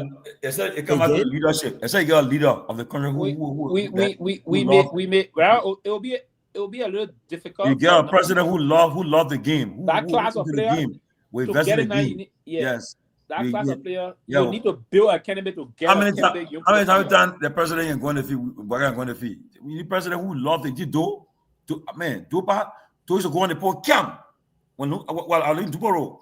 Those go on the people camp, SKD camp. He would go in the night. He would take Pew Bestman, Mike Gibson, John Weir, Diba, and Blake. He would take foul there. They go ride around the town. When they go on the camp, he take the player left on there. He said, I want to get tomorrow. He talking to the guy that don't get them with him. To do into the game. He'll go 3 in the morning, he'll sleep, he'll go on the camp with the players there. It is a momentum that Samuel Doe built that what led Liberia to qualify, almost going to the World Cup. Oh, yeah. Because that was the leadership. You remember that game? For the first time, we watched the game live from Kenya and Liberia, and that's 0-0. Yeah. Watch the game live. What's about the Egypt game? Egypt game. The Egypt game. Egypt was a monster. Was a tour in Liberia. But were they as good then as they are now? The Egypt? The Egyptians were very good. Yeah, the guy, what Shabbat. They won the twins, Hassan. Yeah. Bravo, that Egypt game. I think that we are past. Diba chest. Yeah. They say we are opening. Diba close. Salesa opening. Diba. We beat 1-0. Yeah, we beat 1-0. Egyptian cry. Now Malawi Operation Blast Malawi that we are school. Yeah. Operation Egypt Diba school. Egypt. Yeah. Yeah, they got to come to we about to hear the best in Africa, my man. When Samuel Doe came from, and I remember we watched the TV when Samuel Doe came from the field, when he got to the executive mansion. Yeah, he kissed the ground. He knelt down. He kissed the ground. Yeah. He said, I will beat moi. He said, you beat Kenya 3-0. He said, I will beat moi. I will done around moi. I'm telling you. I will beat you 3. Look, the motivation. That's what we were saying. Yeah, I remember that day. You were saying he will spare the MOR. We'll gain 3. MOR will be. Because Liberia did not qualify for the World Cup under Charles Taylor, that what led to the feud between Taylor and George Weah. To the point where Taylor accused George Weah of wanting to be president of Liberia. But Taylor really wanted that. That would have brought some nice image to his government and the country. And you understand? Taylor wanted the team to qualify for the World Cup. So that brought a few. between the two gentlemen. Did already say that? Yes. I didn't hear him say that, but I think Taylor said that. Where's your source? My source, I'm a journalist. Taylor said that. I heard it, but Taylor said that, and even George, we are confirmed that. Hold on, George, we are confirming to me, and I mean, let me tell you the story now. The only person that is not alive for this encounter is the late Patrick Chia. Patrick Chia, yeah. Dominic Brapo, Lucky Shango, he's in Atlanta, Georgia. That's my brother. That's my big brother. Dominic Brapo came to my house. It was on a Sunday. He came to my house. He said, "Look, my man, I came to buy liquor. My millionaire friend, I didn't know Joshua. I heard about him. He said, my millionaire friend is coming to visit me today. So I came to buy liquor in Delaware." He bought the drinks. He gave, I think, one of my men, because some point he's in Colorado now. I got a picture. He bought drink, we drank, and then he left. Then later on, there's another gentleman by the name of Edwin Dennis. He worked in the Georgia administration, Councilor Edwin Dennis. He was the executive director for the Bureau of Concession. The Bureau of Concession, yes. That now. Then Dennis came with two girls. We were all young guys in America at that time. So you got to call that one again? Yeah, don't call it. So he came with two individuals. So when Dennis asked, he said, "Remember what?" So you got to remind all your young guys. So when he came, he said, "My man, what's going on?" We said, "Oh, but Lucky Shango was here. Oh." He said, "George, we are coming to your house." Oh. But then he said, "My man, well, what you're doing here? That's the way the action is. Let's go." So we got a call Lucky Shango. Lucky Shango gave us the address. We went and we got there. You know, almost everybody know one another because we all grew up together. So while we were there waiting for Georgie, so while we were there, Georgie arrived with Patrick Chia, another childhood friend. So we all we bounded together, and we got all crew boys there now. We all started talking. And then George brought the conversation of how Taylor accused him of wanting to be president of Liberia because of this, the World Cup failure. The World Cup failure. And that's the place I told George, I said, "But George, you can be president. You can be president of Liberia." He said, "Why?" I said, "Georgie, you are the only popular Liberian, more ever Liberian. You can be president." So which year was this? 2004, I believe 2000, either 2003 or 2002. 2003 going to 2004. I remember that event. That was yeah, it was time of the year like this, in December. Yeah, when it happened. And you understand? And before the whole political thing came about, you see. So there other people are saying that there was some political undertone for Liberia not to qualify because they didn't want Taylor. Somebody didn't want Taylor to get it. So do you think George Weah, former President George Weah, would have tinted his because you saw what happened with Messi? Messi and Ronaldo. Right now, the argument is that you can't be considered one of the best players in the world and you have not won anything with your country. So when Messi won the World Cup with Argentina during the last World Cup, the question then switched to Ronaldo. Said you can't call Ronaldo the best player in the world when he's won. Messi has won more or even equal to what he's won in their professional club career, but he has not won the World Cup for Portugal yet. You know what I'm saying? Yeah. So I think George Weah would have put his personal achievement, being the only black to have won the world best but not made it to the World Cup for political reasons, only because he didn't want that's some of the accusation. That's some of the accusation. I don't believe that. I think we already wanted to go to the World Cup. Yeah, but there was a failure in leadership that made Liberia not to qualify. Yeah, I think we already wanted to go. But bravo, now the same Taylor man who put it in the man, yes, sir. But he wants to the man. But Georgie was closer to Weah, so he got some of the background information. No, but the reality is, I'll tell you the truth. That game you're talking about in Liberia, hey, people, we can't talk all, but Ghana have plenty of game Liberia that game, but because Nigeria said it not happening. I keep telling you, when you send up, man, what you got a professional player playing? You think they can't go and play? They amateur Ghanaian beginner can play, and destroy their career. So they came with an aggressive way of playing. How do you not do the feeding? They go and play their career in Jabade. I keep telling you, I say, oh, Liberia should be no. There's no career in Jabade. We watched the game. We physically watched the game. I watched the game. America, what the game? Live. You saw the game on screen. You didn't see it the way we saw it. Why is that different? Let me say this. No, there's a huge difference there. Come on, man, Pewee. The camera relaying the game to you. Let me say you this thing. There's nothing that being able to say the beginning when they play amateur all the kind of do the handle guys. Nothing. I can tell you. No man, no guys play the game. Ghana have played again about the game. But Nigeria went there. And the man that people believe in that would have didn't help us to score a goal. He was substituted at the end in the middle of the game. I want somebody that concerned. They said they had no business when French was. He was substituted in the game, and there was no problem on we saw that one. And secondly, we saw how disorientated most of our strikers behave on the field. Yeah. We that played the game before. Yeah. Especially the game.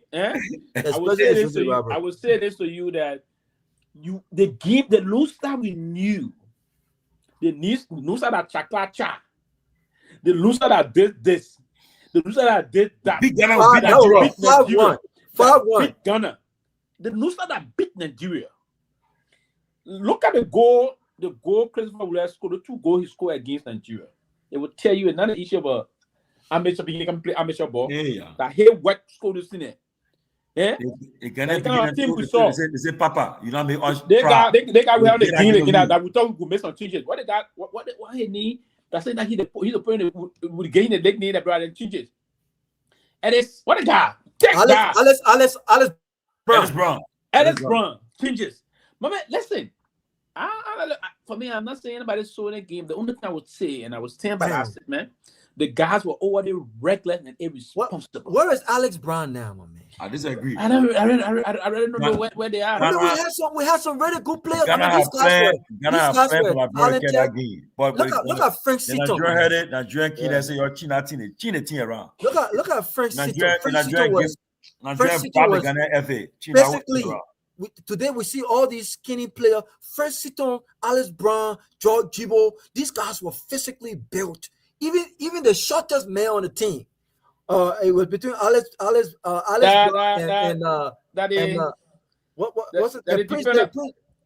Prince, not Prince Dale. None of the guys will be on the 5. I'll come with neither. That yeah, defender Vamapoto. Yes, Vamapoto. Yeah, Vamapoto. You have Vamapoto, then you had the other guy, the other guy that's on the EPS. Now we are now. So we are currently yeah. You had one guy, man. You're and then you had this kid from Minnesota Thunder, Joe Mayanga. Yeah, talented, skillful kid, my man. Then, I was like the team Liberia able to put together. I don't know. The mistake we made on that in that game that we didn't qualify. The wedding scattered everything. The guys went on social screen. Listen, you having a major game, then you go to have wedding. No, that was bad idea. And look at the place first and foremost. You did that. Did not know that they when they drink liquor, they did all the one thing they met with girls all over the place. Not know that. But they didn't spoil it because how alone. Right? Who the serial coach that will ever allow that thing happen in a absolutely not. For a major game like that, no. Who the serial coach will do that? Nah. And then it didn't stop there. And in the process of going up, they were involved in an accident. There was an auto crash that dislocated our major goalkeeper arm. Can you imagine that kind of thing? Come on, man. They are saying, one day we'll sit down with Joe. We'll be off record, and he'll tell what happened. Nothing anybody will tell me. I get convinced. I will say if I sit down there, Joe, I will say, sorry, Chief. My man, that's information. I will tell you, with all due respect, I will not agree with you on that one. I believe we are too. We have told you that we are just trying to bar term to just Tomalin. That is the poorest excuse you ever Forget way out. But do you know the kind of doors that would have opened up for Liberian player? At the time, you still had young Liberian players. You had the logical person would tell that excuse that they bring the weakest team, the team B, and you say, I don't wait for that and go. Oh, my man, that team work there. No, the Ghanaian player then say, Papa, we gonna make up proud. We won't carry you to that work corner. It was not the Ghanaian player. The Ghanaian player didn't tell him nothing like that. Yeah. The Ghanaian government didn't tell him nothing like that. If you believe it, I will now believe it. They say you have made up proud Africa. You don't have Africa proud. The Ghanaian were frustrated. The Nigerian got blessed. The Nigerian went and play on the FA or the Ghanaian FA say you're cheating team. But do you know the Ghanaian acted in our favor? They didn't bring the senior team back home. Because the senior team are playing the game like brother game. The Ghanaian, they even mentioned from the Ghanaian media. The Ghanaian, they didn't want Nigeria to qualify. They wanted to say, okay, we would not qualify. They would not qualify. Lebron will qualify. They said, okay, we will not sponsor our big players to come down to go embarrass them. No, we will allow this team. Nigeria to the Ghana FSA. Your people come down, they will get like brother game. So you don't let Lebron go. We go. I'm telling you. But let me say this: the two FA or not FA that were friendly that time, so that's not possible. So all the news you got, I knew that to please your ear. And I know you agree with it. Anyway, no, nobody changing your mindset about that. Man, but my point is that why would you be going to a major game? You go in there, close, start drinking, and you say you haven't waited. That's true. Not on the facts there. That's a bad idea, man. That's a bad idea. That thing happened 2 days before the game. But it's not true. I think right now, even 2 days before the game, said that's not bad. That's but one day, not 2 days. One day, but you start head our quarter to us. And before he had to tell you, we're in the corner, we knew it for a fact. General didn't know around the play. When they were going for that party, General didn't alarm. You going for a game on Sunday, you have a wedding on Saturday. And then at the end of the day, most of the players boycotting club. Camp. They're going to do their own thing. The guy would know. Because Zoga was a minister of speaking sport that time. So all of them, Snow know too. All of them will know. We'll find out for them one day. All the posts said it. They said Snow had interview on the country. Snow said he agreed nobody saw game, but it was just reckless irresponsibility on the part of the managing of the team and the players. But also, Tomalin, you got to understand, back then those guys could not tell those players anything. Those players had, for the exception of George Weah, those players they didn't have no even the coach, the late Vava George. Those guys they took instructions from George Weah. Everyone will tell you that. Yeah, but the Edwin Snow, all those guys, they were just there for the sake of it, just ceremonial. And Raul, you just nailed it up, just and that's the time there's something up. They said, "Mention when they go by the cha-cha slide." There you go. Yeah. All the kind of lines. Jump to the left. So those guys those guys didn't respect those they didn't respect these guys. They took instructions. 90% of the players at the time took instructions from George Weah. Yeah. So tell me now. So then, and we have account Zobin who's I think he was very strict on Zobin on the guys then. No, he was disciplined and he wanted me to hear a call. But he called, he supported. Now he met John Nagbe, he supported everything. You think listen to this. When he wanted me to hear a call, listen, if you went, let them not go there. Listen to the national team before when they got ahead of you. There was that division, particularly the national team on that, right? So the discipline issue that keep on. Okay, will you tell a player you're going to a serious game? Joe Weah said didn't do that when you play for AC Milan. No coach will allow you leave once a major game. No coach will allow you when you're as a winger that brought you up would never have allowed that. We are would never let a guy go party for a game. Now we are. So how did it happen? Then why his son went there? No, we are not winning. We are not winning. He not okay, I close on the topic. I hate too many. His son was part of it. No, so Tomalin, you said Weah wasn't part of Joe Nagbe wedding? But too many scared. You never thought I want that. You can be scared to say it. You were part of it. No, let me tell this to you. Listen, if you don't know, if you don't know, let me tell you now. To Hotel Africa, we heard that they were dancing cha-cha slide. Yeah, but when they were not even the game. They even the game. No, people, that aren't true. Okay, listen, I agree. You always said we are not part of it. You want to turn it up. You scared to say anyway. But we are part of it. It's not us. You scared? What I'm scared for what? You scared to say, but to the other side, we are actually part of the whole. I had ball with Joe Nagbe. And they blame the loose staff for that wedding. Why you think? Why you think the Brempo started attacking? We had out there heavily. And he said, "God, that day he said the Brempo caused his man." Why you think they started doing it? Yeah. Yeah. Why he did it like Brempo? And he resigned from the Lone Star because bro, of why that. he did? I thought after the man program, he said he resigned from Lone Star. He resigned from the Lone Star. Listen, I got angry with what they did, right? I was not part of those. I was angry, but I didn't insult because I was trained to not insult. Sylvester, that same year. That football would that same year we came up for those things. That same year we made the AFCON, so that would have been a double thing for us. We would have played the AFCON in 2002, and then the following year we would have played the World Cup. No. We qualified for the African Cup in 2000. That was 2000. Then the World Cup was 2002, I think. Yeah, but the qualification were going on, you know, kind of. Yeah. The whole thing went on. That time, no start right in the prom, and even our first game, we asked for the famous goal against, which are the things that go head to the ground. And so unfortunately, we were in group Algeria and other things. We didn't qualify again for that zone. We just dropped. Charles Taylor was always on the field. I remember this is when he used to drive his car, his Mercedes Benz. Yeah, they need to bring some open sports car. Yeah, and then he will get down, shake the hands of those players. We don't see these things happening no more. I mean, things have really changed in the country when it comes. Samuel Doe started it. Samuel Doe was the one that started it. Going to the football game, you know, and it's comfortable.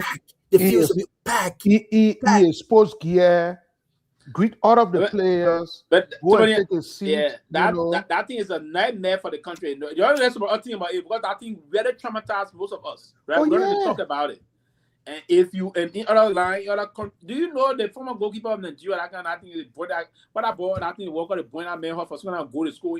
Listen, players, football hooligans, like other country, European country, they got football hooligans that do things. They got the way to go about doing things. They got the way to do things. But when it comes to those things, somehow we are reminded of it, we get traumatized. But most of these guys did not have. They didn't say it, but they blunder. But most of these guys did not have properties in Liberia, with the exception of we are and maybe one or two. No, most of these boys did not have mansions. They didn't have kind of thing. Most of them were probably in Ghana renting. I mean, Prince Day had his house in Ghana, a little 2-3 bedroom house in Ghana. There, his cars were all in Accra. Most of them were not really investing in Liberia like that. They want to come for the game, and then they leave. You know, they didn't have kind of investment. But I'm just hoping that, you know, there will come a time. I really believe in these young talents. I think that they're very talented, even though they don't have the support to give them the kind of exposure that they need. They don't have the agents, but I think they are talented. And if the Lone Star can really get in a really good coach who understands international football and strategy and really invest in these guys, we need to play more test matches. You know, I heard that the Liberian national team will be playing already. I can't speak on much right now, but I heard that we're playing a big. I said, people, no, not video, but you listen now. The guy who was assistant minister of youth and sport for that game, he on the phone. The wedding was not the eve of the game. It was Peter Depoh about that wedding. Yeah, but what I heard was the wedding was held a week before the game. You see, number one, your soul that defense of what I heard. Your soul is cutting from what you heard. Then you said, you didn't have yourself just now. No, I was not minister at the time. Thank you. You see it, so that. Yeah, you see it. That's so it's not reliable. So. Okay, listen. Who is speaking? You listen to former minister you've exposed. Zoga Wilson. They came up 1 week for the wedding or 1 week for the It's not true. Oh, I was in the country. It's not true. We thought it's not true. Oh yeah, ask me one wedding. We heard the wedding was the weekend of the game. That's the weekend of the game. The weekend it can be 1 week. No. Tomalin, it can be 1 week before the game. Not 1 week. Wait. Most of the professional players are already on ground. They didn't arrive 1 week before the game. That's not true. That's not true. Boy, when I got a wedding that Liberia not qualified. That wedding? And the first thing, that just the general noise people were making to say, oh, we got it. So why would they not qualify? With the game. Because we overlook Ghana and beat us. Plain and simple. How you overlook Ghana? How you overlook them? Overlook Ghana. That's it. You overlook them by not preparing well. Mr. Minister. Ghana is an 18. No, they didn't send her 18. But Sylvester said that. Yeah, Ghana we didn't know. send her 18. We knew that We Ghana. knew that. But we said it. That Ghana didn't send her 18. They sent her 16. But yeah, but Mr. Minister, was it not a plus for us for Ghana to send her third tier team? Say that again. Was it not a plus for Ghana to even send the 18? Well, I don't know the thinking behind what Ghana did, but whoever Ghana sent or representing Ghana, whether that D team, but it was not the team that people will look up to, and we just overlooked that team. Okay, I agree for that. As we overlooked the team, we knew. They ain't got anything with about wedding business, bro. I was keep telling you. No, it is. Let me take you back, Mr. Minister, quickly. No. We didn't. You're coming quickly, Mr. Minister. Let me take you back to this one quickly, Mr. Minister. We at the time, Anthony Topa, clearly we knew that he was not at his best. He was very zero. We had our major goalkeeper that went to attend wedding after having a wedding fiasco. All the wedding thing, drank alcohol enough. He was involved in a car crash that dislocated his shoulder. Was it that a reason why he beat us? That he didn't mind because of the wedding, the car crash of the wedding, and he dislocated his shoulders? So Louis Creton? No, Louis Creton. Louis Creton. Louis Creton. Louis Creton. He didn't. So you see, the minister said all of the country, you're way here in the US, so you're not really following closely. Hold on a minute. He needs to get some information. So that he said, the mentor needs all the information. Let me talk now. Yeah, go ahead. Well, Louis Creton, Anthony Topa, both of them are good goalkeepers. It doesn't matter who man. No. At the time, Anthony Topa was not at his best. But people, Anthony Topa was playing. So how they put? But Anthony Topa was playing. Anthony Topa was playing Atlanta, in the fourth tier for Atlanta Silverback, and Louis Creton was playing in the Swiss Premier League for FC Barca. So when it comes to they were all both good goalkeepers, but Anthony Topa, Louis Creton was of course our number one goalkeeper because he was playing at a higher standard than Anthony Topa at the time. Look, you guys, whoever people you're looking for different reasons for our defeat. Our defeat was primarily due to the fact that we overlooked the Ghanaian team. When we heard that Ghana was sending a third team to play Lone Star, people just got overconfident that we could beat Ghana. That's just why it is.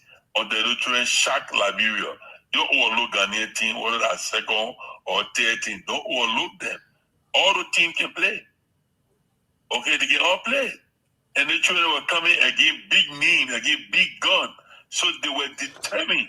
So the way we're setting this up is while we're looking there. Well, I'm telling you. Can't play against John. We are deeper than the put the person. Mr. Minister, before you go, listen. I've got someone else that I follow, and I got a point that they said the game. The person is proving the game was 1 day, and I know for a fact. Well, a week before that wedding. No, not a week. Unfortunately, the minister, the former youth and sport minister said he depending on what they told him, and you're way out. Here's the thing.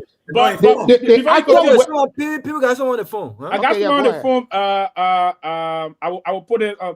Kehleboe, you've been following football for a very long time in the country, and you are also in the country when this whole unfortunate thing unfolded.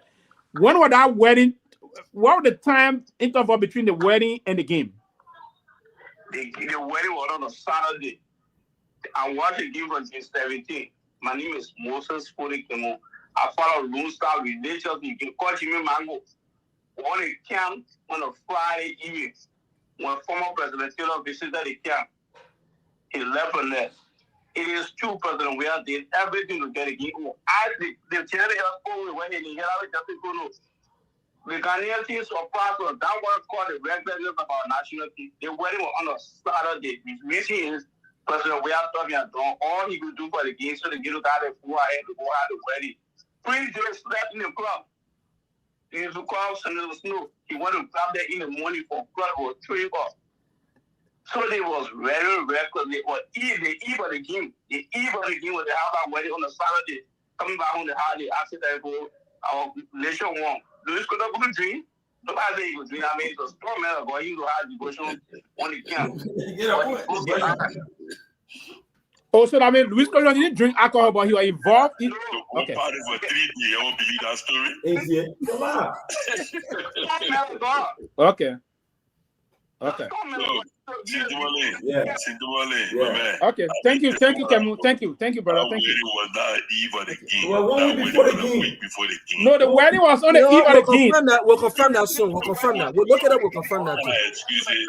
Why Ghana beer go look at that thing? Right, they won't confirm it tomorrow. Tomorrow we'll confirm. I'll call Hillary Justin Kolo tomorrow.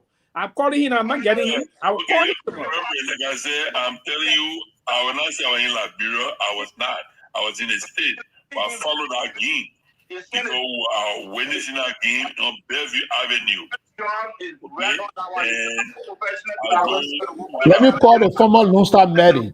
So we leave it alone. If you feel like Ghana thank you. That because of that wedding, that's not true. That's not true. Ghana be able to follow the Ghanaian team. That's plain and simple. We follow the team and we train the team determined to play against the big guns, and that's what happened. You know? Mr. Minister, quickly, if I ask you this question, do you think we will ever see Lone Star getting close to that kind of a qualification to the World Cup or African Cup soon? Where did you leave the Liberian football for your perspective? Is our football nearing and being competitive? Well, I can tell you that the Liberia Football Association under Mustafa Raji has done its best to improve. If you look at, a national team is supported from the feeder team. That is, the Honor 20, Honor 70, what have you. Honor 15, all those programs have been brought by the Liberia Football Association, and those are good programs that will prepare the players to that level. Now, as the world of Liberia can get to that level, look, let me tell you something. Liberia is not, talent is not our issue. Yep, I agree. We don't lack talent. We have the talent. Mm-hmm. What is lacking in today's soccer is for us to make sure we can invest in the game and on a team. Yep. Okay? If we invest in the team we have, for me, I've always looked at when our minister, I even told Butler, who hired the coach, I wanted them to focus on our local players. Because of the new FIFA rule, there had to be that window before even the professional players can come to even play a friendly match. They are saying that window they have. But if we focus on our local team, send them abroad, like the late Samuel Doe did, let those children be trained either in Morocco, Brazil, or whichever country could help us. Liberia has talent, and we build the capacity of our local team. I'm not saying do it with professional players, but we don't have the caliber professional players that we had today, back then to today. So let's focus on the local team, give them exposure, build that capacity, send them abroad for training, and we can move mountains. I can tell you the truth. If we do that investment, we pay it off. But we didn't do it, and we're not doing it. So we have to do something. Did you make some effort during the above suggestion, the suggestion you just concluded on? Say that again. Were there any effort made by your administration to work with FA to do those?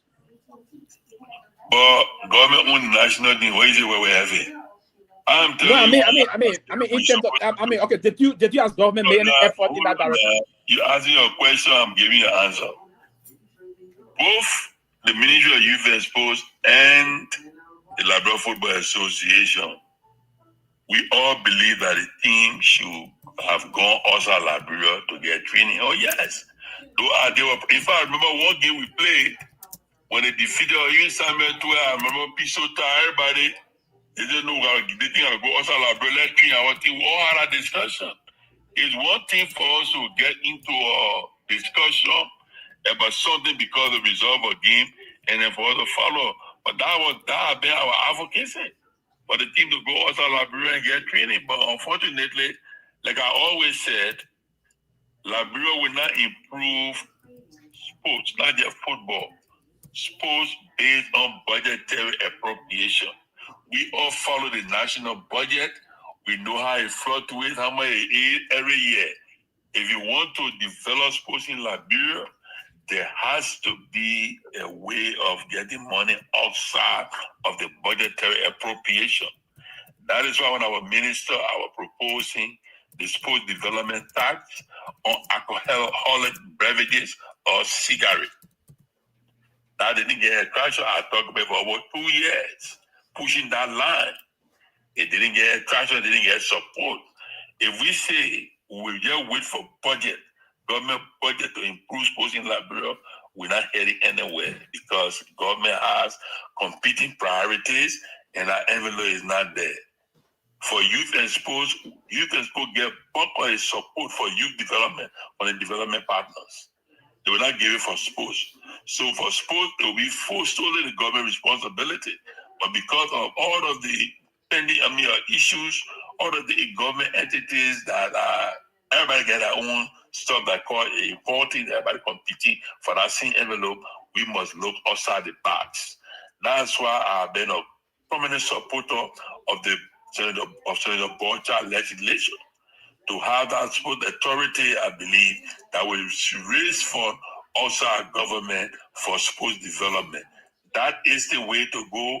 We can look at the entire government, look at different portfolios to make sure we can support that. Today, we got the road fund, the excess tax on cigarette and alcohol in Liberia. I'm actually impose different taxes on the Liberian people. But look at the road fund. Take 10 cents for the road fund. They go to sports development. You take 5 cents from the excess tax they have on alcohol and cigarette now. That's 15 cents right there. Let that go to road fund. Look at all the concession agreement. Coming to make business in Liberia, to do business in Liberia. Look into that, see how best there can be some contribution towards that sports development funds. That is the way to go.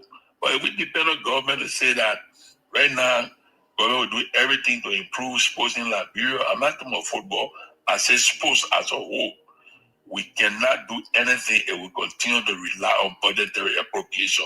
We must look outside the box, find different means, different way to raise money for the government for sport development in Liberia if we want to make that difference. Because we got infrastructure problem. We don't have talent problem. We got infrastructure problem and we got the capacity building problem. Even our coaches, they need to go outside Liberia to build that capacity. Okay? If we can say all of them Liberia want to hire a foreign coach, it requires money. So there are a whole host of things we need to sit down and look at it from a holistic point of view and find means to raise money to promote and develop sports in Liberia. But government budgetary appropriation when I got it. I can tell you this. I agree with 100% because I remember Samuel Doe when he sent the team to Morocco and the other team to Brazil. And the team that made the Lone Star 11 today. That where all the guys came from. Mike Gibson, George, we are all came from that team. That team. Yeah, the only problem we face, they didn't prepare for the future. They say, okay, as we age, who will come after us? That mistake we made. That's the problem. But that team that went Brazil and Morocco, they built a garden capacity, build a talent. Everything was strong. They had the best team because of that. I wish we push them. I agree. Yeah, but Tomalin, we're getting money. And I think you are right, Tomalin. I think what the minister just said, it makes a lot of sense.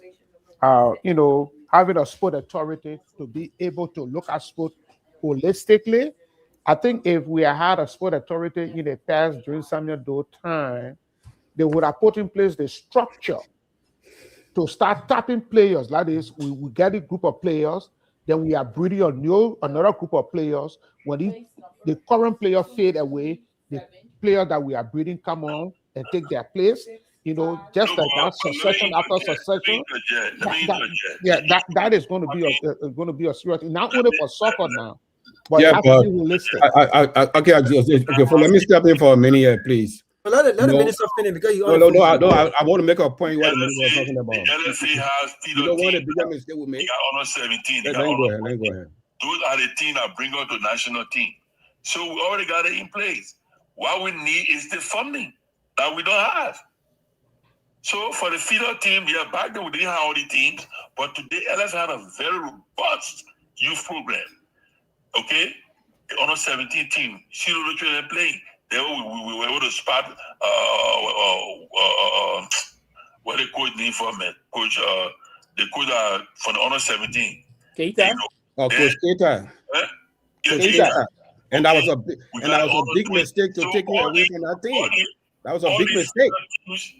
All the feeders teams are there already. LFA has this program that government is not really paying money to work. FIFA is sponsoring them and what have you. What we need is just money to do the rest of the thing I'm talking about. If we had the money, trust me, you send our national team, the local player outside Liberia, to go train for 6 months or to a year, they come back, you will see the difference. That's true. You will see the difference. Yeah, Mr. Let me hold you there a little bit. 1 minute, Pewee. And guess. Let me just step in. I'm coming to you, Safar. 1 minute. I'm coming to you. We'll hold you, Mr. Minister, 1 minute a year from Safar. Go ahead. Yeah. The incident with Coach Keita is the problem we have with our football in Liberia. Coach Keita should have not been taken away from the youth team. You need people with that skill set to develop the young players. Those kids were playing exceptional possession football. The moment we saw it, we took Coach Keita away and we put on the national team. Where are those kids today? That same team Coach Keita coach, they play Morocco. They play Morocco youth team that we beat in Monrovia. That youth team have gone to a youth World Cup final recently. So the mistake we're making is let's put a 5-year strategic plan from U13 to U17. After 5 years, you will have a bunch of players. You look at players like George Weah. George Weah was one of the few Africans that went to Europe when he was already playing his national team. Samuel Eto'o didn't play for Cameroon until he started playing Europe. Dioro Drogba, they all went through the youth level. Kanu, all of them, they went through youth level. But we always focusing on this national team that is not giving a result and we ignoring the youth level. If we focus on the youth for the next 5 years with the likes of Coach Keita, them nurturing no kids, giving them exposure. He took the kids to Europe, giving them the exposure. In 5 years, we'll have a decent national team. But if we keep, every time we got international break, we call a few players to come play, we'll have the same result over and over. Thank you.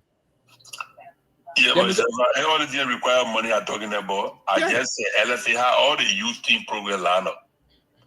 We need the money to do what you're talking about.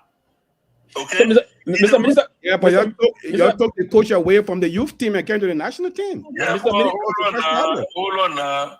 Because we elevated Keita, the youth team is still performing. Other people took over. That's not the issue. You may raise out the issue, and I get your point. By the end of the day, everything you said was exactly what I'm telling you. We have these feeder clubs, okay? But where's the funding to build them up better? Where's the funding? Besides LFA doing everything else being done by LFA. The only thing the government library will do is to say, okay, there's an honor 70 competition. Government only buy ticket for the training to go. But our whole youth program is purely LFA program from FIFA funding. Yeah. Where is the money coming from the government of Liberia to do more? Yeah. That is the point. That is the problem we have in Liberia. We don't have a talent problem. I just said it. Yeah. We don't have a talent problem. Thankfully, we have feeder teams now. But where is the money for us to build the capacity of these teams, to push them forward, to keep going? So when FIFA give money, that program is still going to on LFA. Where is the funding? That's all I'm saying. We need the funding. That's all. Yeah, and I agree, Minister. This is Robert. Yeah, I agree 100% that we need the funding. You know, these programs are not cheap. And when you see these small countries, Cape Verde, Mauritania, Botswana, all of these countries, even Chad has improved tremendously from the Chad we flogged 5-1 a few years ago. Even though realistically we're still better on paper, but they have improved. They are doing better. Equatorial Guinea, all of these countries, it took money for them to survive. But Mr. Minister, it just didn't take money though, and it just didn't take the program though. They've started using the strategy that the Europeans are using. When you look at the French national team, yes, they have the programs, yes, they have the resources and all those things, but the French national team consists 80% to 90% of African players who either came to migrated to France at a young age, got the opportunity at these academies and so forth and so on. So one of the things we haven't done is we haven't gone outside to look at Liberian players, young Liberian players with Liberian heritage to say, listen, can we make these players part of our youth team? Can they be part of the under 20 team? Other countries are doing it at international level, not on a youth level. The Equatorial Guinea we talk about, they went out to recruit Spanish players. They went out to recruit players in the French league. The Cape Verde we're talking about that just qualified today for the World Cup, they didn't come from the youth program, CFI. They came from players that went out. They went out into these countries, Portugal and other countries, to recruit these players playing first division, second division. The government put money into the team, invested in friendly test matches, invested in experienced coaches, invested in where they were supposed to invest in this, and the team has qualified for the World Cup. They don't have the youth program you talk about. I'm not saying it's not a good strategy, but why have we not taken advantage to really go out there, invest in agent, invest in, but Robert, agents? Robert just said the government put money in there to invest in all of these things. And that is the bottom line for all. You want to bring players from other country or you go outside the diaspora, bring them. First of all, those young players they're talking about, the first thing they want to do, they want to play to see whether they will make headlines, where the country stands, what the country is doing. People are following all these things there. If people are not seeing you doing anything, we're nowhere. They may not want to call it, oh, let me go play for this country. But like you said, if we invest into it, that the investment part is lacking. Robert, everything you said has to do with investment. When Samuel Doe brought the Brazilian, he had our investment. He didn't yet bring them out of the clear blue sky. So these things require money. That's the bottom line we must address. We're not addressing the real elephant in the room. The elephant in the room of money. But Zoga, let me ask you, you think it's fair to you when people say that you share some of the blame because you're a minister, you share some of the blame about Liberia or instead of our football today? You think it's a fair assessment of you? Well, I was Minister of Youth and Sports. So, yeah, I share some of the blame because people may not know all that I did. I'm not here to be on the radio, everything, telling the whole world what I did, what I didn't do. But people who work with me know that we're not short of ideas, okay? We're not short of anything to plug for idea on how we make things happen. The bottom line was the money issue. So yes, our Minister of Youth and Sports, on my watch, if Lone Star did not make the kind of improvement I wanted, we did not do, yeah, I take responsibility. Minister of Youth and Sports, I'm not going to shy away from that. Okay, but people who know at the ministry what we did, they know what we did. But you can't be in a position and you did not perform as the head of that entity, and you will not say, because that's why all you did to make things happen. If it didn't happen, you take responsibility. And I will take responsibility. I will not run from that. But at least people know what I did. People know every effort we made. And that's what it is. Let the feet were bow under my watch, and the bow was lifted under my watch. If that bow remain in place under my watch, I take responsibility. But what people don't understand was that the ban that happened had nothing to do with the real administration or the Zola Wazin administration. The ban that happened had to do with the Unity Party. No, but you are in power. Yeah, but that's politics. We get up for that political. Mr. Minister, one would say, well, you are in power when they start with the ban. You listen to me. I'm making a point. Listen to me. Yeah, go ahead. Club licensing started in 2015. 2015, it was Unity Party. Okay? All the minimum requirements for all the stadium, it started 2015. It didn't start 2018. And missed that club licensing 2015, Chinese government came with 18 million. That fee, nothing was done to the fee. We just came off it 2018. By 2020, it was the first time I got to know about club licensing when we received a letter from the FA. Even Mustafa Raji, they didn't know because he had just taken over almost ability. And just in the midst of that letter, when CAF were coming out, COVID came. But CAF has our people on the ground. All they did was say, okay, since 2015, these people are doing X, Y, Z. You go to the dressing room, go to specific area, they send an agent away with LFA to take pictures of certain area and send it to them. And when they look at those video and pictures, they found that Liberia had done nothing. So they banned Liberia, but they banned Liberia on our watch. That's what I'm saying. We take responsibility. Good. We do responsibility. I want to give you the background. I want to give you the background. So we take responsibility. And honor us with the ban was listed. Okay.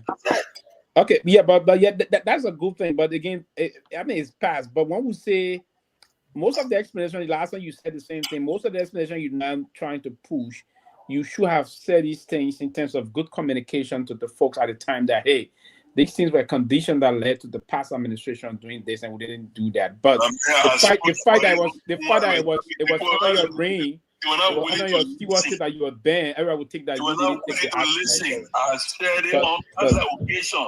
I gave the background. I spent my own spoon. Every time I said it, was oh, you're giving excuses. You're giving excuses. You're not prepared to listen. But for me, that's not the issue. My job was to make sure that Liberia got out of the ban, and we got out of the ban. Absolutely. Yeah, but I got something, Mr. Minister, because a few months ago on the same platform we had Mr. Mabu Richard, where we did a little tribute to Abana, and it's something we had argument with him on and off this platform. This football governing of national team. Let's get it straight. The national team is owned by the FA, not the government, right? Even though the government can get support, right? That's not true. That's not true. It's owned by the government. It's owned by the government, Liberia, not the FA. The FA. Absolutely. I told you, CFA. The national team is owned by the government. That's not a debate. Hold on a minute. Yeah. Does the FA work with FIFA or does the government work with FIFA? FA. Okay, and the FA manages the national team, right?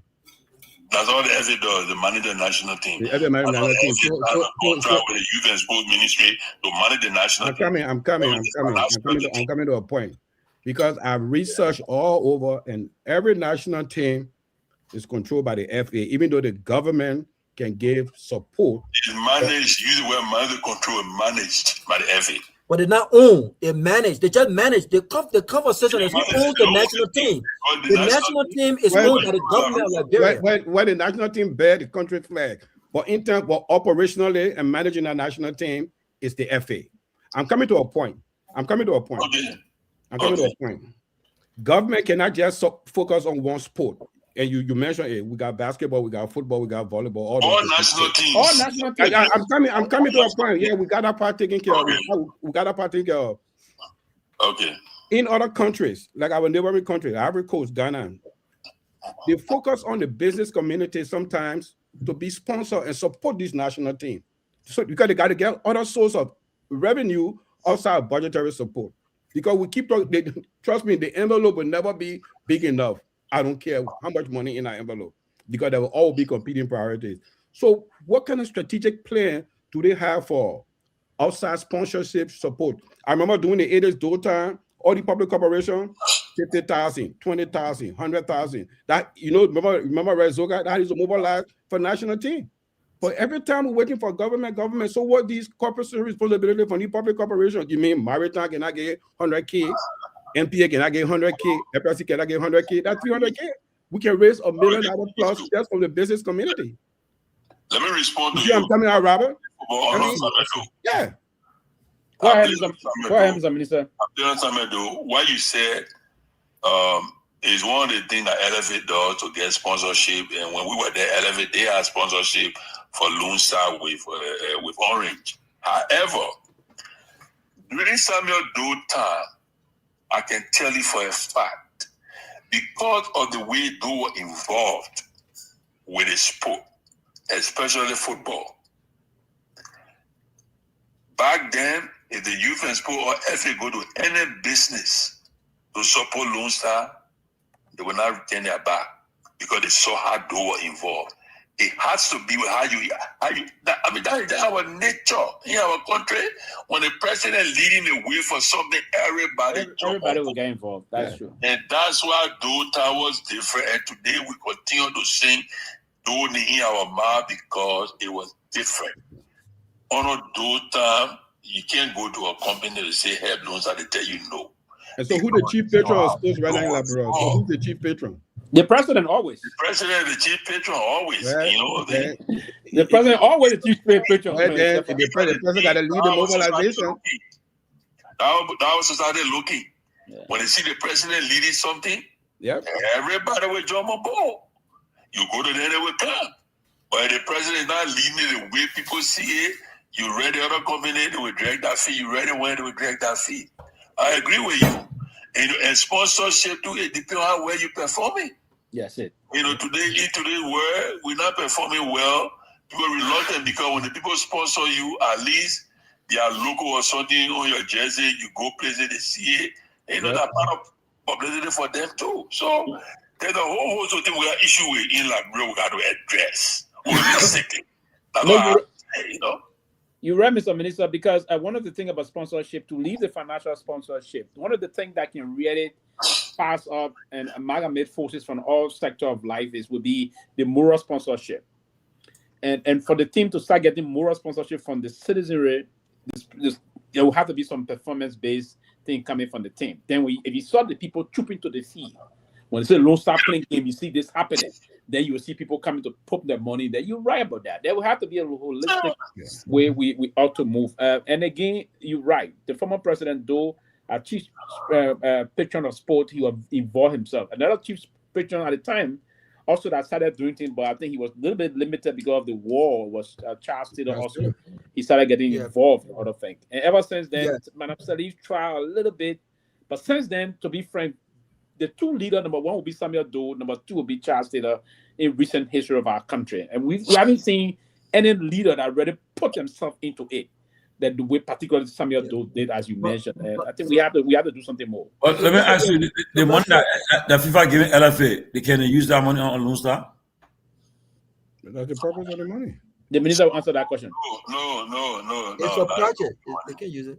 The LFA project, however, FIFA they do give. I remember when I was minister, I think they gave up to 200,000 that LFA could use for travel of national team with an S, not just one team. So LFA used to use most of that money specifically on the female and the female team, national team, and like the under 17, because those teams, government are not ready to support them like that. Yeah. So that money LFA use it to help those teams on different competition, what have you. Yeah. You know, and again, the FIFA get a rule to that. The more competition you play, then they can give you other money. But again, we did not have the money to get our team into the competition, let us be able to get our money. LFA tried. I heard it say now increase the money now. And exactly. Mustafa say those who play in the National League, all the teams are playing to get their money to prepare for the National League. But I gotta to get them money too. They get them money to another same FIFA program too. Yeah. I mean, FIFA don't bet. I mean, a lot of things are changing FIFA. But again, if you get the money to have your national team play X number of friendly games, you get money too. Exactly. That's what I'm about to say. Exactly. And but I gotta say, Mr. Soga Wilson, Mr. Wilson and I, that's my family man. I think he was one of the very, I really enjoyed myself under the minister here. you know, and outside of just that, I don't get involved into the politics, but I always say Zola Wilson didn't get the kind of Sylvester. I know you're smarting, but I enjoy myself. Yeah, smart. They want you not ask the hard question. I had exclusive. And the other one, they hard question. They want you not ask the hard question. Oh man, you see.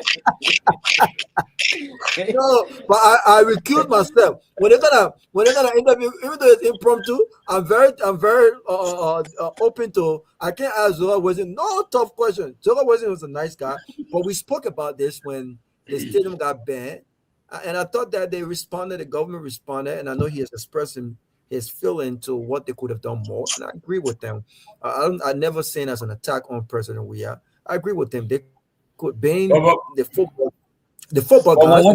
One for the Cup of Nations. Zoga, you were minister that time, right? No. Which one? One or two?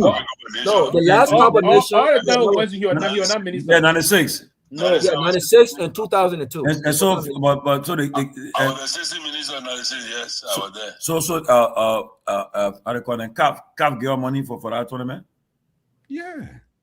Yeah, no, CAF. What I know is that they gave the players in South Africa. They gave them padam per day. Yeah. Oh. That's what I know. There were I don't know about any lump sum that were giving, but I know that each player was giving a daily padam up to the time you're there for the competition. Yes.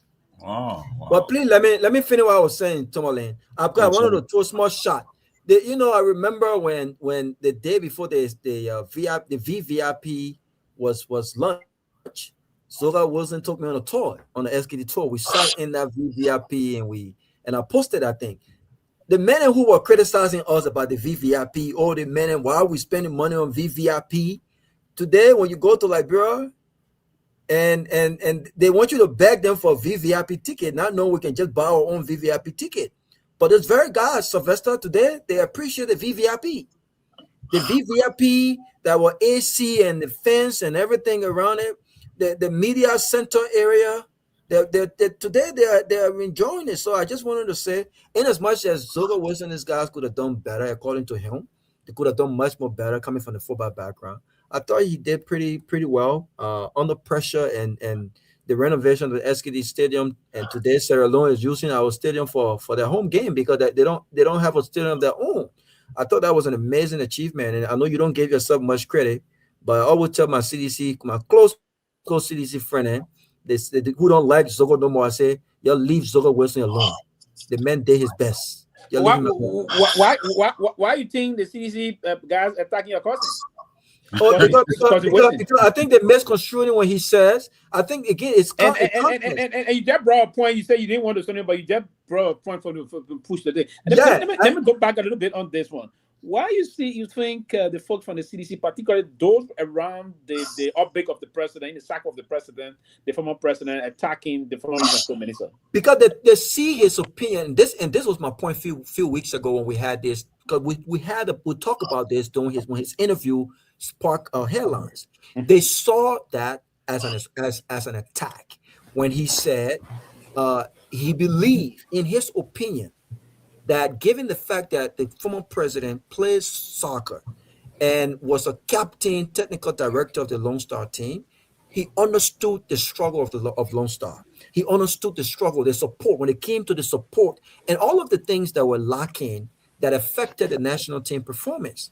So coming from a football perspective, to put this in perspective, when people say that Charles Tiller invested more money and supported the team more, Samuel Doe supported the team more financially, physically, and everything than the former president George Weah, people may not tell you publicly, but even those guys who are in the close of the president, it hurts because anyone who will support the national team more will be a guy who wants captain the national team. So, bro, I don't want you to drop us somewhere. So, what do you think? What was the reason of the attack on Mr. Because I think they saw his opinion, his perspective of the fact that when he says we could have done we more. didn't do much for football. Yes, yeah. When he said that we could have done more. We could have done more, given the fact that we come from football. We were the football president. We were the football guys, and we didn't do as much as we could have and done. Do you agree to that position? That of course, I believe. I agree. I don't think it's an attack. But you see, we're coming from a political space where sometimes, even when we support folks, we are so personally, do you think we didn't do much for football as compared to Taylor and Dopoh? I don't know. Pewee, yeah, I know what Pewee doing. Pewee trying. I know what Pewee doing. But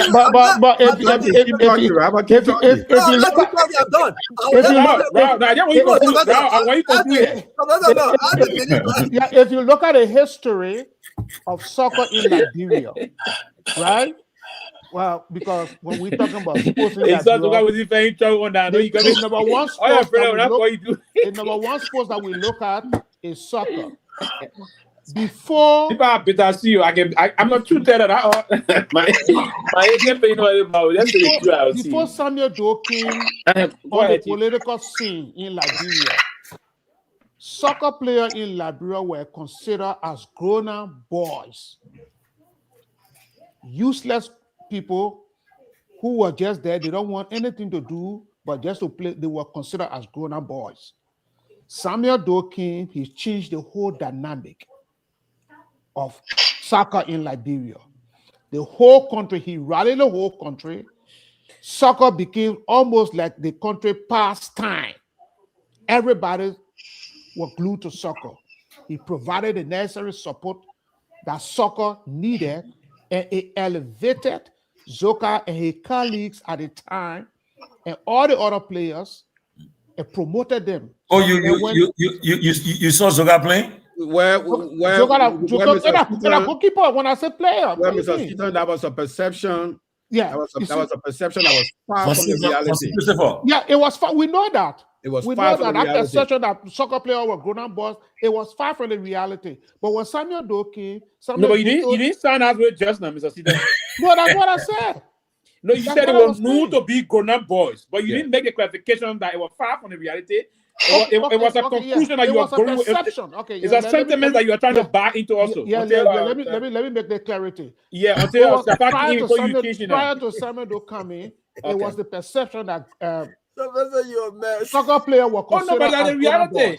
That was the perception back then. Okay. It was not a reality because none of us were friends of people who were playing soccer. And we didn't consider them to be good. But Mr. Sita, how you say prior to Samuel Doe? Prior to Samuel Doe, those guys that were playing, they were going to, they were in. But now we're standing. They were graduating from high school. They were graduating from high school, but it was the perception created by the political elite at the time. Elite? Man, that was the No, Mr. Sita, that's a wrong because a lot of political leaders were avid sports and soccer fans. But my man, I understand the point you are making.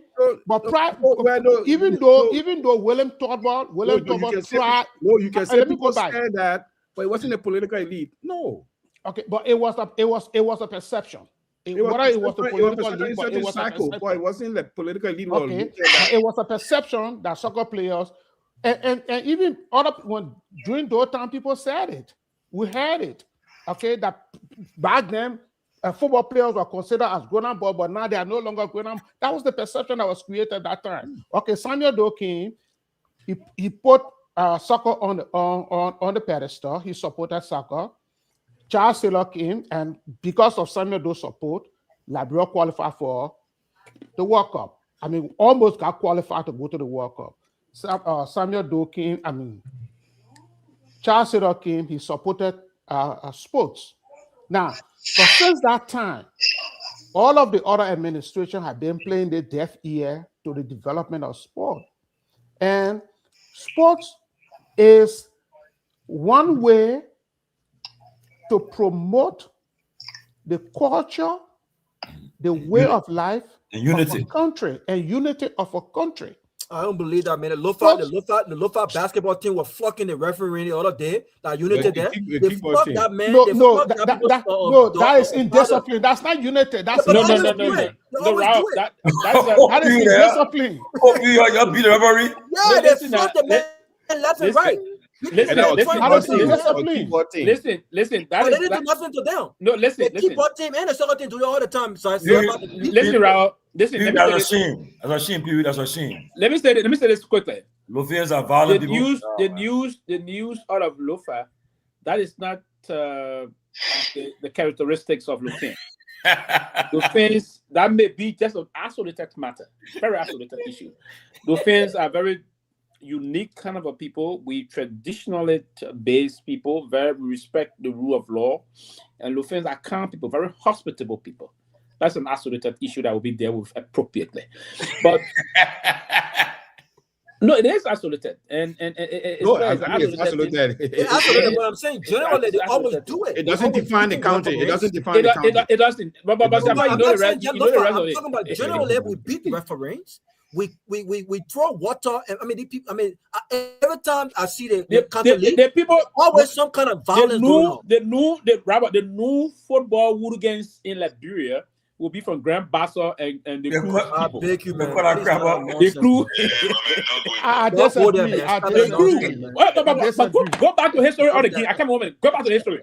If you went under the scoreboard, Mr. Minister, 1 minute. Mr. Minister, 1 minute. We are the most civilized football player. Under the scoreboard. The most educated football player in the entire Republic of Under the scoreboard. Under the scoreboard. Who's that? All of our soccer players that came from that play for Lone Star, anywhere else.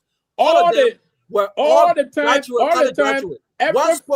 The basic football hooligans we have in Liberia would be the guys. Most of them will come from Nikutan. And those from so that's it on there. I disagree. I disagree. But Stefan, help me, please. Help me, Stefan. I disagree. And I will say this. Two times it is not about hooliganism. Two times SKD. Sit down 1 minute. Two times SKD. I'm a diehard Barrow man. Yeah, my SKD. Okay. Thank you, man. Thank you. Let me get a closing statement now. Before you go. Yeah, get your closing statement before you go, man. It's nice. Talking to you guys and wish you all happy New Year. So Minister, where are you at the mansion in LIB or are you at your house here in USA? So he got a mansion in LIB. I'm in the USA. Oh, okay. But we gotta congregate. We gotta congregate at the house in LIB. The minister scared to go to the mansion. The minister attacking.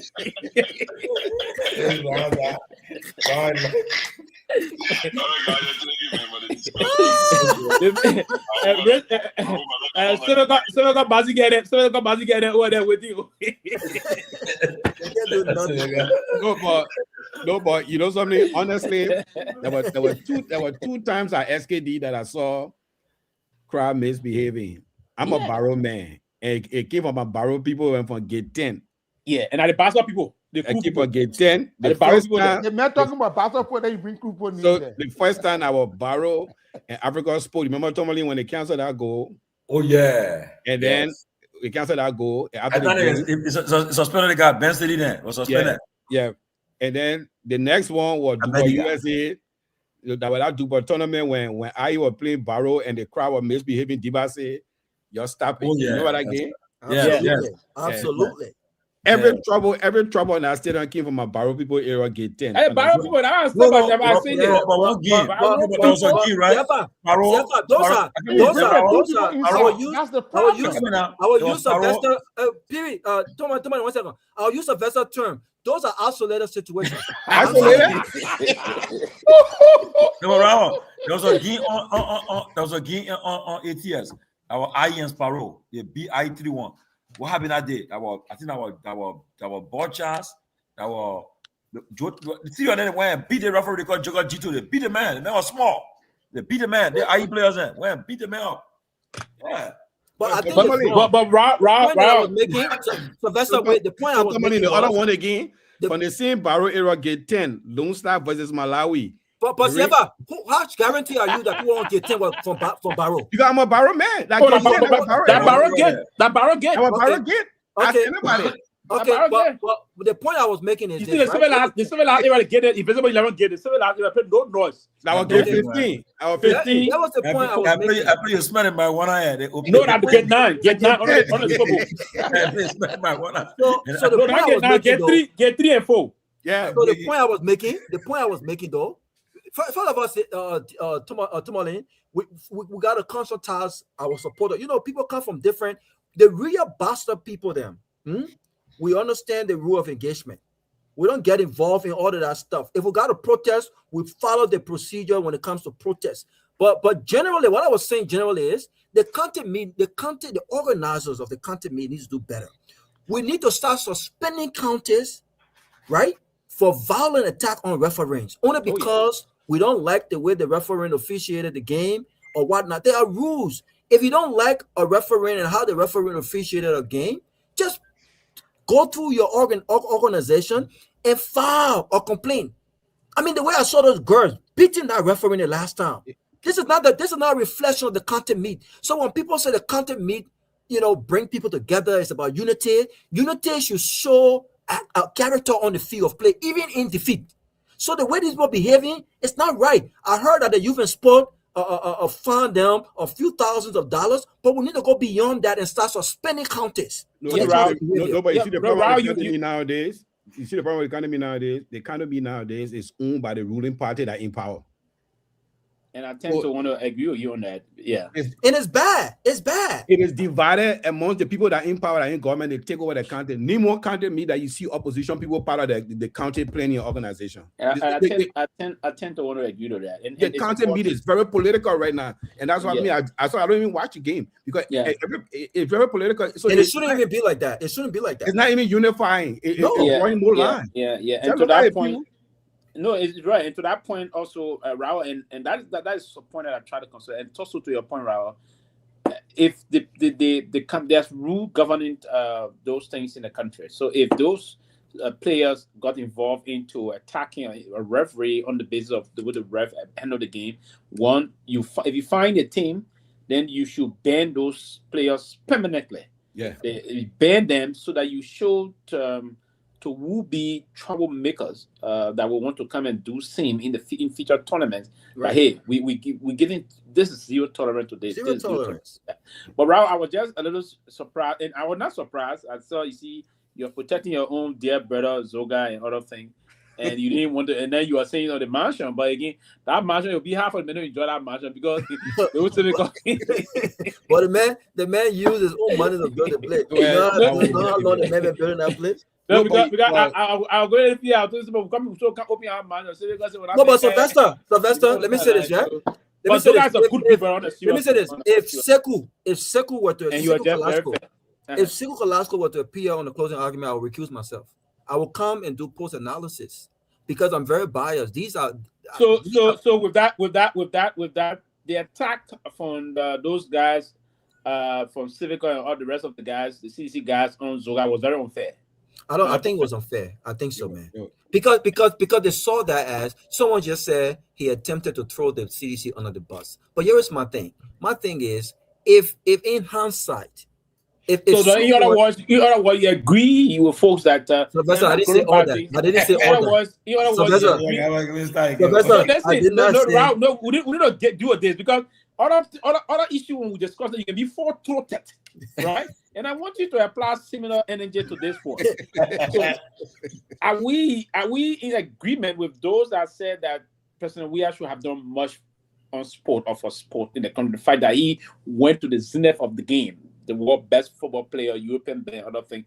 Do you agree with them that he poorly performed as sport over sport in as president? That's what you're saying also. I'm not saying that. I'm just but I don't think the minister said he poorly performed though. The minister said they could have done much more given where they come from. No. Every minister said that. Then why folks very close to him attacking the minister that way? Because I didn't see to help you. I didn't see the minister's statement as a slap in the face of the former president. Me neither. I saw the minister's statement. I said we did some. We should have done more. A little bit more. Yeah. That was nothing demeaning. I agree. So their argument is the minister should have focused more on the good, the accomplishment, which I also disagree, because again, a good leader at times in self-assessment or reassessment, a good leader can say, you know what, here are my achievements, but here are areas where I thought I could have done much more. And I think that's a sign of a good leader, one who is not afraid to say, you know what, I don't think I did as much as I was expected to do. The expectation for sports with George Weah as president, even though I've heard some folks say the president was trying to move outside of this whole narrative of being the football president. But again, you can't take the successes of George Weah, you can't take football away from the successes of George Weah, regardless of what position he occupies. So if the president is president of the Republic of Liberia, being that he went to the very top of sports, becoming world best, representing the country at the level he did, as president of Liberia, a lot of people, including myself, I'm a sports person as well. I love the Lone Star. I don't think they did him as much as they could have done on the aspect of financial support to the team. But from the folks who Sidicians or Weahsians, they thought that the man was attacking the president. There's some undertone here with the fact that Zogo Wilson believes he did not get the support that he should have gotten. He believes he did not. Most of his ideas were overlooked. Most of his plans for the national team did not get the kind of support that he should have gotten. But the general perception here is that President Weah came from soccer. He represented Lone Star. So if I'm a Lone Star player and I have a president who comes from Lone Star, I will be more comfortable with the assurance of getting the financial support. I don't have to worry about my per diem. I don't have to worry about hotels being paid on time. I don't have to worry about playing for international matches. I will get that assurance when President Weah is there, as opposed to Joseph Boakai, because he doesn't come from that area and he doesn't have the passion for sport. So that's where Zogo Wilson came from. That, listen, we did this. The stadium was banned after Unity Party spent $18 million in renovation. They didn't do the things that was mentioned by CAF. We spent $2.something million. We got the stadium to be approved at international level, not just CAF, but FIFA. AFCON qualifiers and World Cup qualifiers were approved at international level. The only thing they didn't do was the lights. It was already a budgeted. The government didn't get the money, but it was already budgeted. So I agree with him that given the fact that it came from sports, they could have done more. The question actually relates to the president we have failed when it comes to sports. I don't think so. I think you got to put it in context, and I don't think that's what Zogo Wilson was saying. But that's what Robert has interpreted it to. Robert, the thing is, I don't care how much money you put in the national team, you're not going to get no better result. You do not have to. I come in. I'll let you talk. Let you talk. Yeah, go ahead. I followed national team for more than 40 years. That George Weah grew aside in the 80s. What the money did was just to bring them to the level. The talent was there. They were playing competitive football on the continent. The talent was there. They were playing against the Horia Guinea, the Ashanti Kotoko, the Asset, the African Sport, the Awanyawu, the Abiola Babes. I mean, Soglo from Benin. They were playing. They were playing regular international football at a very tender age. These guys were playing high school league and playing national league, right, Tomalin? At a very tender age. The group we have today, they don't have the exposure. You don't have a vibrant national league. Even the ones that are out of the country, they are playing in leagues that are not very competitive. I keep saying it. You put your 5-year playing together, invest in the young children. If they start playing this youth level, they will get picked up. By the time they're 18 to 21, they are well nurtured mentally and they have the technical ability. Is there. You guys don't have it. Let me ask you this question. Let me ask you the question real quick. I'll let you finish. I just want to ask you the question. Let me tell you something. The thing we should ask ourselves, when we're in Liberia, the 80s people, we know to watch international soccer, we to watch Guinea at 6-7 months old. And these guys were playing good football. These kids will see the games live. They see all the tactical moves. And this game itself and the game have just regressed. Is it that our people not learning? You know what I mean? Because when we used to play, when Ghana Blaster come to Liberia, you call it the Brazil of Africa, these guys have European coaches coaching there. We had J&J, we had George Taylor, Kehleboe Kromah. Our guys were competitive. So there's something wrong somewhere. Money cannot solve it.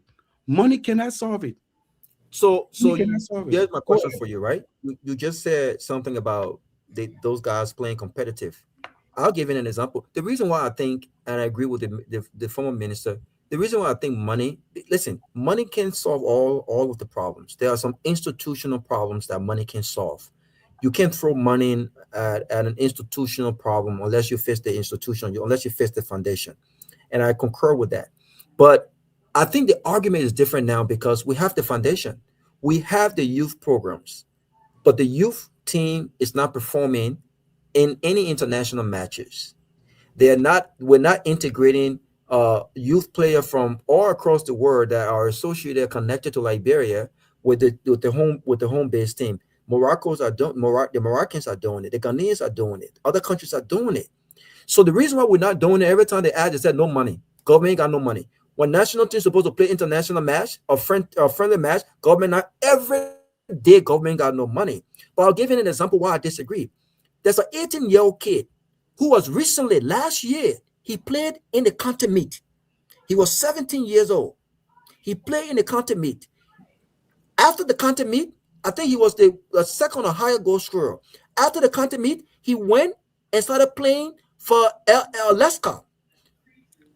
Today, this kid, he recently turned 18 years old 2 months ago. And he was signed by Air Lee. Oh. They play in the Champions League. They call him Emmanuel Flomo. Flomo. I follow him. Guess what? Emmanuel Flomo has scored 6 goals in 9 appearances in the Rwandan Premier League. 6 goals. He's the second higher goal scorer on a team that is paying those guys, and they're well paid. Those Sudanese team, they're well paid. So my problem is if a kid like that, who recently played in a county meet, went to the local league, even though it's not at the level, is performing at the level that he's performing. I mean, if you see the kid right now, physically, you see him say he look completely different. The kind of tools that they have, training tools, and I mean, the team is treated like a European team. They go to Asia and other places to train. If they have the coach is from Europe, so they're paying those guys a lot of money. If he's performing at the level at that club, such a big club that have Nigerian strikers from Europe, they have Sudanese, all these different countries, why is it that he can perform at the highest level with the necessary support, but you were saying that we don't have the kind of competition, the talent in Liberia, and it's not just money. I think it's money. I think when you start putting money into those players, look at Samson Doe, for instance, 24-year-old. He was in Liberia. He went and served a second division club in the Czech Republic. After 6 months, when his manager left and went to a first division club, Victoria Plaza, he recommended Samson Doe. Samson Doe went to that club, got signed for 1 year, and outperformed in the Europa League. Today, he signed a 4-year contract, and big club in Europe, England, Germany. He might leave next year. Wow. So if these players that are coming from this team, the young Liberian players who are part of the team right now, if they are excelling in these top leagues and other places, how can you say it's not money? Because the only difference there is they're getting paid well, and they're provided with the tools, the meals, everything they need to be successful. Robert, Samson Doe, Oscar Dolly, Devon Tier, these other kids, Emmanuel Foley, the left, Foley, Tomalin, that kid's built like a man. He play on our youth team. He built like a man. He built like a man. He's like he played against Tunisia on the left side. Nobody could come his way. Guess what? This same youth team I'm telling you about, when the kids had a first showing against Morocco, then they went Europe. Do you know the youth team got disqualified because they seen FA went push on kids in that are above the age, remember? Yeah. Two of them. You see the problem? You see the problem I'm talking about? So the kids had the opportunity to go showcase themselves, but because few people were going to push some of the nieces and nephews, people that had interest in, and the entire team got disqualified, Pewee. And they dropped to the cool, man. But we both agree. We both agree the talent is there. That is the problem. And nobody paid the price for it. Nobody paid the price for it. Right. But we both agree the talent is there because clearly they're performing The when they talent go needs, to better the talent leagues. needs the system. The talent needs But the system. but money, but I think the system's already there. I think it's a lack of resources. It's the lack of resources because again, right now as I speak, the Keita team that you were talking about, Siafa, the Keita team, roughly about 10 of those players currently play in Europe. They play in Europe, but guess what? On that team. But guess what? So why you take Keita away from nurturing young talent and came to a national team after 6 months? You fire him. Now he on the street. So, yeah, man. so Keita coaching again? He's not coaching. He's on the street. No, he's coaching in Canada. He's yeah, Canada. but I mean, but he coaching Canada is no good for us. You know what I mean? They may have a youth team. I watched a game Morocco, Tomalin, possession football. Yeah, possession football. So as soon as they saw that, they brought national team and there's certain no, get a call from Serbia. Yeah, Tomalin. So Sylvester. So let me ask you about diplomatic sports. Yeah. The foreign minister went to Serbia a long time ago, almost 3 months now. They said diplomatic sport. How long it would take for the sport to get on the court to get on the plane? How long you all the government got to do, Sylvester? They got to sign an MOU. They got to sign an MOU. That's all. The sovereign FA is already paying for his salary. Already. They got to send a note for Bird. They got to send a note for Bird. It's another narrative. So until the coach comes, then we'll see it. But we see it yet. Those kind of arrangement that sport diplomacy. So what happened? The commitment was through the government of Liberia, through the foreign minister negotiated with that country. They negotiate with this. So two things going to happen. That government going to say, okay, we're going to be responsible for his salary. We're going to be responsible for everything. We're going to do this. But the only thing you're going to do as a country, you're going to provide a housing. You're going to provide security, and you're going to provide, in some cases, if that government understand that you don't have no through the negotiation, they will even say they will get the money for you to get a car for him. And behind the scenes, give you money, you get a vehicle, and all of this. So it shouldn't take 6 months for the man to arrive. Why they making come now? No, so I don't know the details. Sometimes maybe the Liberian government. It's been almost 2 months. So that's It'll coincide with our security council seats. I don't know the detail. I don't know the detail with the negotiation, but sometimes they will say, okay, the person will arrive in. Now the preparation too is there. That coach was having some job to do. He'll be clearing his decks in 2 months or 3 months from their perspective, right? They will tell you, okay, the person will be in 5 to 6 months time. So we agree to something happen. So yeah. Let me respond to Flex Electronics. So you mean to tell me that they will pay Xavier Pla will pay 3.5 million from a club in Sudi, Hamburg, for a 19-year-old. The kid is not even 21-year-old yet. They paid $3.5 million for Devontae. Devontae, they bought him from Liberia for $150K. In less than 1 year, they sold him to this team for $3.5 million. So you think Xavier Pla will pay $3.5 million for average kid? No, do you also know that this kid was named as one of the best kid for future generation in the world? These are not average kid. But you know what? He's talented, Robert. But he has to get strong. He has to get strong. Yeah, you got to put the work in. But these are not average players. These are great players. He's a talented left footer, but he has to get strong. Who that Devontae? Yeah, Devontae. And Robert, look, when you look at countries like Cape Verde, Angola, Morocco, Tunisia, those countries have a huge diaspora population in Europe. So to find players is very easy. Yeah. For Liberia, America, yeah. We got plenty of players playing, in the college. Guess what? I think we have 2 kids with Minnesota United, and they might play for the U.S. national team. But the problem is that they say Liberia, look what happening there, and they get opportunity, But we're not even engaging. That's the bare minimum. Start the conversation. Why we don't have reach out? They have reached out to one of them. Actually, one of them last name they reach out to one of them. No, Siafa, get on the plane. Come to the parents' house. Engage them. Are they really talented? Yes. Yeah. They're talented. They just signed for Minnesota United, 2 of them. The other kid, they call him, I think his name starts with Rainey or something like that. Yeah. Minnesota, New England Revolution just bought him from Minnesota United. Our problem is that we don't have we need to put in time and place a program that we need to just do that. And the way to do it, I think, is what somehow the minister was saying, what we did before. We go back to the rule form. Can we take 10 cents or 15 cents or 20 cents or Pure or something else sense from the road fund? Can we also create some ways somewhere and get tax for sport development in the country? And not basically going to be football, but we know football is the premier sport we have.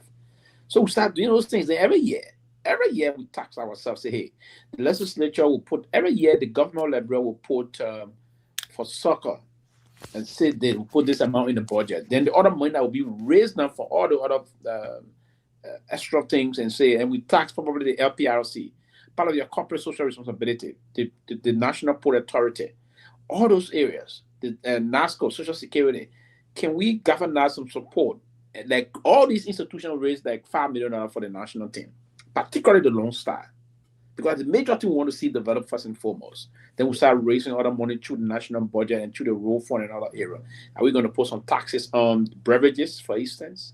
Yeah. Additional taxes on beverages, because since that is the case, we can do that. And then we see in no time there's massive program to develop. And out of the massive program, we hire a coach, we hire someone that will be there to do the job. Then we hire somebody to you that will cut those players and want to see the real raw talent. Back in the content meet will be one of those sources of recruiting our players. Robert, you said the other kid you're talking about. Mm-hmm. He played for the content meet. When he signed contract, he doing well. Can we now start telling all of the counties, team managers or coaches, you are not expected. We don't expect you to hire players on the basis of one representative on it. Say hire my son or my sister's son or my nephew or my this. We want you to hire players on the basis of the raw talent, because all those counties will go and do some things, hire players on kind of basis. Then you see when you start bringing plenty talents around, and you start seeing some real talent, and we got some of the program. Then we put some money, we build a very wonderful sport academy where we build more than apartment route for those kids. But Mboga said he building an academy in Lofa. More than apartments for those kids where they will be 24/7 electricity. There will be pool. They will go exercise. There will be shower. They will not come and take bucket. As who will say you say using bucket to flush toilet, and while we're using this and that thing, we don't want to do that. Then they will have 3 square meal a day.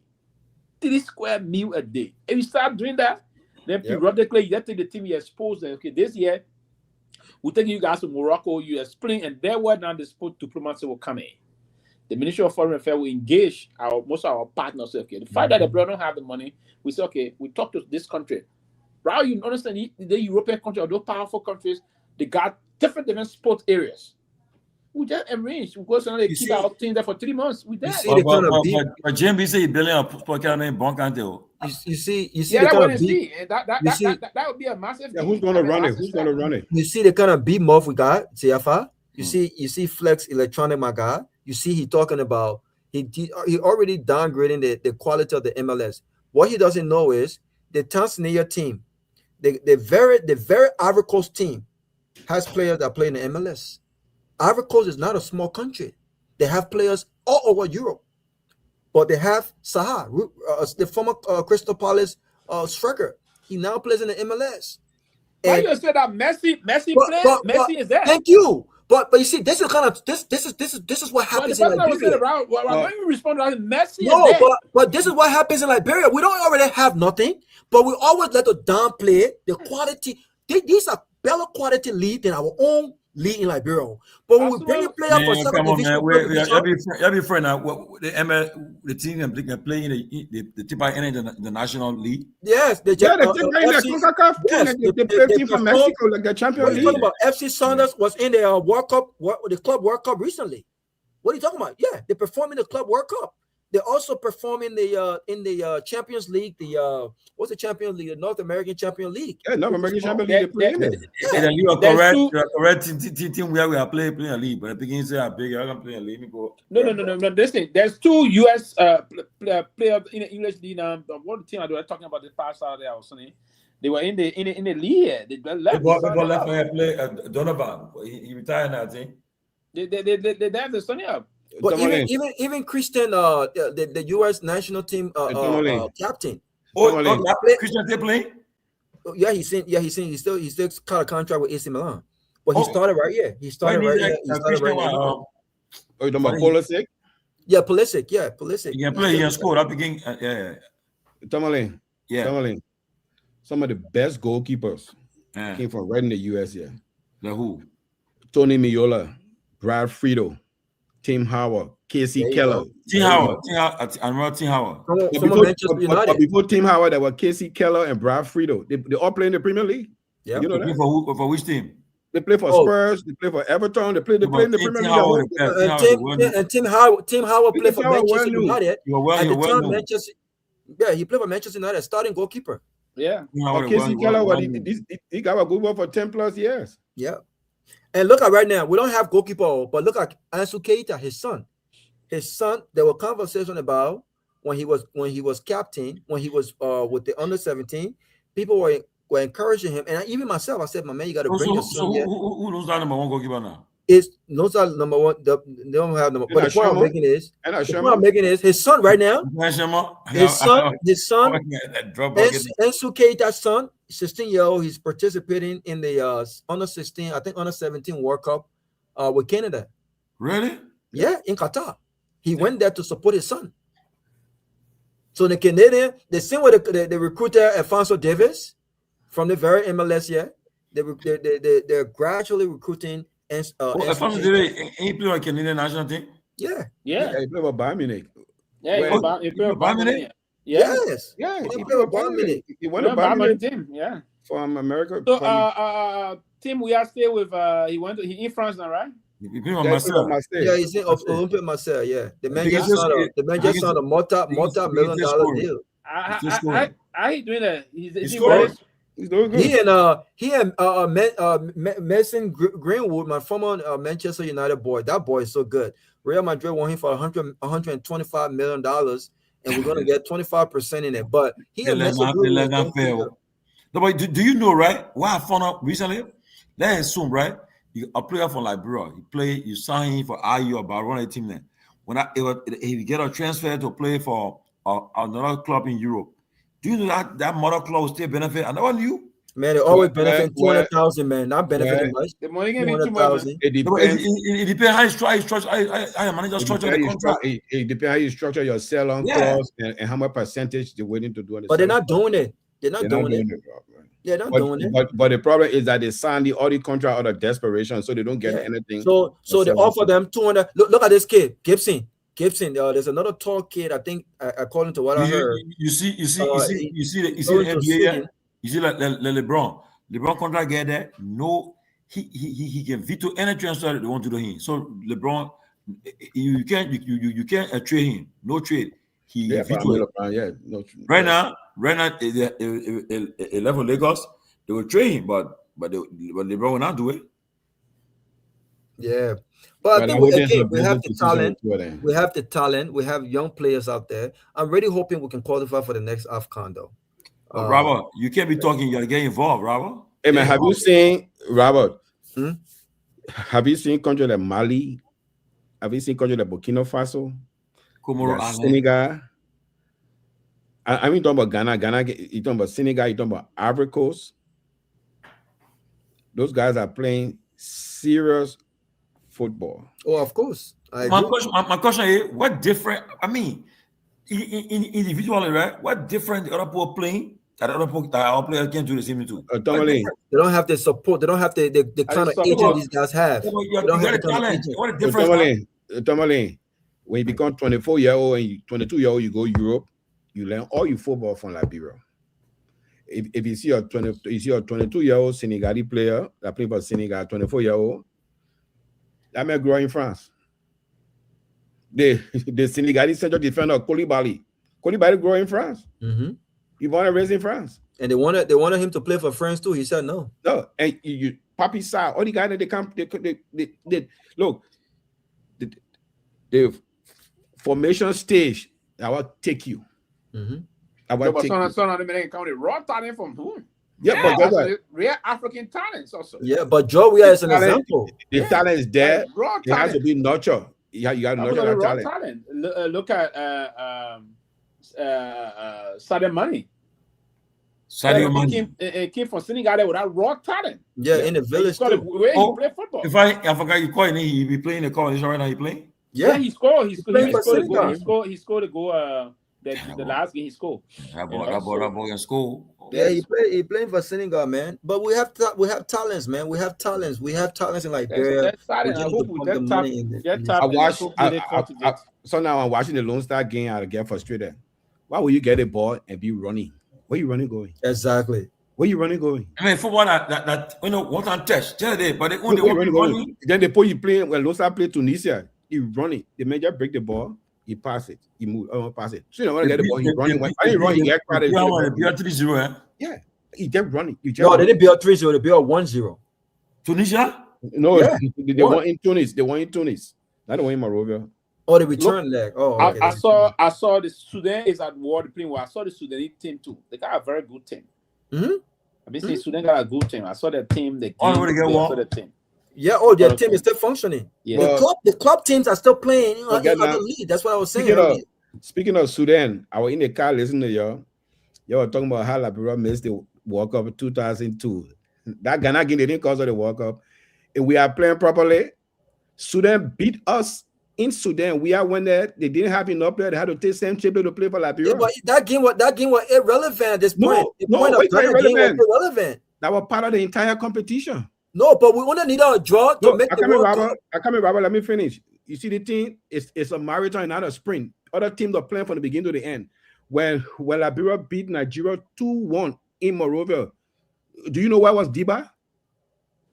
We were wearing Brooklyn Bar together that Sunday when the New Skin Liberia beat Nigeria. Diba in America on vacation.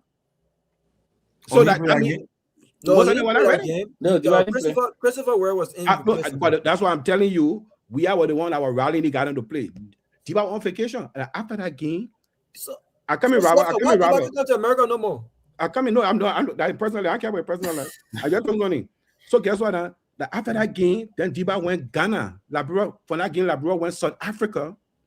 And our AFCON qualifier, we lost to South Africa 2-1 on BBC Fast Track. I bet to Ghana. You be careful. The Liberian team I saw play in South Africa, so he proved team. And with them, when Diba met them in Accra, now Diba first game, that game in Accra, and Liberia already played 2 games already. And he's scoring that game in Accra. Yeah, Diba scored. Yeah, Diba scored. No, Diba didn't score. It was Frank Seaton, Musa Shana, and Diba scored that 3-1 game. Diba scored. Oh, really? Yeah, scored. And that's what natural talent too. Because you got Robert. So when I say it's a marathon, not a sprint, there will be injuries. There will be. So now you won't play because of yellow card, multiple yellow card, red card. So if we are just beating Sudan in Sudan, that Ghana game would have been irrelevant. No. Again, make correct this. Sudan were not in Zoom with us. No, Sudan in Zoom. We beat Sudan in Morale 2-0. No, that was a different competition. No, that was a different competition. Oh, Sudan, that was Liberia. No, not the World Cup. The World Cup was Liberia. It was Nigeria. It was Ghana. It was Sierra Leone. Yes. Let me double check. It wasn't 5 teams in the Zoom.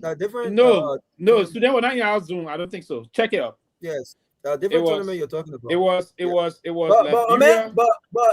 I can't even see Diba even travel, man. What happened to all his visa then? I my personal life, my man. I saw my LFA program they going weekend.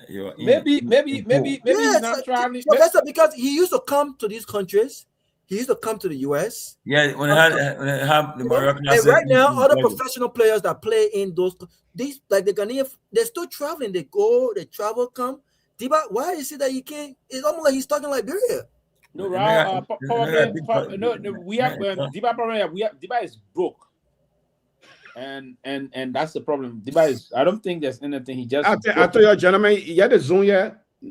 Nigeria was first, 15 points. Liberia was 16 points. Liberia was 15. Sudan was 12. Ghana was 11. Sierra Leone was 4. We were 5. Our first game was against Sudan. You're not arguing, man. So how many teams were qualifying? 1 or 2? 1 team from each zone. We were 5. Sudan was in that zone. Our first game, they went to Sudan. They didn't even have enough players. Sancheble had the man that he played for Liberia. The team is a marathon, not a sprint. We just look at one game. We say, oh no. But Stefan, I agree that they were in the zone, but the basis that we had a game to win that game home. I was like, we're playing our turf. We need to win that game. A very important game. We need to win. And but then, that game was more on the eve of the difficult game, than you're going to Accra. on the game of the game, you're going to do party, get wedding. But guess what? Guess what? The team that came Morovia, 80% of those players, they had just won the African Cup from Accra House of Oaks. Yeah, Accra, but they were not the top But tier team. they were not at the level of Dima. Listen. The team would beat 3-0. After we beat that team, Nigeria beat that team. The Ghana FSA didn't call him professional no more because it was waste of the time. Yes. So they started playing. So they started using the House of Oak and Kotoko. The House of Oak and Kotoko. Actually, Kotoko team. And the House of Oak won the African Cup. And they begin to score the second goal. That he came on the national team as a permanent player. What's his name? Yeah, but they were not at the level at the James Deba. They were not. They were Those not. guys were on a whole different. And that's level. why, as Minister Boyson said, the level of James Deba, our team at the time, we all looked and said, "Oh, but we won the beginning, man." Yeah, right. I gotta go. Robert, it's not the level, the heart. The heart. Oh, yeah, the real story one day. I tell you, the real story. We blunder. We were drinking, dancing, cha-cha, and while you should invest in a documentary. Invest in a documentary. No, but I know the story. My man, I said that thing. There's no story you know on the team. Hey, you call your man to cancel the man. We can't talk on the public. That day, everybody was shocked. I was on my computer pressing F5, refreshing. I look one. I said, "Oh, the thing low, right? Refreshing." The BL 2-1, right? Yeah, 2-1. But when Lone Star equalized, I thought they were going to get defend. I mean, I had no idea those guys were going to score again. Sure. Therefore, I want to need a draw. I don't know when that opportunity will ever come again. I mean, we needed was somebody want to at the behind the goal. They say each time the camera flash, the referee look at the play. Like when they flash the camera, the guy will not pay attention to. We got to all Then somebody won't attributing. Oh, why they put it? Why they bribe the referee? Why they bribe the referee? You can beat the game. You see, when you play, I come in that game, right? They will beat Nigeria 2-1. Nigeria went back in the room and they tied the waist. Nobody touched the game until they went to World Cup. They were all these guys got it when the referee didn't came for that game in Liberia. They told him from the airport. They were giving VIP treatment. The thing was when you each time the referee look on the side, a friend will say when you fly the camera at me, okay. But Liberia not. I know Thursday we had a game out here now. And the two goals were very fair. They were straight goals, man. They didn't get penalty to say the teacher off the bribe the ref. The ref. They give up penalty, but but nobody fell in the back. Nobody went in the back. How you give penalty? Right? So one of the best ways you said they would cheat. It's not yesterday. They give up fair, and they beat us. Our Cameroon, No, what did the man just say? Tomalin. The people beat us. We were not prepared. I call you that, man. Yeah, man. Yeah, but I think that man, I'm concerned. When I go to Liberia next time, I will ask Deba, does he just want ticket? Because we can buy something on ticket. When you do America, right? But how you you're doing your day? You come to America, whatever you want to come to America. But now, after you retire, you can't come to America no more. Bravo. If you one mistake you put right, if you're a government official, you elected or appointed, or you some type of person, when you join up that service, try to get a status in the country. Get a status in the country so that when everything's said and done, you always come as a fallback here. But most of the love to come to America. How you get the status? Oh, either through marriage. Just don't do it. Don't do it like the speaker did. If a woman get married, they won't. Don't do it like the speaker. Don't marry your own sister. Hey, my man, I know that lady good, and bravo. I know her very well. That woman, she ran on CCTV, right? When she didn't win, when we are red 2017, listen now, 2017, she went like brother, and we had a girl George. She got there, she flipped on CDC, she just supporting UP. I thought I'm good. Tomalin. Chair for CDC in Delaware. Tomalin, the guy you had on the show, the first press statement he released, he pretty much incriminated the speaker. That's what he did. I mean, that's the release. What is the message? The statement said, my sister. He came back. He said he came to America with some fake woman, and he and this woman had an arrangement. He and his sister had an arrangement for them to marry. But I'm the man arrested, man. But I think I may put us No, No, man. Speak up, put it up. He's a media advisor. no. That's small. My man, small. Wait. He's a media advisor. That's it. Small. He put on a page. What are you talking about? What are you talking about, dude? You never saw that thing when it came out? When I saw that thing, I said, "But how could you do something like this? Or let him not take it? Ain't you saw it, Robert?" Yes, Tomalin. I would have never admitted that this is his sister publicly. That's a bad thing to do. I would never have done that. Giving all of the information that might come out later on. My man, saying that this is my sister, I would have never said that. The burden or put lies on the girl. Why she all she talking? Why she can't to the court now? She can't do the court. I mean, the marriage code is a different thing. I'm talking about the biological sister thing. Even if that's a sister, so he got married to his sister for paper. My man, that's not true. That kid I get talking, where she can prove it now? I can guarantee you that speaker got married July 29, 2015. Tomalin. He got married July 29, 2015. We're gonna sister you body. Tomalin, guess what? Tomalin, the point you're missing is you should have found that man press release that he put all that same day when I gave it on our other network. This sumo guy came and wrote a whole long thing saying that it's true that this man came to America with some fake woman, was his significant other. It's still on your page? When you hired today, you didn't ask him about because I come in, you invited somebody to do research? The man did not write. He read that thing you're talking about. He read it. Really? I mean, the man spoke today, yeah. But guess what? If I invite somebody on a show and I'm interviewing them, they're not going to give me a narrative. I will come with receipt and say, you said this. I will do a Tim Russell on you. You said this after this interview, but you just asked him a question. The man that generally he was just winking over the place. Right, man. The man's job was to do what he gonna do to that man's job. The man gotta pay for that thing. He gotta give it the way he see Rawa trying to trick the man. The man before the man who kind of man read Rawa whole people right. Hey, relax for Rawa. Because Rawa come in, so come here. Man, read for him. Let me frame my man. Look, the body put lies on a woman. Why she keep on? More's gonna come out. You'll see. More gonna come out. Oh, man. More's gonna come out. I don't know if that's his sister or not, but my thing is, if you got married to your sister in U.S. court, I would not want to admit that. I would not want to admit that. I don't think that's a good thing to admit. If you have all the information, you handle this behind closed doors. I will handle this behind closed doors. I'm not going to get into this whole public thing. This is not a good idea. Everything don't demand public. You handle certain things behind closed doors. Especially you know it's not a good thing. Well, Raul, LeBron can say that say so, we say so, right? Let's agree that even what she's saying that thing, you don't think she's also incriminating herself if it is true? Yes, I agree. It is. I agree. But here's the thing, you know, women sometimes when a woman is hurt, she doesn't think about herself. So you always that be her over the place saying things. Man, when you do that, you go around. We have thought you were hurt. They thought you were hurt. It happens. They don't think things through sometimes. It's like, okay, what is the goal? The goal, I'm not the speaker, he is. So you know what? I had this information, even though this information might incriminate me myself, but you know how she flipped it? She flipped it that she got documentation to show that this man came to her with a document that said he was what's happening when going to the court now? What's happening when the court? Go to the court. Listen. But is that the case? Is that the case? And she's saying that, Rob. Is that the case? There is this report. Is that the case? She knowingly now got married to her brother.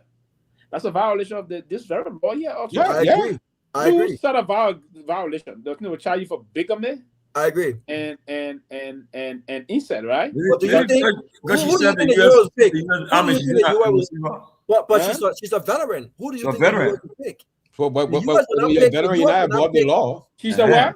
Huh? You're a veteran above the law. She's veteran, right? So a veteran immune to the law? No, they're not. What I'm saying is, even our friend has said, yes, I was a veteran too.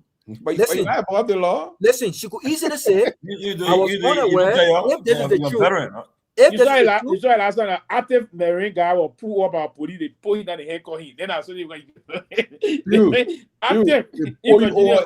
pull you over anytime. They pull you over, you want to do pepper. You want add the pepper spray? But Siava, when you're flying plane, your ticket different. What ticket, right? What made the ticket different? They're not different, but they allow you to go first. So you don't get discount ticket? No, they don't have. Totally, when you buy ticket through. When you buy a ticket through corporate travel, you pay more than the ordinary passenger. No, yeah, you know that. Why did I say? What do you say? We have a thing called government rate. Government rate with Marriott. Yeah, we have a thing called government rate with Marriott. Let me tell you something. You know when that thing started? During the Iraq War, I think it was BWI, and they were trying to charge some soldiers for extra bags, and it hit the news wire. Right, it was bad PR. Right, so and some hotels picked up. Strategically, it was a good idea, but here's the thing: what people don't know, I'm not even sure I can say this on that. I can't even say this. But Sava, you want Iraq too? No. I'm a builder, so waiting for a while. We just had a good time. You're there. Okay, I took my oath 1994. What were you 1994? But Sylvester, if I were the speaker, I would not be getting in this war with this woman thinking. I think that the sense behind the reason I believe why his PR man came on is to come and do some, because she's not only that she's ranting all over the place. So if no one's come to counter her, people will think that this is Liberia, right? People will think that. So I think the PR came. The way he responded for the first time, the speaker himself, I thought he shouldn't have even turned down his Facebook page. Exactly. If you allow his PR man to handle. You saw the kind of work that he did today. He handled it. He did good, and I like the fact that he wasn't defensive. He wasn't rude. I enjoy. He was calm. Very calm. He was very calm. He was laughing. He was smiling. When you start your fire branding, the message, man, relax. You can't. But not. You got weed too now. You got weed now. Yep. Yeah, because that's what you see. So the incest. As an era. Even the first person when I asked him, he said, "But Rabba now, you said the way you see it. So somebody the way you see it." Right. And the man right here, you and I own. Right. Man said he said the way you see it. Yeah. The man said you right. The man said we see it. Rob get away fire brand issue now. And the man said, yeah. You asked the man question. He said the way I see it. How you see it? So I said why you see it. Everybody, why they put the share the man count? Yeah. But that lady will have to start. She didn't start the poor. She has what she's doing to herself. She was a CEO today. She giving direct conflicting about graduation date, her school, everything, giving conflicting date. Another picture what she signing the father there announcement on it, where the New York on it. She has stop it, man. I mean, that's someone who pushing you to do the thing. Politics again. But obviously be politics. Can we bring her on? Let's bring her on, man. I heard she won't come. That's my son. That's what me to do. Let's bring her on tomorrow. Yeah. You can't. Interview her. Yeah, let's bring her on. No, come on. She can't. The whole kids will finish now. We got him together. The finish the kids will get us exactly. But you got a contact? I can reach out to her. You got a contact? Yeah. Sarah, in touch with her. Okay, Tomalin. Yeah. As I was saying, that's why you see me. I don't come to show plenty because on 6 days ago, Vesely Sumo wrote my initial response to Stanton and Cecilia blackmail against Speaker Kuhn. Can you screenshot and send it to us, please? He wrote that. So if it wasn't him, the first thing he would have done, it would clarify, say, stating circulating on Facebook, it's not my stuff. When he wrote it, everybody went wild. People said, you just incriminating your boss. That's what I'm telling you, bro. I saw that. Maybe someone did that on his page. Yeah, I see. Like AI version on his page. Well, but then he didn't. There was no rebuttal to it. Yeah. No, but the problem is the burden lies on the woman. She won't go around carrying the thing around. What she want? Whatever she want. So all the other women are coming out and saying the man got children that the burden is on them too. That's what I'm saying. You got all the kind of scattered in your closet. Handle this kind of thing behind closed doors, my man.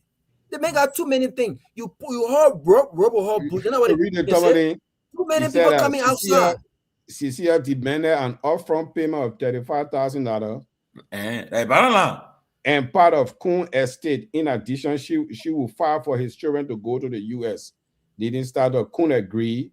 Cecilia got the paperwork done. We're all getting Richard involved. And she brought him a marriage document with his signature forged on them, and told him. So these are that would speak on a version of the story coming from his chief spokesman, which I felt that was something that he should not even respond to.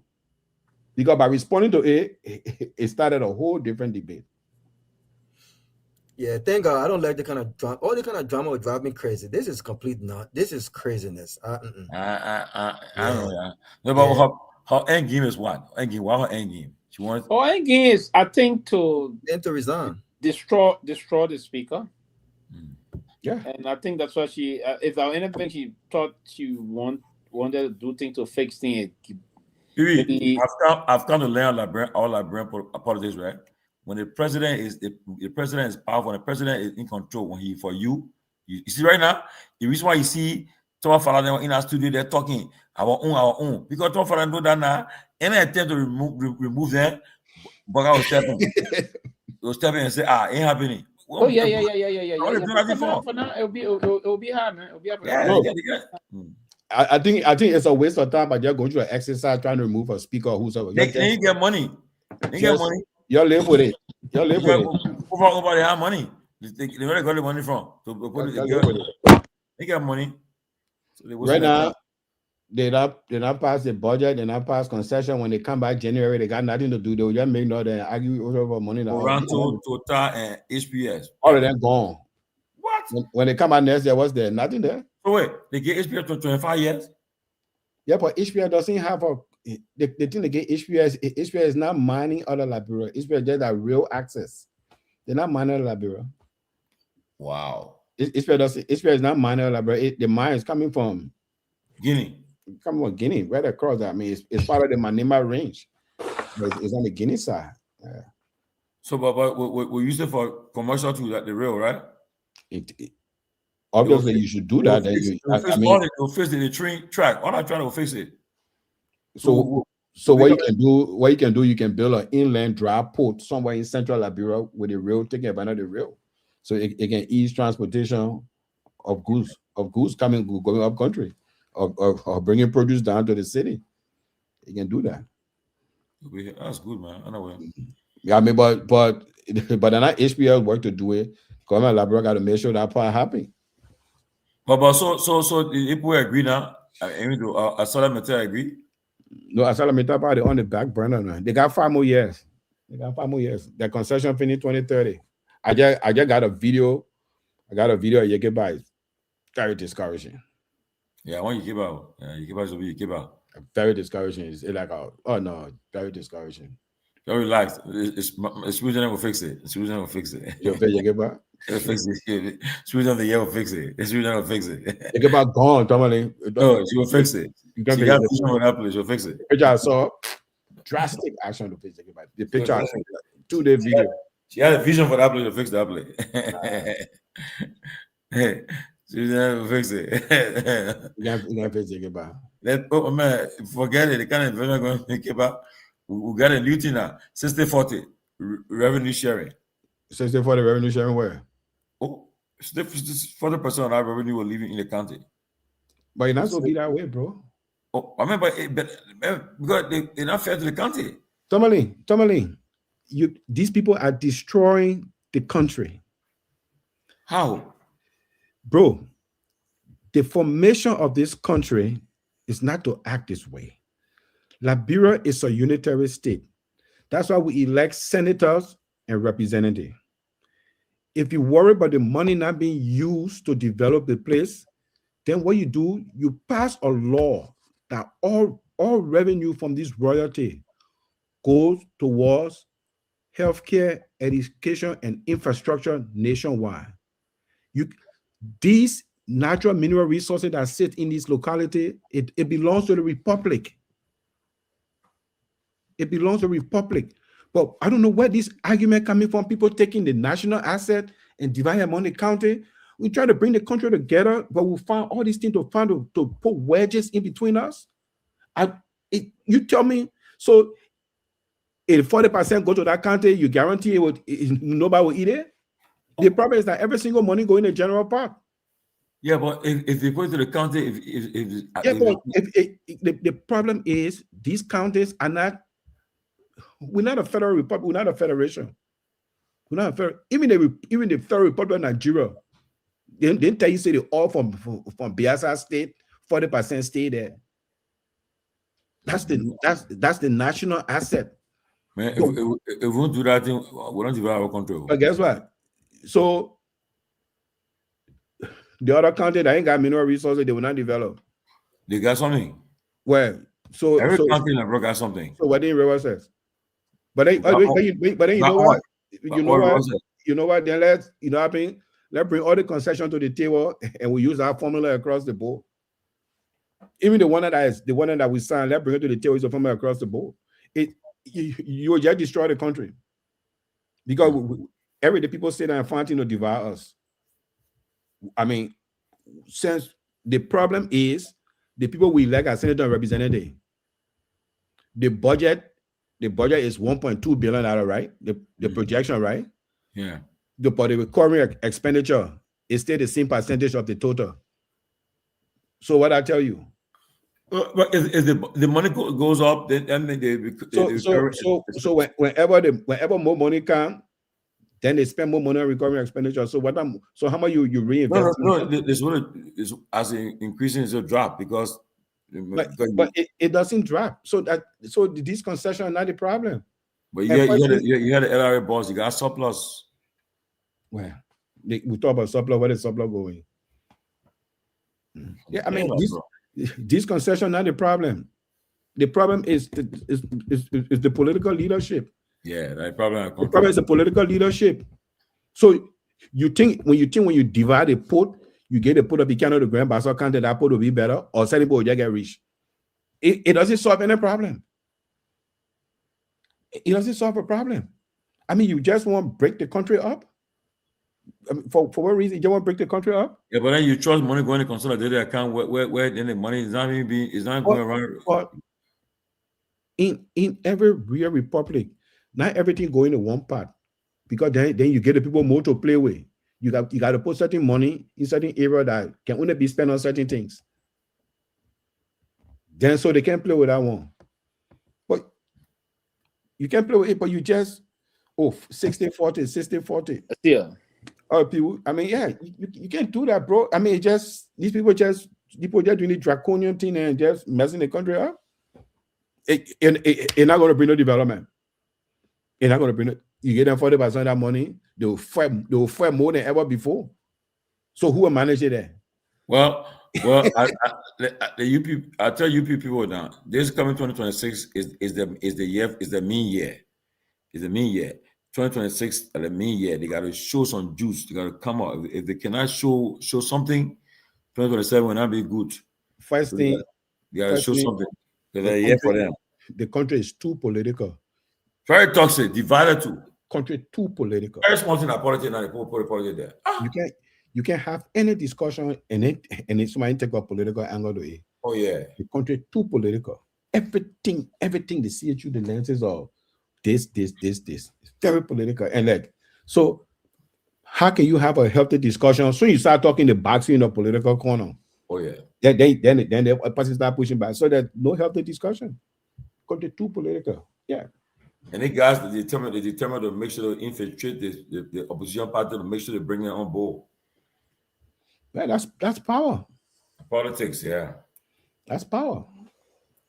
And when people that know power, when they get it, they know how to use it. Yeah. but you saw it. Like for instance, what Asin did on that day about Asin. I mean, you part of the ruling party. You expect men to go and undress the president. He will not do it. No, but the place he was unfair. He said, "Oh, I'm going to talk to the president." Yeah, you say, but guess what? Great that you have a relationship with the president, but you're a senator and you're chairman of a committee. So your committee member they ain't got a right to know to, or you would take the entire committee to go talk to the president. So why don't you have an open hearing? I mean, but guess what? There's certain things that you have you talk to the president about. Because when you talk to the president, it's a privileged conversation. So you can kind of divulge everything outside. So it's no help. It's no help. Well, but I mean, that issue is very sensitive. I mean, the whole issue, but that FOIA project is very sensitive.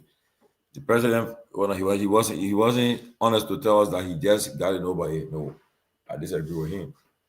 Yeah, all it put in, he gave answers to talk by Minister of State, Press Secretary. Bro, do you know the logistics? Do you know the logistics to get equipment over there to do that kind of work? Person, you're aware, but you say, you say that he would have stopped it. They are told him. That's what come on, man. And for me, the good thing about if I like Bruna, if for nobody. If and it's for the country, yeah. So nobody own it. I'm happy for that one. If for the country, if the person let them say for the country now, for nobody. But don't mind. Guess what? The person can be leaving office and they can pass a resolution and give it to him as a gift. Case closed. Who will do that one? Impossible. Impossible, bro. Impossible. Case closed, bro. Impossible. Impossible, bro. Impossible, bro. What? Case closed. Man, say he want. I think he said about what he got. They will pass a resolution, and they'll need that after the president to give it a finish. Yeah, all right, we'll not try that thing, man.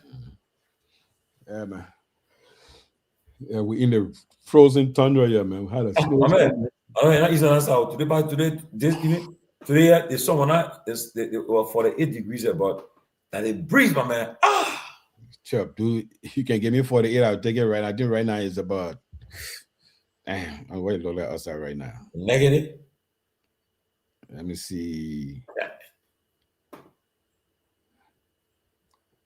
5 degrees. 5. Yeah, I saw those who working night shift. That about sure. I mean, Tomalin, when I was living in North Dakota in the mid-90s, the whole month of January, sometimes it doesn't even get to 10 degrees. Yep. I used to walk to go to school. Yeah. In the blazing cold. In the cold, windy.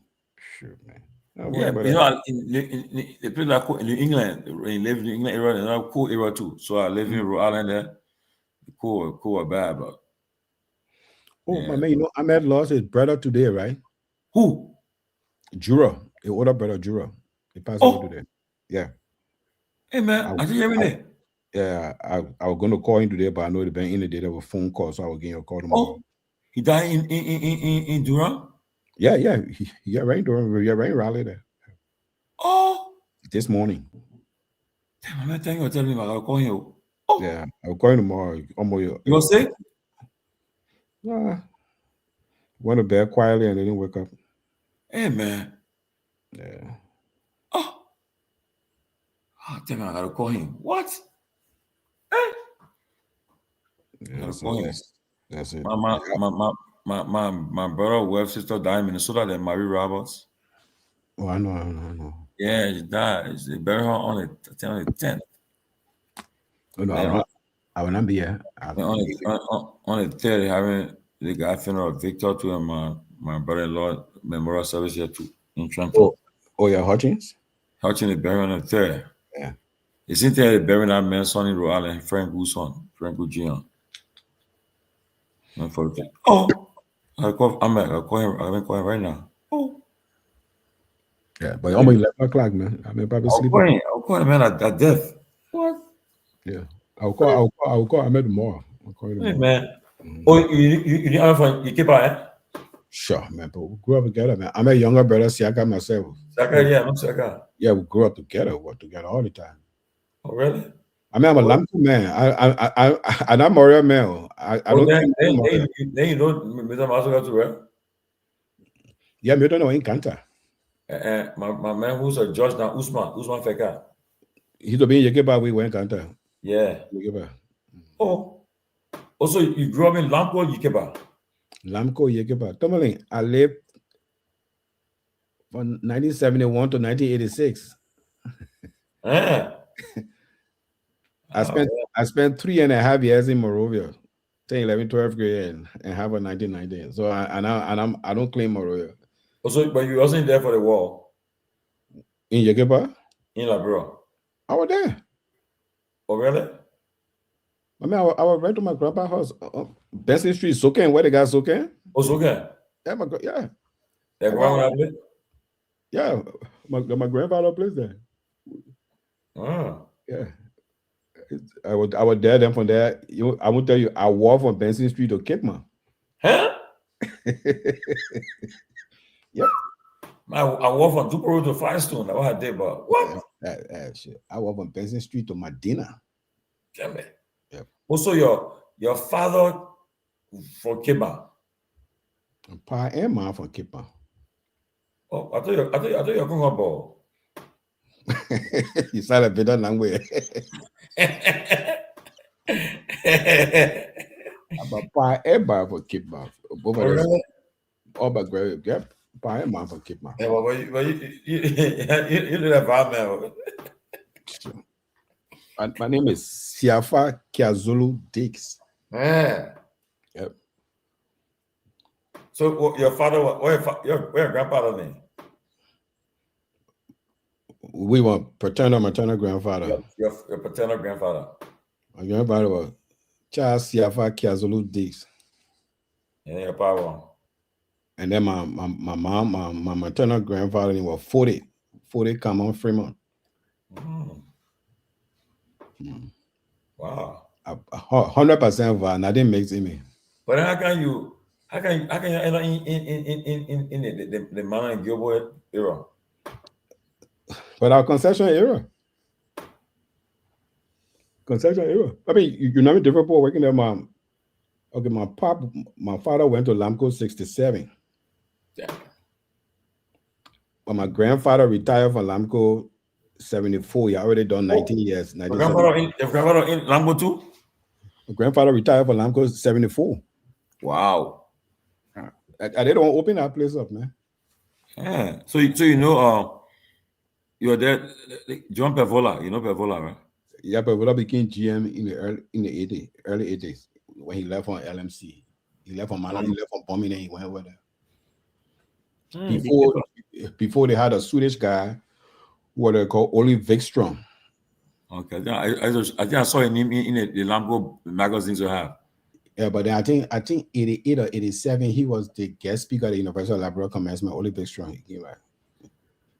Yeah, he was general manager for. I think he was one of the longest serving GM there. So wait, Nima Ray took place in on the concession, the company era. Yep, 83 November. You're in Nima Ladan? Yeah, I was right there. I was there for Nima Ray. I was there for November 12. For you, Eugene Kidone. Yeah, November 12 or then Nima Ray or. Well, can I go lower there? Can I go in Monroe? Nima Ray that was Doki then. Oh, Doki, yeah. Hey, but one guy, the guy, I remember having the year. They call him Porto. Yeah. He said, apparently, when you're talking, he said, Tona, he said, leave me alone. When you're talking, I did not talk. Let me talk. He said, but I have some short. He said, I have some issue. I'm half educated. That's stupid. Yeah, man. Liberia been through a lot, man. Been through a lot, Been through a lot. Major Kalanko Luo, yeah. He's a big Minnesota, yeah. Yeah. Major Luo. Man, Juru's son they kill, eh? No, I nephew they killed. His son was shot, and the Lamco tried to take him out of the country. They shot in the house? Yeah, the Nima Ray 83. Yeah. That was some tough times, man. Wow. That was some tough trying times there. Yeah, Nima Ray. Damn it. If I say, I'll tell you, when went a few days, what the mass grave, the Sweden show me, they get up Sunday around now. So when you keep out, they show me the thing, they fix it. Where you get back? Yeah, where they have the mass graves. Yeah. They put something around it. But went through a lot, man. Country went through a lot. That's why when people be boxing people in politically and name calling. I don't have patience with that, you know. Right. So Yeah. But then the problem is that you got a lot of these cats that ain't part that got political power. Don't even understand. If you understand the history of the country, you be very careful how you deal with people. Oh yeah. Some people know better. They don't know. They take everything for fun. You be very careful how you deal with people. Yeah, well, people. I mean, people die because of that kind of thing. People die for name calling, all that thing. Shoot. Yeah, people. I know people that die, man. Name calling. That was now when I sit down on the weekend when I'm free. I just go on YouTube. I watch the TRC hearing and listen to some of the people. Oh yeah. It's, you won't believe it. The person I listen to a lot, I listen to Booyah. God, Booyah talk a lot. Yeah, man, that man died before I realized he was a historian. Wow, Booyah talk a lot. But you know, Booyah said something, and TRC thing, and nobody ever challenged him. Which I went like that. And you know, it's true. You know, this whole thing, Moja. Yeah. It started as a student movement at the university. Booyah, all of them were part of Moja. A lot of universities were part of Moja. I think they say they were at the university. I will go back to that year and send it to you. They were at the university and they watched this thing about some uprising in South Africa. Yeah. And then after that, after the movie, they were discussing it. And after watching that, they were discussing it. Then they said, then what do we do next? They said, let's organize ourselves. And I had a king, they called it Movement of Justice in Africa. Also, but I thought that was Emma Sawyer. It started by the students, and then People Turner was the advisor to them. That that they were going to spread it around Africa because at that time, South Africa, Namibia was still on an apartheid thing in the early 70s. Oh yeah, and our Booyah said, and they all were part of Moja. Then he said when they started going the other way, then he left because he was a big TWP man, and then he left Moja. He was a big TWP man. Oh, TWP, I thought TWP was down for the country boys. Booyah was the one that took you more when they say when Towa invited the progressive guys and to take them around Liberia. Yeah. It was Booyah who was taking them around Liberia. Yeah. Toba, yeah. I would say Toba victim of seconds. But you know, one thing I can realize we still in Totman, Liberia. Liberia have not evolved since Totman. When I say evolved, look at the infrastructures in Liberia. Most of Totman built everything there. We stay in Totman and Towa, Liberia. Yeah, we stay in it. The hydro, the water and all that thing. Then when Toba came, even in the national airport, I Totman, right? Totman had it there. Then Toba built that terminal, the terminal that we had before. Now they turned to an office building. Toba then built that one. University Liberia. I Totman too, or Barclay. Well, no, but it was Liberian College before it became University of Liberia. I think in the early to mid 50s, it became University of Liberia. Yeah. But I know it was Steve Toba that spearheaded the Agricultural College. We have not changed. And then, I see when you pass in front of the ministerial complex, they building the overpass there. I don't know how to. I don't see that overpass logo. They build an overpass. I see you see the people digging the overpass. But the ministerial complex that one I think that was do project, they think we're not doing it because Toba had vision for that. When do just complete most of Toba projects there. Yeah, because when Toba became president, Toba went back to mainland China and got rid of Taiwan.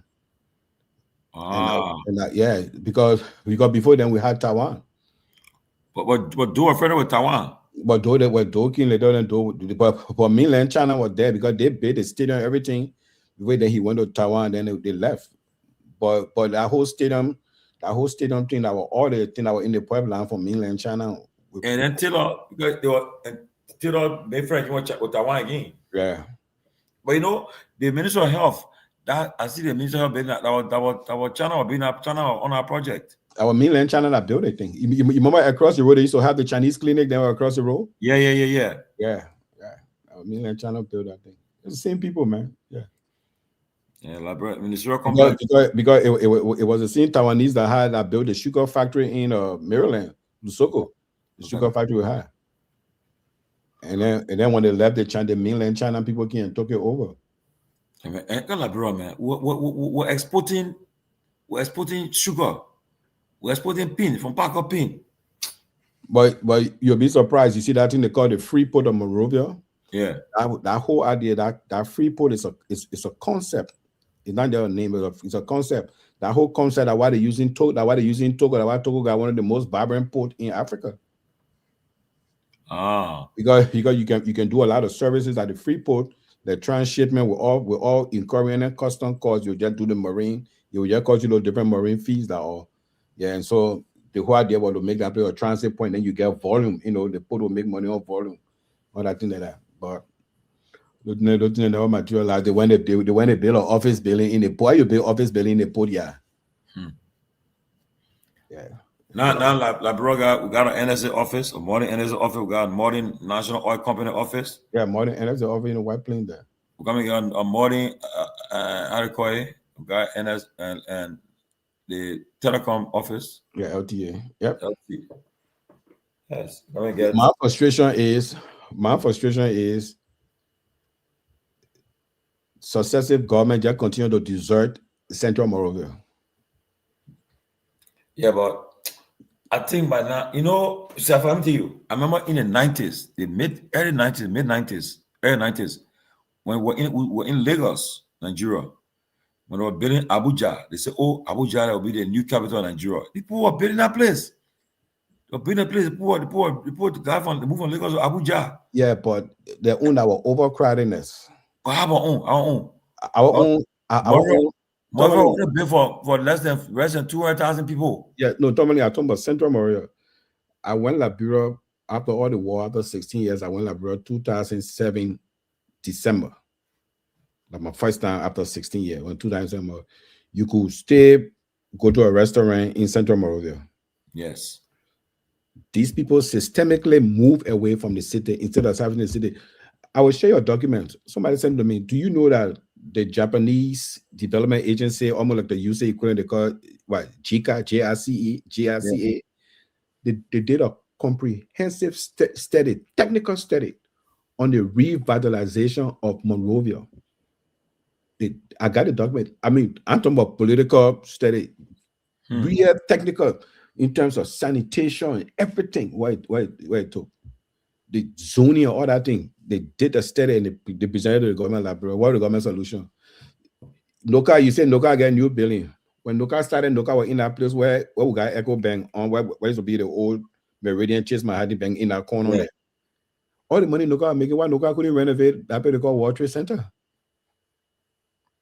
I mean, tell me about it, Tomalin, because we're now a rich country. We don't have a vibrant business community like Western country where the businesses can anchor development. In other African countries, government anchor development. And Myean went in. Can you imagine Myean had not going and renovated that central bank building and just leave it and go rent somebody property in single area? You know what I mean? Well, a central bank, it used to be where it had agricultural bank, all in Black Sugar, all the places there. Yeah. But guess what? You know, he could have done. He could have gone somewhere in Singapore, go renovate and go rent a big building and put in one building, and not renovate the central bank building. I mean, look at the Ministry of Education building. Yeah, for somebody, but government just buy and fix it. You just move out of something, and the whole place just getting decayed. For me, look, let's be frank, man. It's about time that we think big. We should be that airport. That we have all lived the national. Rabat is the national airport. But you don't have the volume. You only got 200,000 passengers a year. No, man. A year? No. Bro, that's what I'm telling you. You don't have more than 200,000 passengers a year. You think that December after December to our airport? No, Safa. I'm telling you. I'll ask for the data tomorrow. What? Ask anybody. Safa, no, we surpass it. We got Kenya Airway flying. Ethiopia flying. Yeah, bro. We got Belgium, we got Brussels, we got Air Morocco. No. You surpassed 200,000 passengers. I disagree. I'll check your. I know people who work there know the number. We had that argument before. No, man. Let's check the numbers. Let's check the numbers because what is impossible. Bro, when you take Brussels, when that plane lands in Freetown, how many persons left on that plane when you come into Monrovia to get off? Most of the people coming on that plane coming from America now. Yeah, but would it be how many? We've been hundreds of. First thing, you're not taking. We're now first thing that plane are coming like a Airbus 330. That's about 275 passengers. You want to tell me would it be half of the passenger on that plane? Or the Southern Port would be that would be like 70-30. Yeah, but I think we surpassed that number. What more to tell? I do that's what I'm telling you. We don't have the volume. That one of the things that's struggling. We don't have the volume. We don't have the volume. And tickets so damn expensive too. Because so now this seasonal rush, this diaspora, Christmas thing, by mid-January, that thing died down. Yeah. Oh yeah. That thing died down until following December. Then you just get spurts of people going in and up, people going out. You get 200,000 passengers a year. Yeah. Wow. What? Yeah. Oh. In front of you. The peak of those things were doing the day of on mail. There were always people coming in and out. But then they put the expatriate that they're now they're making it better for them too. Yeah. So they get place for them for recreation and other things. They cut it down. Okay, so on mail gone. You say pretty much out the door. Yeah, the Swedish group see that up the door. I know whether GTZ, the German group, stay there. So you're like, these people when they have people coming in, people are coming in all through the year. So when those people then pull out, there's a good bit of number there. And then also the people that affect the real estate market. Because all the people that are renting, they're gone. Wow. Yeah. Yeah, so it's like, I mean, we got potential. The country has potential. It just got to jumpstart it out. Think big, jumpstart it. We need to just throw away the party politics and sit as Liberia and talk. The first thing we'll see from, let's see whether the opposition party will kind of get up first of all. First thing we'll see. I don't even worry about that one. At first we'll see whether they're serious. I don't think by now that boxing reality because it's a waste of time. The boxing ring, you can't. You said the sun is shining. Somebody carry on the political side. I don't go for it. Because I said one time I wrote that one time I said all of y'all in the boxing room, most of y'all have been in elected position, in a point of position. You guys are headed for the last 20 years. What happened? What you did? So it was a time. That's what you're arguing for.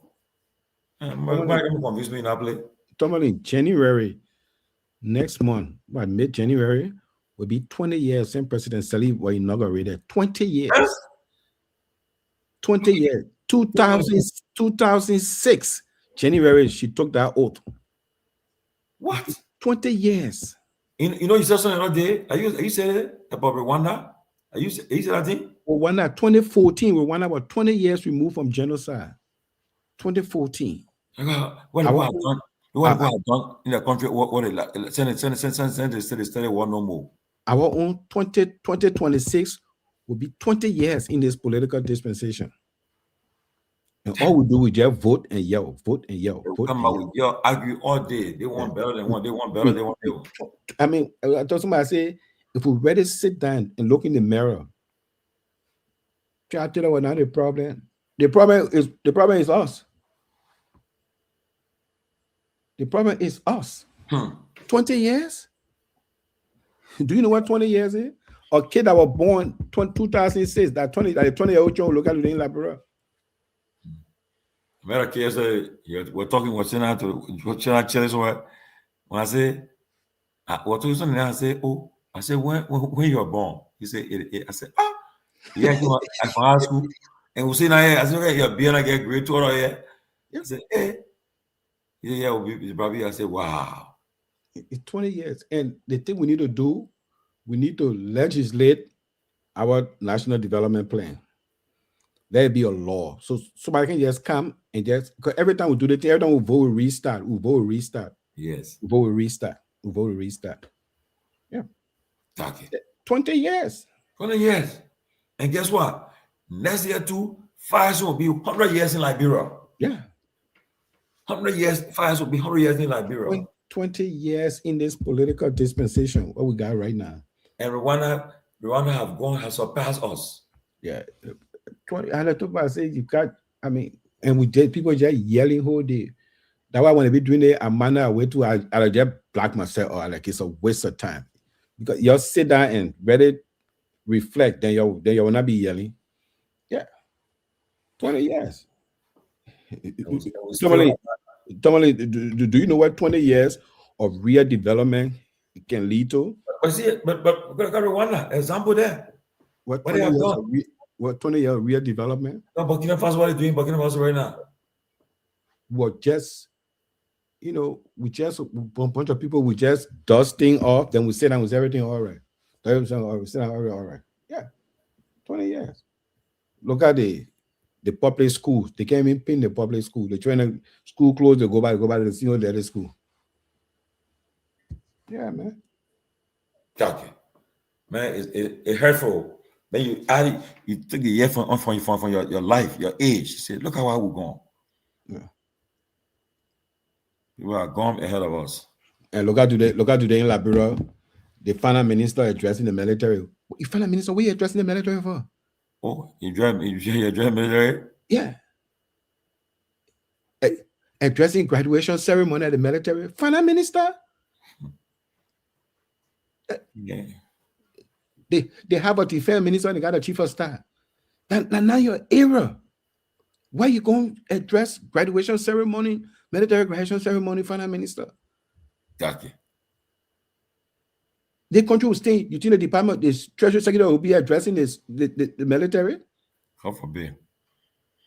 The Commerce Secretary in America was saying, he said end of the year that Trump economy now. He said everything.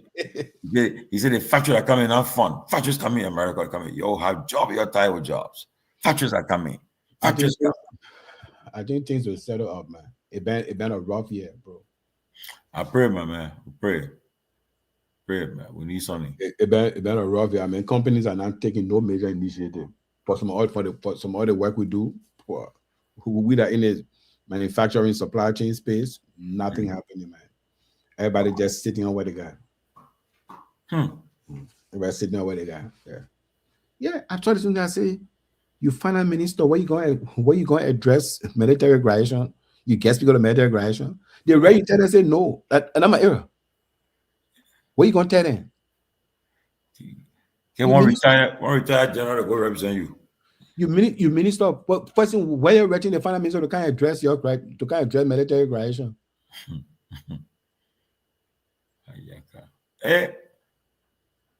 Yeah. I give up. Yeah, I mean, and these people are graduating, these are young officers are graduating, then you go address them. You don't bring the chief of staff, the minister of defense to address them and tell them what is expected of them. Yeah. I saw that thing. I said, bro, man, you need to get it together. Yeah, need to, because it's bad, man. To see Rwanda. Yeah. We're going far. We're going far. Look at Ghana. Rawlings was 2 terms, like 8 years. Then Kufuor took it 2 terms, like 8 years. That's 16 years just between 2 people. Mahama took it 1 term. Then Mahama took it 1 term. He finished Atta Mills, right? Yeah. Then it be him. Then Ado took it. Yeah. Kofi Ado. Yeah, but by the time Mahama was taking it from Atta Mills, the Ghanaians were already on. They were already moving. But that was 16 years of. I'm just talking about the political dispensation. Rawlings had it for 2 terms, 8 years. Kufuor had it for 2 terms, 8 years. Yeah. I mean, you see, I'm talking about his military days, but yeah. And these people did some real reform. Who that? I mean, the thing is, when Madam Sadi came to power in 2006. Oh yeah, she took a country from all of the. Yeah, she did a lot. She did a lot of soft things from a reform standpoint.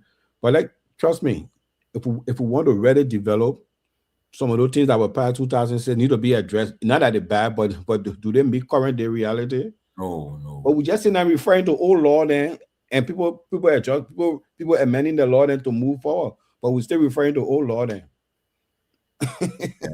Yeah.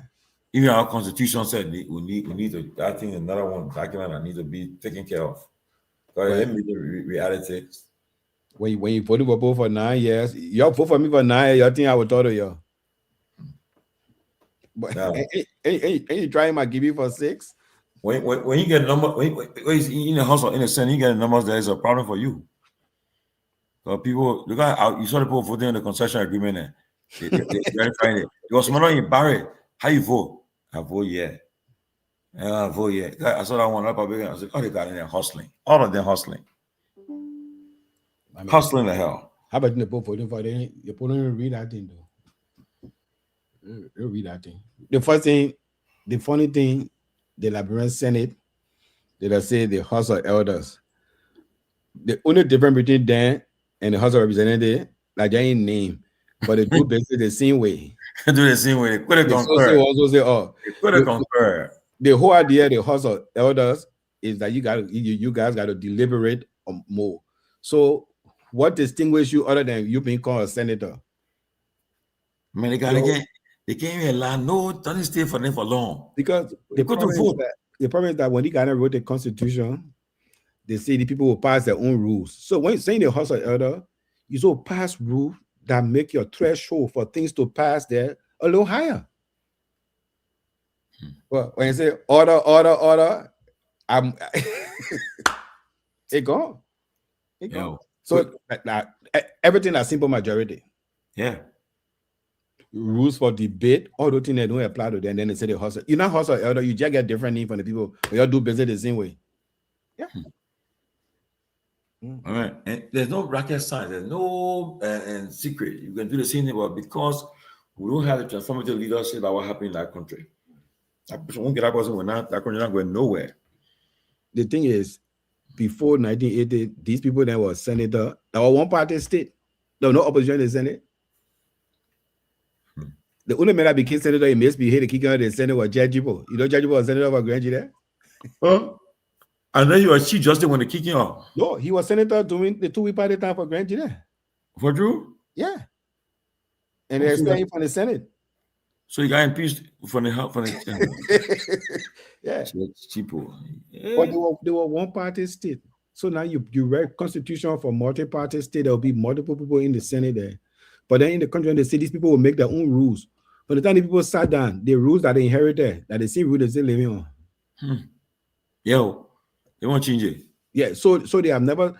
If I'm a senator, I would change the rules that my voice would in the United States Senate. One senator can hold your nomination. You can't go for a committee. I tell my man, sir. I said, sir, you are chairman executive. If you are not satisfied sometimes, you can hold on nomination. You can have it bro. You know, you can have it bro. You can hold a nomination up. In the guy did it, and Dopoh, he had to put. Yeah, but Dopoh did it here because it written the Senate rules, so that what make them to be a higher house because the threshold is higher for decision making. You know what I mean? But over there, I mean, can stop it. It won't stop it. So he won't stop it to bring on the floor. They vote it. The person vote the hearing. No, but I mean, they got it. Yeah, I mean, look, you see, America, the two United States Senate, they got a thing they call unanimous consent. So if my name go for confirmation, I get unanimous consent, then I go to committee hearing. Yes. If I don't pass unanimous consent, I won't go to committee hearing. You see the poll, yeah. Most of the people that run for the House or Senate, yeah, they already been on there. They already loaded for the get here. And but you know, like, bro, my man, put there, everybody there, hustling. They got one guy there. They say the man for ARP. The man can't even go. He can't even do nothing. He don't talk on press. He don't even make any sense. The man on ARP ticket. You hardly know that whether he does that. I said, what? That's what I give. I mean, that's what I give, man. But when you watch these men are 73. Yeah. That only like 10, 15 people you can hear yelling whole day. But just sitting down there. And then on the Senate side, you get your woman from Babolu, I said, I saw our in-law brother when I committee hearing. She just talking. I said, she vote everything to vote yes. Yeah. Vote yes. Holding her bed tight. I said, yeah. Can you imagine? She offered re-election 2029. I know You forget it. She and Bocha all forget it because I would campaign against them. That who will go against Bocha? Bocha must go against the man. You know, man, go sit down. But you know something? These guys that set themselves for failure. The way they operate, the environment make it tough for incumbent in that place there. Senator representative, it's tough. Yeah, no, but mostly it represented always the check was too high, always high. Too high. Because right now too, most of them say, well, they might for me now. I know I win. Me give up.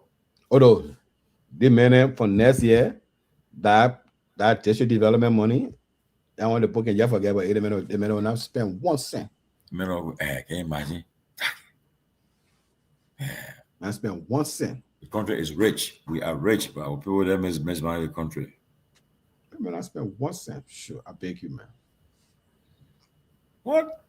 But I mean, the last time you were there, you went across the Simple Bridge. You went South Africa way. Yeah, I went that area, but I didn't reach to that extent because they said the road, certain part of the road not correct, so I don't reach there. Okay.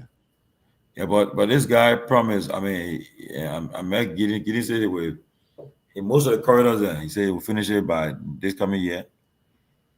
Then our 12th Street, what do a building connecting Banavie Estate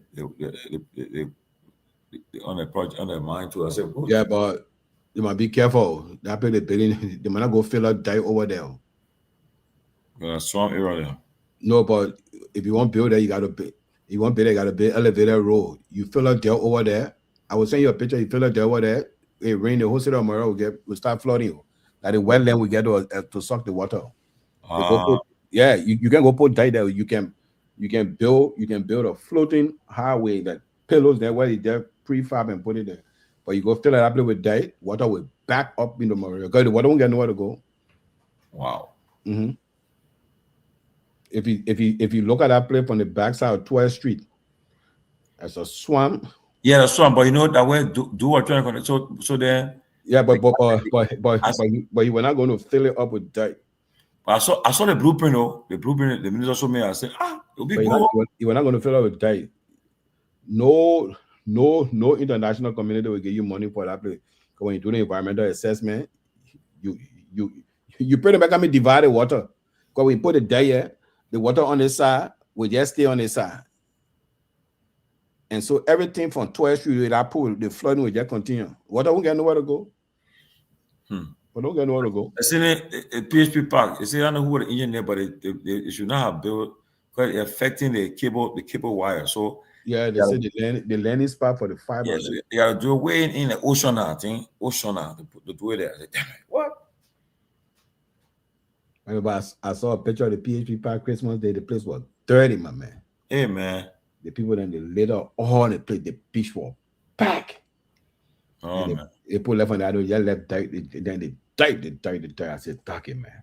And that's the problem. Our beaches then we don't, man. Wow.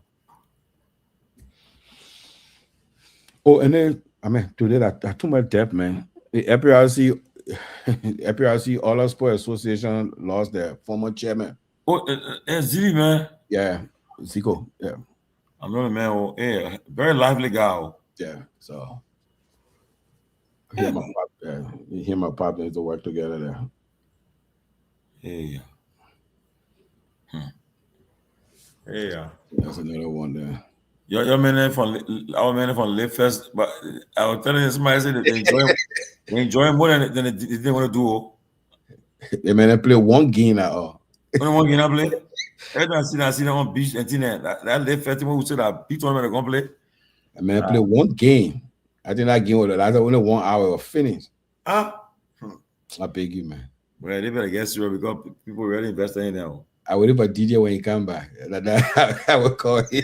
I told him it was my man. Like, your first impression, you're a show. Don't go there. We put all God wrote it. I said, we see more enjoyment than the actual thing. I said, hey, that's already. I do a very DJ enjoy yourself. Live fast. Liberia Park, right on Liberia Park. Yeah, Magnus, I think Magna got married there yesterday. Yeah, Magdalene got married yesterday. Yeah. I want to tell you when. Who? Twiba. Yeah, you were there. I saw a picture. You were there. What do I like, bro? Okay. Yeah, my man. But me, I can't do that Christmas thing unless it's very urgent, unless it's very important. But man, that Christmas thing I saw in Liberia. No. I stay right here, man. Yeah. I see when they put in from America on the shoe. Chichi, what's up? I just say you and cool in America. We're not cool in America. You don't call me, I don't call you. You mean like, bro, you want Allah, you know me that we're so cool. One way. Nobody paying her no mind. When that, Chichi, what's up? Oh, where you came? I said, well, then the lady who they say, you know, I can tell America. I said, no. I said, look at that. Nobody, I put you on blood front. I said, I know, right? And then they want to change their voice. Me, I told man, no more with that. I don't know be changing their voice, huh? Change their voice, screen and say oral. Man. Change your voice. I can like sound. So what flight you came with? I said, everybody you want bluff the people now. Wait, ask me my fly for now. Why? You want bluff. He said, oh man, I spent 4 hours in Brussels. Fucking I want it. I mean, we constitution, I ain't interested in the constitution. I'm interested in it. Yeah. Okay. He went back, you know. I said, so I find my taxi before the taxi done away April, man. It's the deadline. Yeah, I don't. Don't be bluffing and telling people what tax being over there. What are you talking about? Yeah. I don't bother with it. My man, first in December, you can see me over there Christmas time. I got no business being over there. Yeah, over there. I prefer spending my Christmas quiet here. And my Christmas very quiet. Yeah, I do it. Hello. Oh, all right. Oh, I want to get in the bro, eh?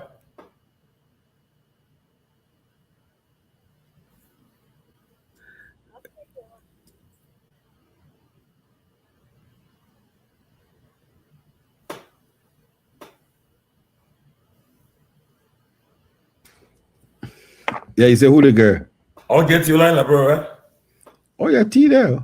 Oh, I thought, honestly, I thought you were here, I thought you were here, America. No, I was joking about me, like, oh. Look at the other man here. What? Actual factor 2. Run for representative. No, my man, you can get that photo somebody else. I beg you. Man, like, bro, no more country, my man, wrong. You make a good lawmaker. No. In my retirement age, I will go teach. I'm under giving back. Yeah, I would have I give you credit. You got patient. I ain't got no patient. I'm under giving back. No patient. I can't. No, I'll go teach. I prefer working with younger people. Now we're talking when Zoga on the line, we're talking about the football business and Coach Keita.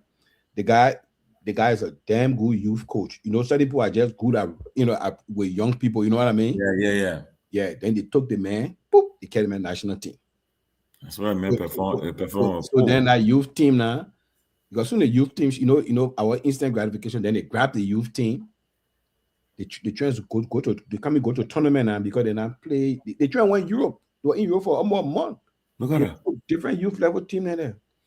Time for them to go for the competition now. Somebody win the LFA, plug couple, put a knee on the list there, get in there so they can go showcase themselves. When they fail his age test, they disqualify the whole team. The trainer came home. Oh, yeah. And you gotta never investigated that in there. But somebody, they did that thing. They disqualified the whole youth team. The trainer came home. Hey man. Yeah. So it shall be consequences, man. Yeah. Disqualified. I think there were 2 or 3 players that they put on the team that were above the age. You let them go free now. And the only reason why they did it was they probably somebody was trying to put nutrient there so they can go showcase themselves and go. But then have something else for them. Don't go mess up the rest of the mess up the training opportunity to showcase the talent at that tournament. Oh, that's not fair. Somebody should just roll, man. Yeah.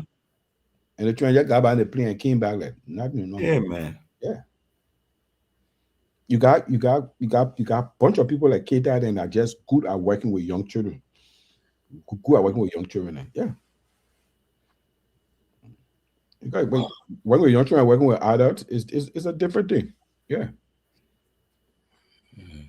I said, I won't. Yeah, I think, man, the children got disqualified. For greediness. Yeah. Sad, man. Bro, let me wrap up for the night, man. Yeah, my man. Nice time, man. Yeah.